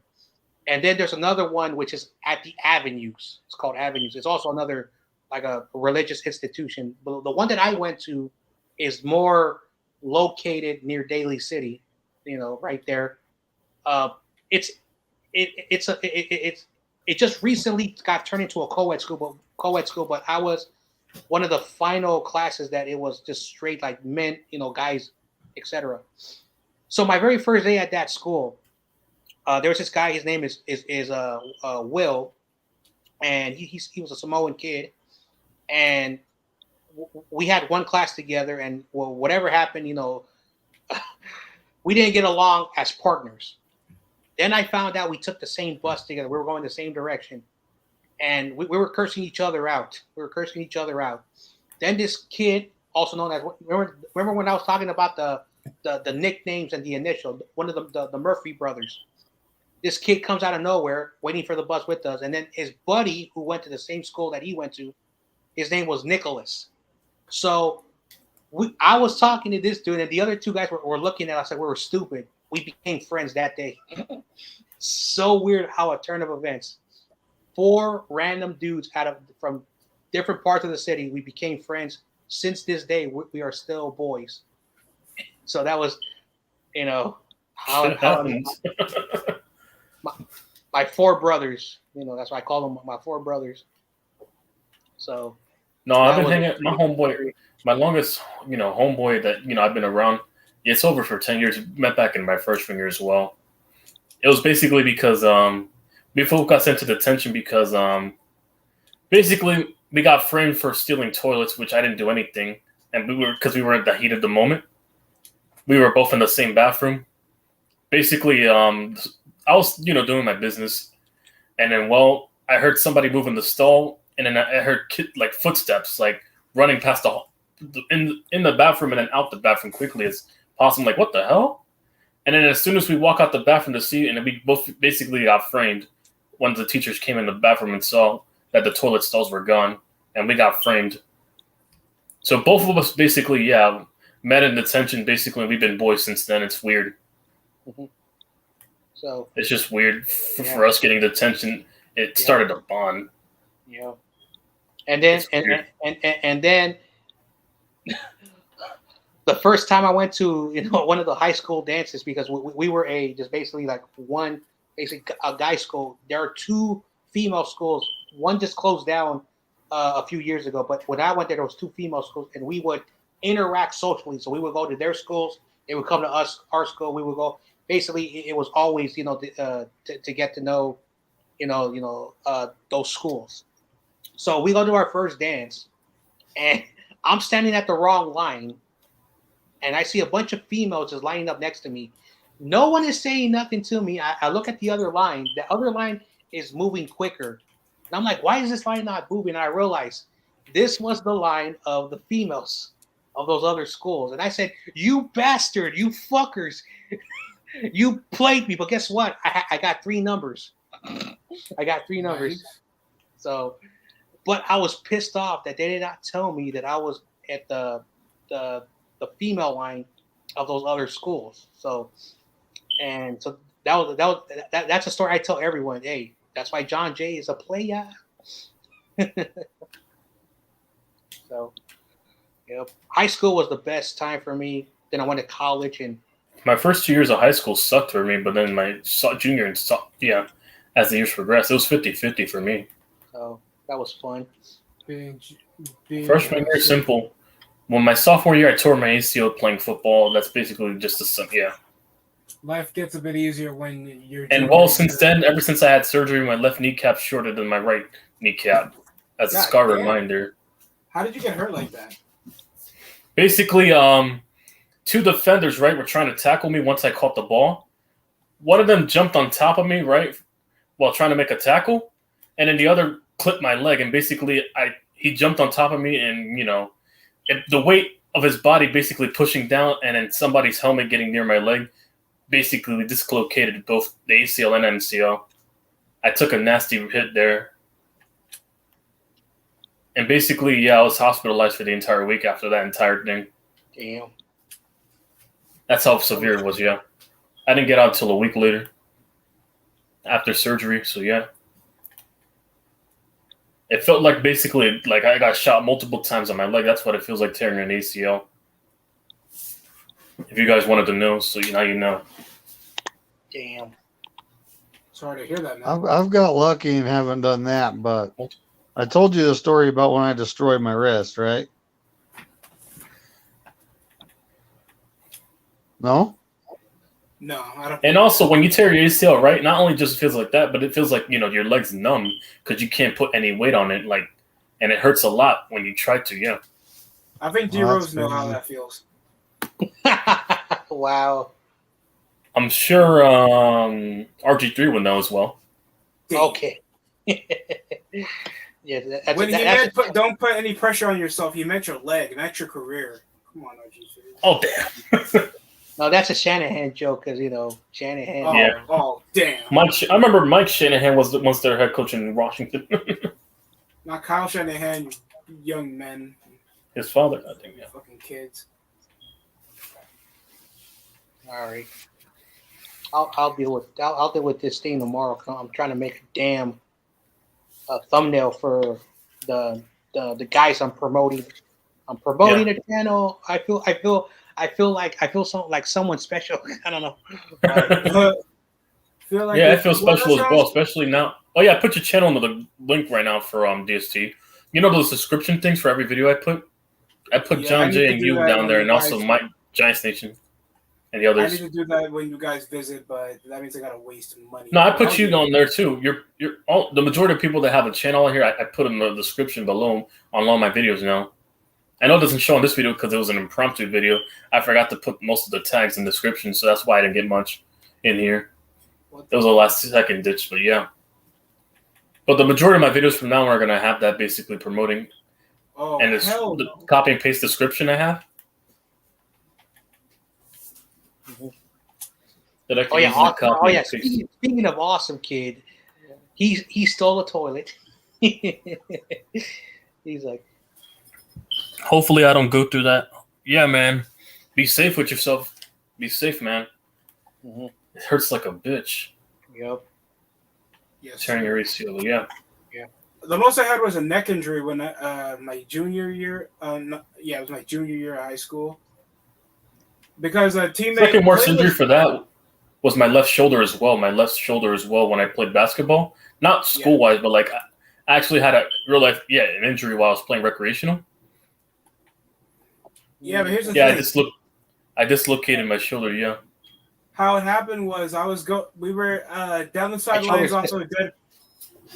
My left shoulder, dislocated it during a street ball game, but it was an accident. My shoulder is dislocated right now. It hurts like a mother. I dislocated it because I tripped while I was trying to get the ball like a rebound. I tripped on a piece of rock, like a pebble or some shit on my foot, right? I tripped over. I hit the part of the pole so hard, I dislocated it on the pole of the rim. My bad. I dislocated my shoulder because I was trying to show my basketball skills. I was trying to be a cocky. Oh boy! I was trying to make a play with the rebounds. What dribble move were you attempting, John Jay? What dribble? I was trying to do a spin move like an idiot because first of all, the defender in front of me fell down. You hit their shoulder. So I was going down the middle because there was no one down there. I did not see the center, and as I was going down there, I wanted to be a little bit cocky, do a spin. When I was spinning, the center came at my position. I went up. He blocked the ball from me, and for whatever the reason, he fell on me, and I landed on the concrete, and I landed on like an unorthodox position, and it was so bad. It was so bad. Awkward landing. And luckily, they were so nice to pop it back in, but it hurts like a mother. Still. Yeah, John Jay, the spin move is a very it's a very patient technique to control to practice on. I can't. It's timing and separation. If there's a guy faster, I can't even do it. I suck at handling. That's the only thing I admit in basketball. I suck at handling. I got better at passing and handling when I. But passing, I can do. I can pass like a master. I can pass underneath, behind my head, like those trick passes. I've done it before, and also find ways to get the person the ball. I know how to pass it. So like a facilitator, basically, like a CP3 type. That's what passer. I get. That's what I get for without the choking. Yeah, without the choking too. I average around a triple double on assists and points. That's what I try to get for trying to be like a NBA basketball player. For doubling double doubles. I never hit a triple double. I don't. It wasn't really bad. Like they didn't really have like pop it like they just basically just got it because it wasn't as bad. My highest amount in recreational I dropped was 15, and it was a game of 21. Because the way we play basketball, so there are 3 courts, and you got one that the families use, the kids. Just, the recreational stuff, all that stuff. Then you have these the dads or the guys who just want to shoot around, and all they do is jump shots and play no defense, like the NBA All-Star. I can play defense. No, I can play defense. I play 1v1. Then you have someone taller than me. And you have these guys who formerly played at the state colleges or the local colleges, the community college around the Bay Area, who still live in the area, and they still practice because they go to the summer leagues when the NBA to work out with the NBA basketball players. So then you have a group of us, like me and a few other people, who played high school ball, but we weren't good enough to go to be on the college team, and we play with those guys. So we mix each other up, so it's basically not just them and us. So it's mixed, and we ball out. And some of those jump shot shooters want to play us, So we get there at 8 o'clock, and then the jump shot shooter, oh crap, these guys are legitimate. So then they watch us play, and they say, oh crap, these guys are like. And they asked, do you guys play for the Warriors? He said, nah, we're just that good. No, they just make. Yeah, it's basically their little minor league. Yeah. John Jay, I'm proud that I play for my church league. Okay. So. I'm just proud I'm playing at all after all the injuries I've suffered in football. I'm just glad I'm able to still play recreational. I know, because like St. Joseph's will be respected. Okay, so basically, here in the city, San Francisco, there's a thing called the San Francisco Recreation Park Department, and they have all these departments. So there are departments for like music, art, after school program, community service, like outreach for people who, like they need help, and they do a lot of good community service for them. The sports department, everybody wants to be in there, so it's hard to get in that department. So every year they do the softball tournament, they do the basketball tournament, and they do the flag football tournament.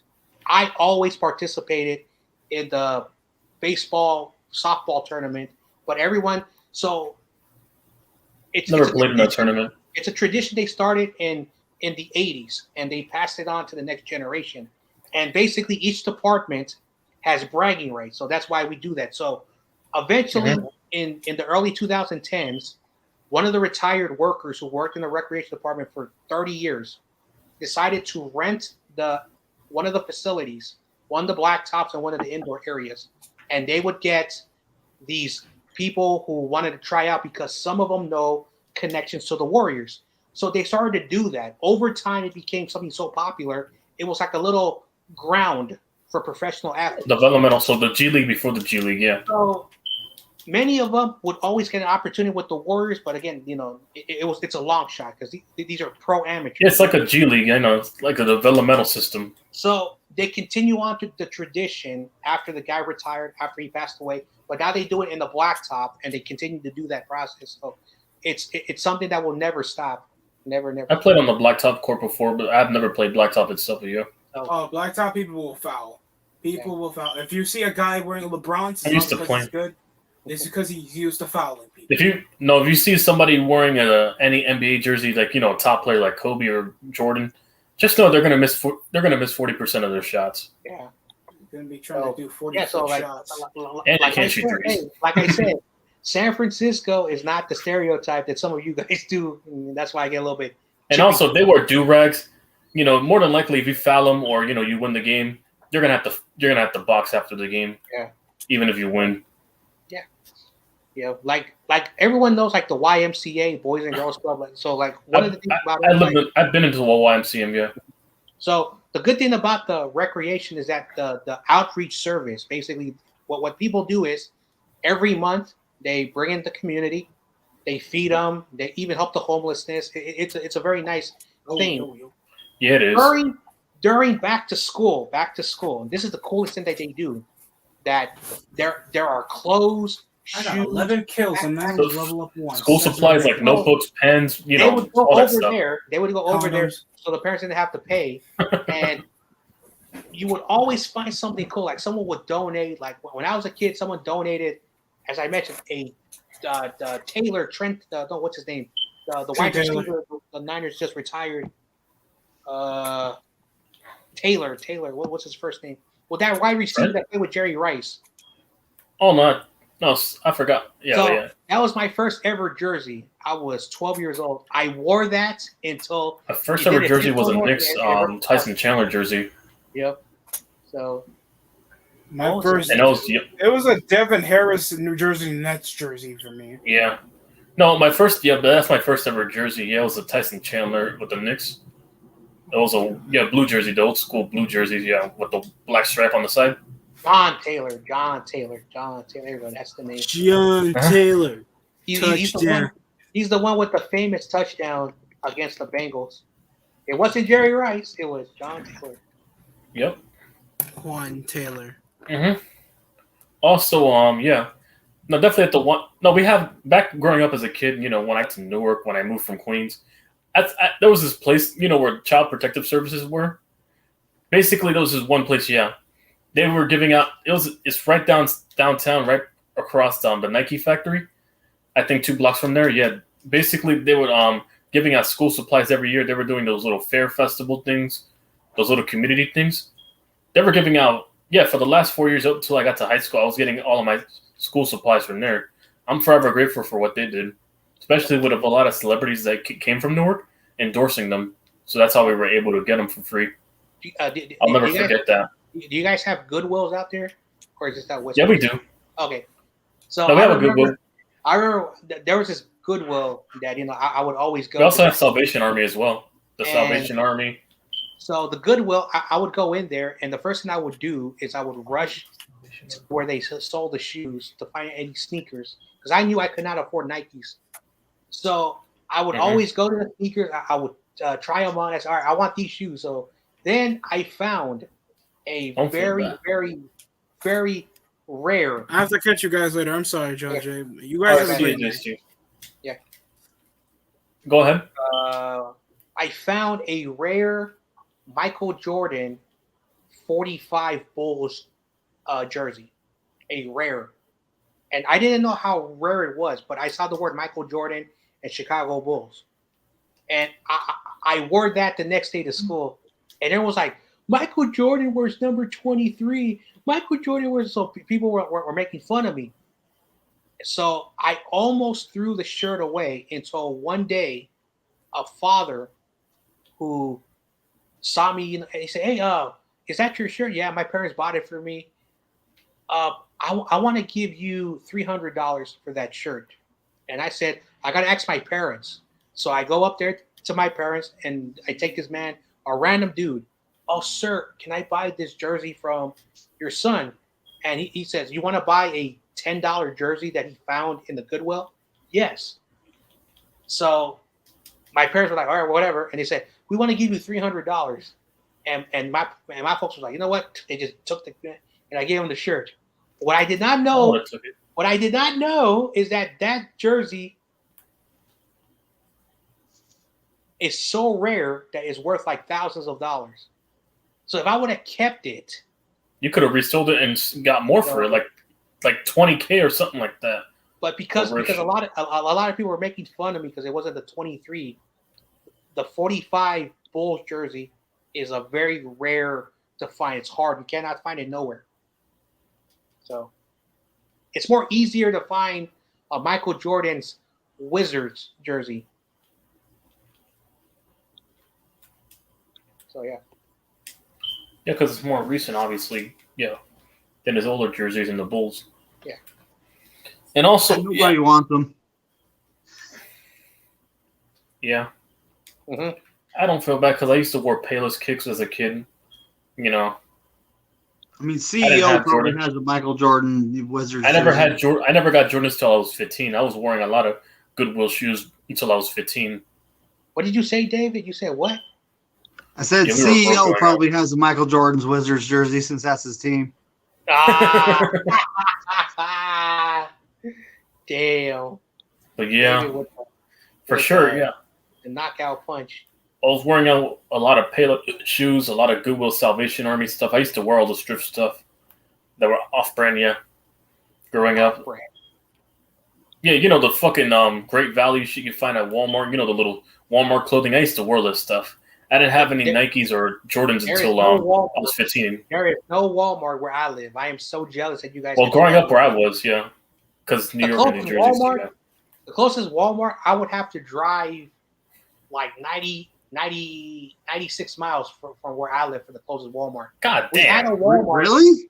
Yeah, we had a Walmart. We had a Walmart in the East Bay, but apparently in 2012 they closed it.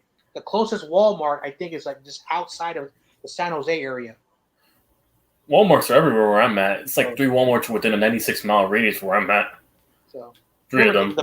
The Bay Area is huge. Like I said, like, you know, up in Jersey. If I'm driving from here to LA, it's 8 hours. If I'm driving from here to the San Diego, Mexico border, it's almost a 12-hour drive. California, that's just from the Bay Area.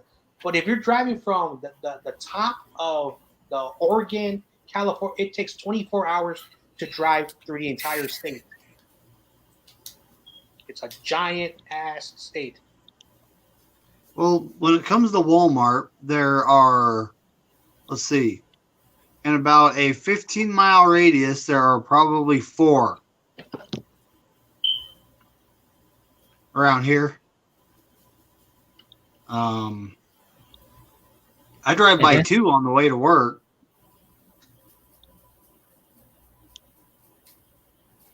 Yeah. Now I remember also because there's also a Wawa where I'm at, also Quick Check, 7-Eleven, all those convenience stores.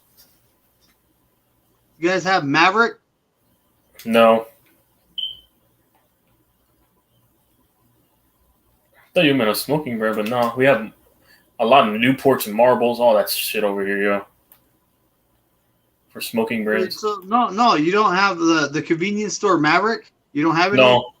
No Maverick, no Segways. That place rocks. They got the best breakfast. No Albertsons, no, yeah. Yeah, we got that, and also we have a Costco, obviously. I got a Costco where I'm at. I also got a Sam's Club?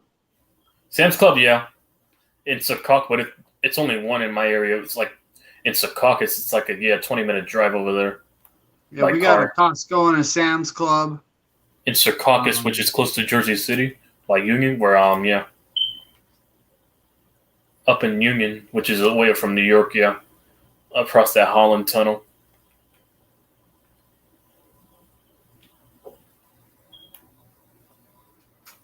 Definitely, yeah. Kmart, yeah, we have a Kmart. It's right up in Belleville where I'm at. Yeah, it's past north from here where I live. It's like you have to catch a 13 bus to get there. Then you get off by Belleville. It takes you to another town outside of Newark where I'm at. Yeah, there's a Kmart there. There's also right next to the Quick Check and a Taco Bell. I remember, and a CVS. There used to be a Kmart in Ogden, but it closed. It is now Costco. And also we have Domino's over there too. There's a lot of Italian pizza places that try to compete with it. Still up and running somehow. At McDonald's, we have a motorcycle mall. Those little motorcycle, yeah. Where a bunch of Harley Davidsons, a bunch of Suzuki, Yamaha stuff. And then we have areas, auto dealers. I don't know how it is up there. AutoZone we have Pep Boys, AutoZone. We have O'Reilly's as well. I'm back. My bad. We have O'Reilly's. We got one Pep Boys. A lot of AutoZones and O'Reilly's. For tires, for tires, Mavis. We have Mavis tires and. What about Auto Parts Plus? You guys have that? Yeah, we have Auto Parts. No, for like cars, for car stuff, yeah. Oh, like Discount Tire and Les Schwab. You guys have them? Yeah, Mavis. We have a king called Mavis. Yeah. So Mavis Tires discount and stuff. Discount Tire. It's a tire store, pretty much. Yeah, it's a tire store. Yeah. We have like some of those, like chain, auto. Especially AutoZone. I don't know what they're. Oh, there's a Midas where I live. I don't know if that's an auto. Midas? No, we don't have a Midas. We have a Mavis. That's the closest we have to an M-word name. So we do have like those those big name, those auto places, like the big names. I don't know what they're called, but there is one that's a family operated where we live. It's family operated. They've been doing it for like 50 years, and it's a word of mouth operation. They're so cheap. They're so honest. They'll let you watch the people do the job. They don't even cheat the women because they're so honest. The chain stuff, like the chain auto parts stuff that we have here, they charge you a little bit pricey. More. They're like, we'll give you a flat rate. All right, ours is decent. Your engine needs something to cool the engine. We'll do it for you, $75. And basically, because they're so cheap, you even have like big customers with those big luxury cars. They go there, and because they're so cheap, they have like people have to call to make appointments for them to fix it. It's so cheap, and they've been doing it for so long that when I have car issues, I take it to them, and because they know me, they do it for free because I'm basically my folks, all my folks, they've been going there. So if they're just checking my car, they do it for free. If there's a little like small stuff, they're the nicest people, nicest operator, and that's why I love mom and pop shops because they never ever cheat nobody. Yeah, I actually have one of those Snap-on code readers where There's you can actually a literally tire go. shop 2 blocks away from me right now. I go to if I ever had a car, I'll just go there, and also a gas station. There's an Exxon, those little Tiger stations, Exxon Tiger. No, it must be a Jersey thing. I don't know if you have it over there, but yeah, it's one of those local joints that's like 2 blocks where I live right now. I go if I would just go there if I go for any car issues. So I don't trust anyone with my car unless it's under warranty and they have to do the work. So I literally I do most of my stuff. I mean, I don't find it hard. But I actually have a Snap-on code reader. It was like $1,000, dude, but it's what mechanics have. That they plug it in and they can ping everything in the car. They can see, you can actually read like resistance on certain sensors, and you can literally pinpoint what you need to look at through the code reader versus looking at everything and having to figure it out. So, all right, so I'm gonna bounce out early. Like I said, I'm still rehabbing my arm, and so I'm gonna have some dinner. So I'll catch you guys tomorrow. Yeah. All right, bro. All right, David in YTC. See you. Okay. But yeah, dude, it's like the scanner I have. It's full on what mechanics have. It's what they buy from Snap-on. Yeah. Thank God I go to my local joints. I pay discount if I have to get a car. I don't have one right now because it's a long story short, but I'm not going to bring it on YouTube. Yeah, it's for legal issues. Well, I don't actually. I mean, my Camaro, it has 33,000 miles on it. The Jeep, it's around 70, but it's under warranty, so I don't have to touch that thing right now. I've already driven a car. I'm on my permit right now since Yeah. I mean, the only time I bust out my tools and do anything is to my mom and my kid's car. That's pretty much it. But it was only because I had to run some errands. But when we did have a car, I was running a couple errands, unlicensed, But I had my permit, so yeah. I was driving because I knew the area so well, so yeah. It wasn't a problem for me when I first learned how to drive, since I knew the area well. I actually drove cars for about 3 years before I even got my license. Me too. It was funny because around here they make you take driver's ed. I was a 15-year-old when I first learned, yeah. But yeah. Well, they make you take a driver's ed class, right, in Utah? Yeah. And I'm driving with the instructor, and he's like, turn left. And he's just sitting there like, how long you been driving? Is what he asked me. I was like, about 3 years. He's like, that guy was laid back. No, my instructor was a bit laid back. He knew. He put trust in me, and I rose to the occasion. Yeah, my instructor. Hey, speaking of driver's ed, what wasn't Awesome Kid taking driver's ed? Yeah, not too long ago. He said it here, but yeah, I learned everything from basic stuff like parallel parking, K-turning. It's a thing. K-turning, U-turning, all that shit. Parallel, when I took my driver's test, I got hit on turning into the wrong lane on a one-way. I was turning left on a one-way, and I turned into the right lane versus the left lane. That's the only thing I got hit on. Everything else I nailed. Test, and I've been driving it without a license for over years. I already know, yeah. Didn't I told you about that speeding ticket, didn't I? I got. Yeah. Yeah. No, but where I live is a lot of bad drivers. They don't know how to change. They don't signal in advance. From what I've seen when I cross the street, usually a lot of them don't signal until they're at the actual light instead of ahead of time. So it's a lot of bad, miscommunication that could cost somebody's life down the lane. Well, there's a lot of that goes on around here, but for the most part, people are okay about it. Mm-hmm. I mean, there is always that one person that like starts to get in the lane, then they signal. That there's always that person, but yeah, there's a lot of those where I'm at. They wait till they get to the lights of signal, they're actually, a few seconds ahead of time. So that way I know what they're going to do with the turn signals when I see the blinkers, if they're going to cut in front of me or cut to the left, yeah, or right when I'm crossing. That's what I've noticed from my yeah.